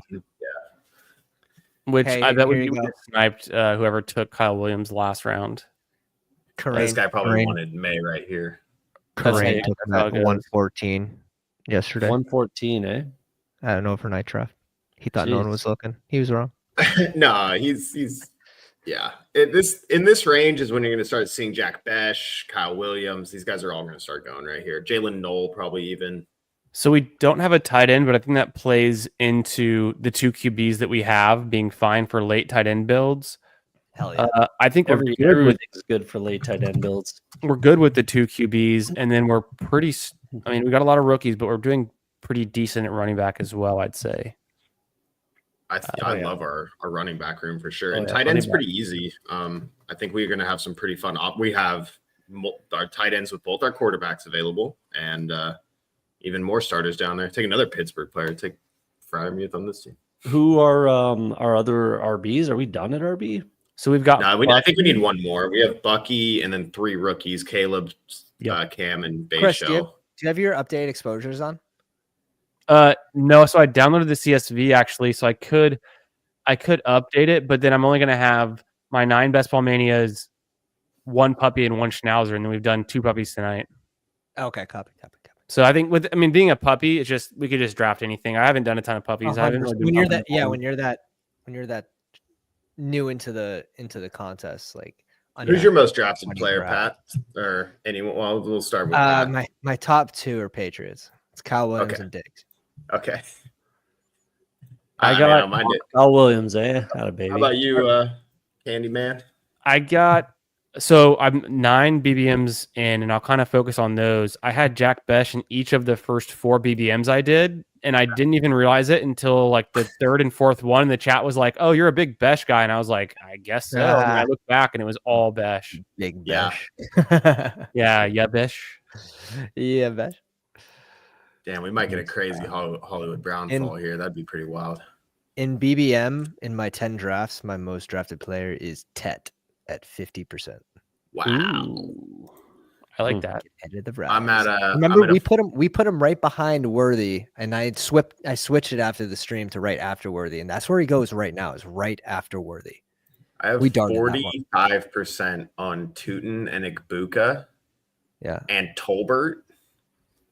And then it drops down to 30% Estime, Burden, Michael Wilson, Kyle Williams, Travis Hunter, Brees Hall. Tolbert's in my top 5. Tolbert's in my top 5. Oh, Tolbert. I mean, we should take Tolbert right here. This is like where he needs to go. Like, I know. It's crazy. Wide receiver 2 in Dallas. On this team, honestly.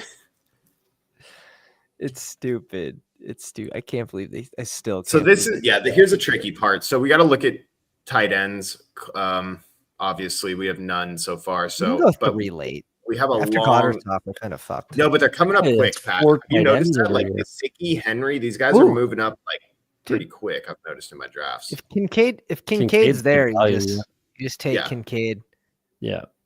And then I was gonna throw out. You want to lock up Gesicki here, or just go receiver or something? Yeah. Probably. What is the RBs? It's a little early on our tight ends. 30 picks pull it off. We could just but I feel like they might not be. We could just take Pitts. Yeah, Pitts too is fine. Pitts is there? Yeah. Yeah. Could just take double tap. And then only have to get one of these guys. Yeah, I like that. Do we want a receiver in this range? We're just going to hope that we've only got 5 wideouts, and 2 of them are. I would go all the way down and take Tolbert here. Or Palmer. Yeah, I don't want Palmer and Kincaid. I don't think we double tap. I think one of them's fine, and we still target the other 2. You go Palmer and Kincaid. Pitts and Palmer. Pitts and Palmer. I'm not opposed. We're on the corner, so it's personally. But who's there for running backs? Is there a running back we like here better? I don't know. Let's take a look. Benson. Yeah, this would probably be our last that finish one. us? Maybe not, though. I don't know. Yeah, go Benson. I don't really strongly believe in Benson. I had higher hopes. Rashad White. We have so many. What's the difference between Palmer and Tolbert? I think we could use White. Oh no, we have Bucky. Don't shit, that's right. Algier, maybe Benson. We'll whatever. We'll make it work. You take Benson. You take Benson. It's fine. Then we can be done. We can be done at running back with that. I think Benson, and fingers crossed he can actually carve out a role this time and not give touches to DeMarcado. Yeah, that was disappointing. And even Michael Carter. RB2 in the class.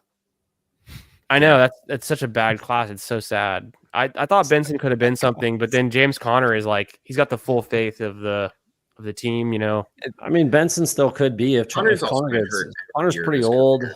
Yeah, if Conner goes down and Benson finally gets the run, then it could be a pretty good spot for Benson. That's what I've been drafting him for. Fingers crossed that actually comes to fruition, but it didn't last year. I think it's pretty sharp to draft year 2 players. Honestly, that's definitely not every player has an amazing rookie season. I know we're kind of used to that nowadays, but if you guys even just think back like 4 years ago, like rookies. Well, that's why rookies were always like super undervalued because this is a second year breakout. It's the Josh Gordon. You could just. It's like every single. Tank Bigsby. I didn't take any. I started taking Tank Bigsby because towards the end of last year or whatever. I don't remember when I was starting to mix him in, but dude, he like fumbled 4 times on the goal line, and then they just outright benched him for the entire year. And then last year he looked great. Tank Bigsby was way better than ETN. So, You never know. Stick to your priors if it's the same situation. I think I'm sticking to it with Benson. I'm going to keep drafting Benson. I liked him as a rookie. I like that, Cody. They didn't add anyone in the draft. Benson, at least RAS wise, is interesting because he's got the same height, same weight, and same kind of like speed drills as a Breece Hall. So he's kind of like the full package, not high draft capital. He's like early. People forget like James Conner gets hurt like every year. Yeah, true. Except last year. Right? I know. Get a great year. The last 2 years just kept clicking James Conner. This year I've sort of come off it a little bit just so I can get some more Benson. Yeah, but he's probably still just a good click. He is. Yeah. Same thing with Marshawn Lloyd. I'm still clicking Marshawn Lloyd enough. A little bit less now that Savion's there. He could steal some RB snaps, but if you're like, if I'm fading Josh Jacobs a little bit, then you kind of have to be in on the backup. Leverage it somewhere. Yeah. Which is smart. Because if you're right twice. If you're wrong twice, but not really, because the cost is what? Exactly. 18th round now with you can get there in a different way. So yeah. If you're wrong on Jacobs, it hurts a lot more than being wrong on Lloyd, right? So definitely. Oh, and when you're right, it feels so good. You win. Yeah. You do win. That's actually how you win. It's when you draft Tyrone Tracy in the 17th round. That's like what causes you to win, actually, most of the time. Exactly. Those kind of players. in the 20th. Yeah. Right. That'll do it too. Totally. That's the one where you're like, then you have to stop yourself the next year from just, now Dobbins is, everyone's kind of off of him. But then it's like, but he helped you out so much last year, but his situation completely changes. That's the thing you got to watch out for. I went on one stream of Fantasy Sanctuary last year with Tyler on Fantasy Sanctuary, and I was begging him. I'm like, we have the last pick in the last round, and Dobbins is there, 18th round BBM. I'm like, please, Tyler, please. He dropped 32 picks. You're never gonna take him if you don't take him here. Just take him. This is an interesting question. Oh, do we want both these guys here? I don't hate it. I think they're going to be there. 2 out of 3. I think we double tap because the tight ends after this actually this is kind of right where it dries up when you start getting into Terrence Ferguson. The wide receiver. Who we like better? Because I don't mind Palmer. That's for sure. We need a wide receiver. We're getting. Yeah. Is Tolbert here? Yeah, he's gone. Tolbert was gone, if I remember correctly, and he's there. We just grabbed one tight end. We just grabbed the nut butt. Grab Henry then. Yeah, Henry. Definitely Henry, right? I'm gonna slow play it. Let's just take a quick look at. I like Tolbert. Let's just make sure there's nothing else there we want. No, it's perfect. I sometimes I mix in Alec Pierce, but I don't have a strong take on it. Later, you can get him later though at the same price. You can for sure. Sure. Tolbert's going up. The price is about to increase after this stream.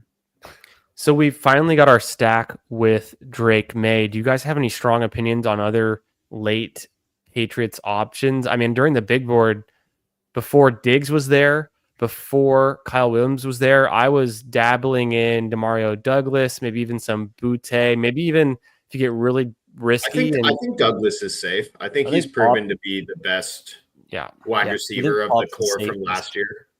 No, his position as a slot is the safest, I think. Diggs is outside. Maybe Diggs comes off to a slow start too. Like Douglas is going to be on the field probably week 1. If Diggs only playing like 50% of snaps or something. They're going to be running so much 12. Like they're not going to be running a crazy amount of 11 personnel out there. So Pop's not going to be on the field a crazy amount regardless. I don't think. But if they are in a 3 wide receiver set, I think Pop is the 3. Pat, you're the Pats fan. I never really know what to do with this, but for some reason I always like when a team signs a player like Mac Hollins, I always kind of I elevate them over to like being slightly more draftable than some of the other guys. I have Douglas on one of 40 teams, but not over Douglas. But I think when we select Tolbert, we just have a better Douglas, and we should just shoot for upside rather than Douglas. Okay. Yeah. In that case, we should take Kayshon Boutte then. With rushing up, we don't. Booty's interesting. We don't have a double stack with May.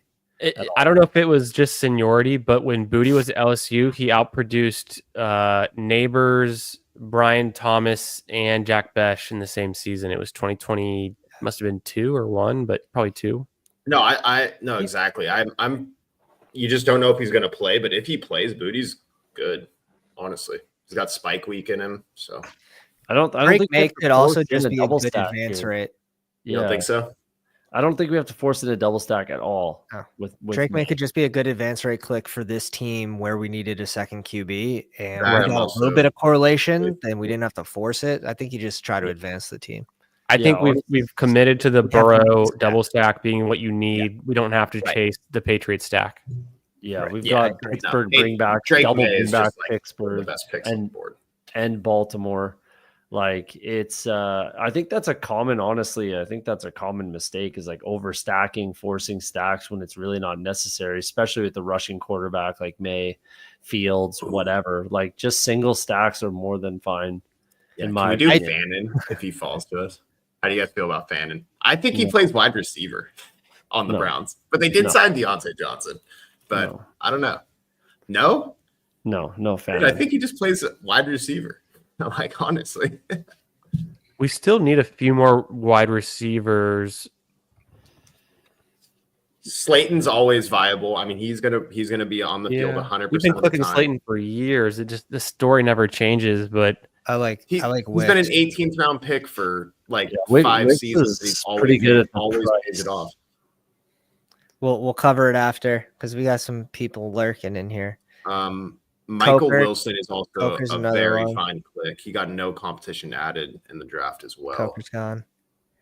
Right when I clicked for the correlate. Yeah, triple's kind of gross, but with all wide receivers, that's a little aggressive. Yeah, it's a little bit, but it's cheap. I love the Mason Taylor if he falls to us here. That's kind of what I was thinking. Snap click. If definitely the starter. 100%. If not, it's probably Terrence Ferguson. This could be a fun one late. Yeah, dude, Wicks. This Ooh, I like the Todd Brooks. Yeah, that's fun. This ADP can be a positive, right? Like if Dobbs gets moved, Wicks just goes right back to the 160 range. Didn't he lead the team in snap percentage? Targets. Yeah.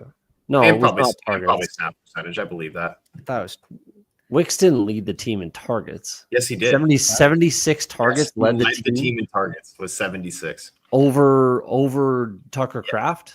I don't think so. Kraft got hurt. 75. 70. Wow. BBG knows ball. That's wild. By one over Reed, but okay. Yeah. Wicks literally didn't hit your lineup once last year, and we took him at pick 100. Yeah. It was like, what were we doing? Oh no! Don't bring me into the we. Don't bring me into the we. I was anti-Wicks. I was the anti-ball not knower. Well, this is why I risked it all. A lot of Wicks last year. I think a little bit of Wicks, but definitely not a lot. That was the ship chasing slappy pick of the year. Yeah, that was Davis. This year it's Jaden Blue. I've determined that the biggest slappy pick is Jaden Blue. He is the number one slappy slap. He's a fun weekly winners click though. Yeah, sure. Jaden Blue. That's where you take Jaden Blue. There's got to be a more slappy slap than that. No, he is. Harvey. I got a lot of Harvey. Hate people don't want to click Javonte, so they just click Blue. They don't want to. They've been hurt too many times. Maybe he catches those balls this year. Yeah. I like the Green Bay offense. They scored a ton of points. You just gotta hope that the drops aren't. It was all Josh Jacobs though.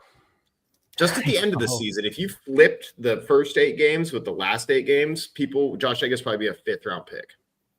Yeah. It's all, I mean, pricing on this board, like half of the price baked in is just what have you done for me lately?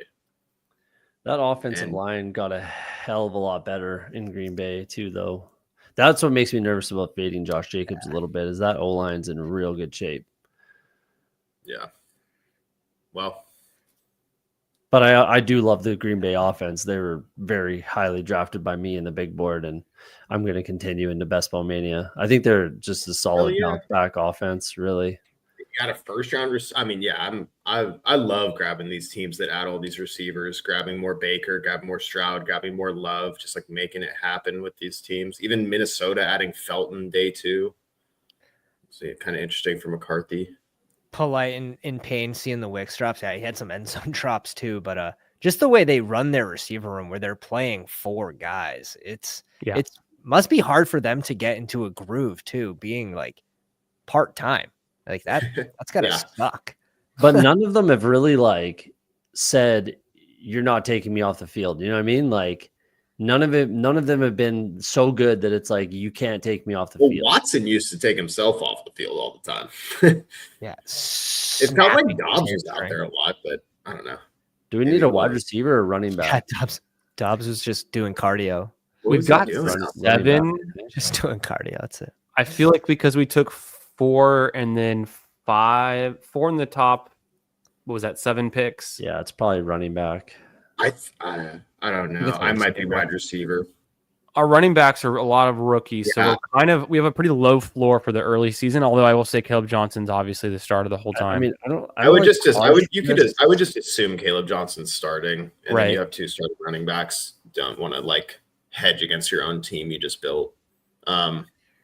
Taj Brooks is fun. Who's there for receivers? I know it's gross. Yeah, let's look. I mean, it's just. Yeah, I was gonna say like I've been like the taking receiver Chase Higgins.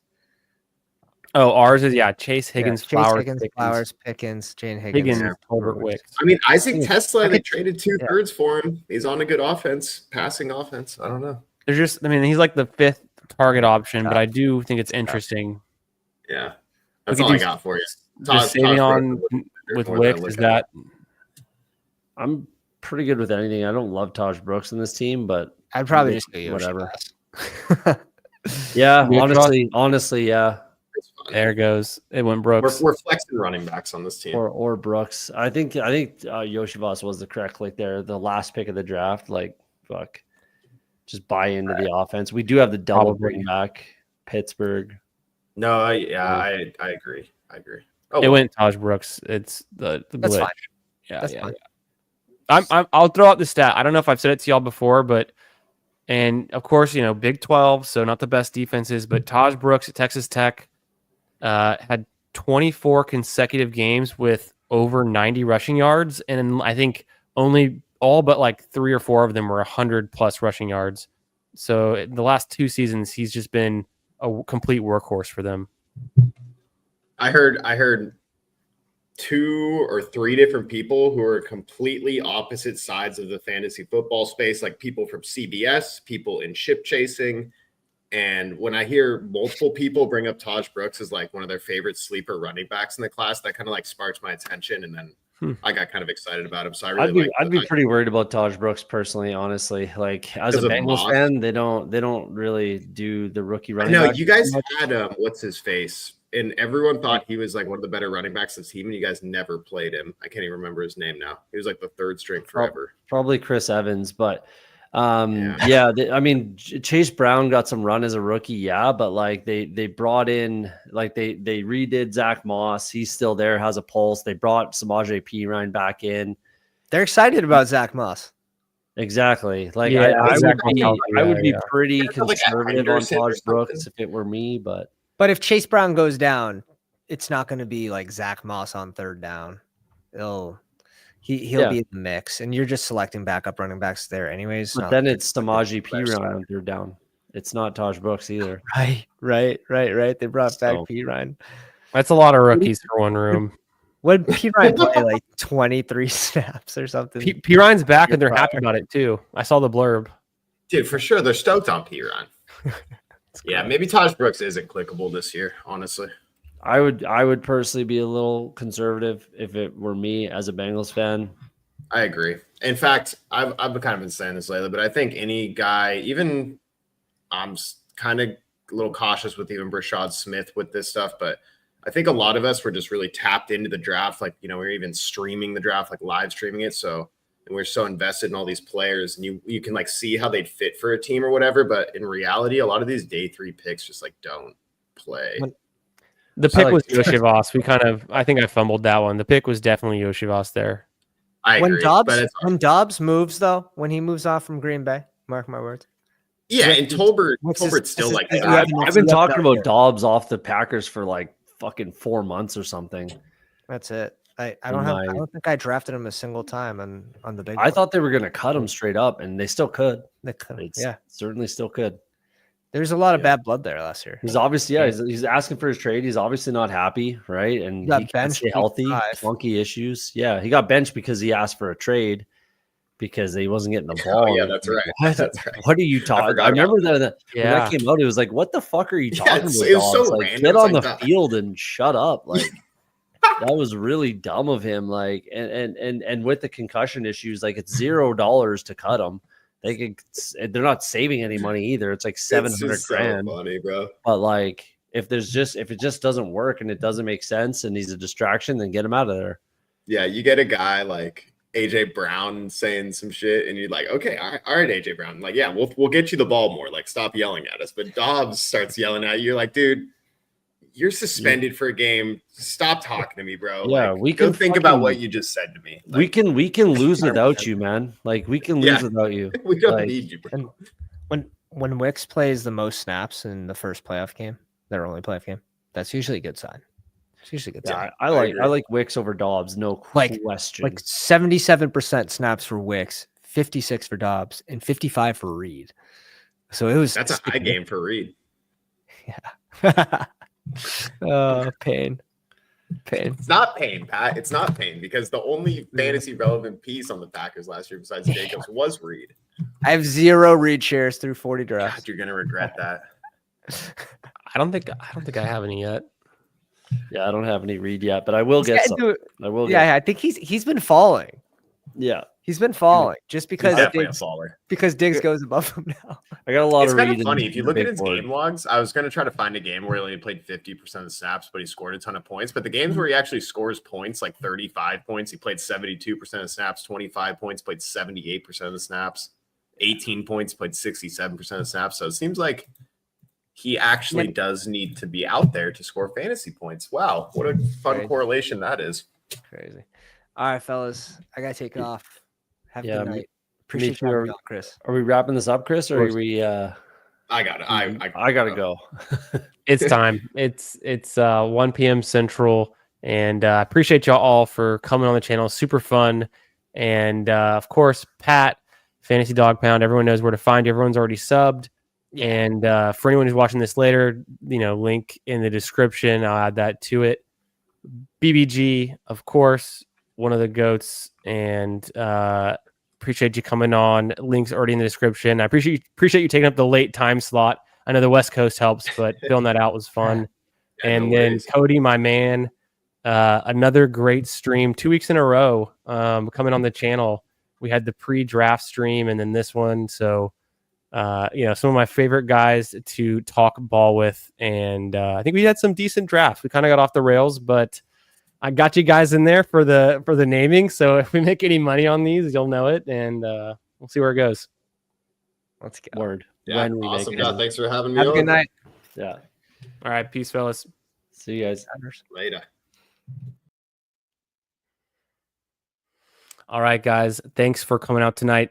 Appreciate it. Make sure you slap the like on the way out. Make sure you're subscribed to the channel. I'll catch you in another draft real soon. Let's kick it to the outro. But overall, it's like the guy can ball. Like actions speak louder than words.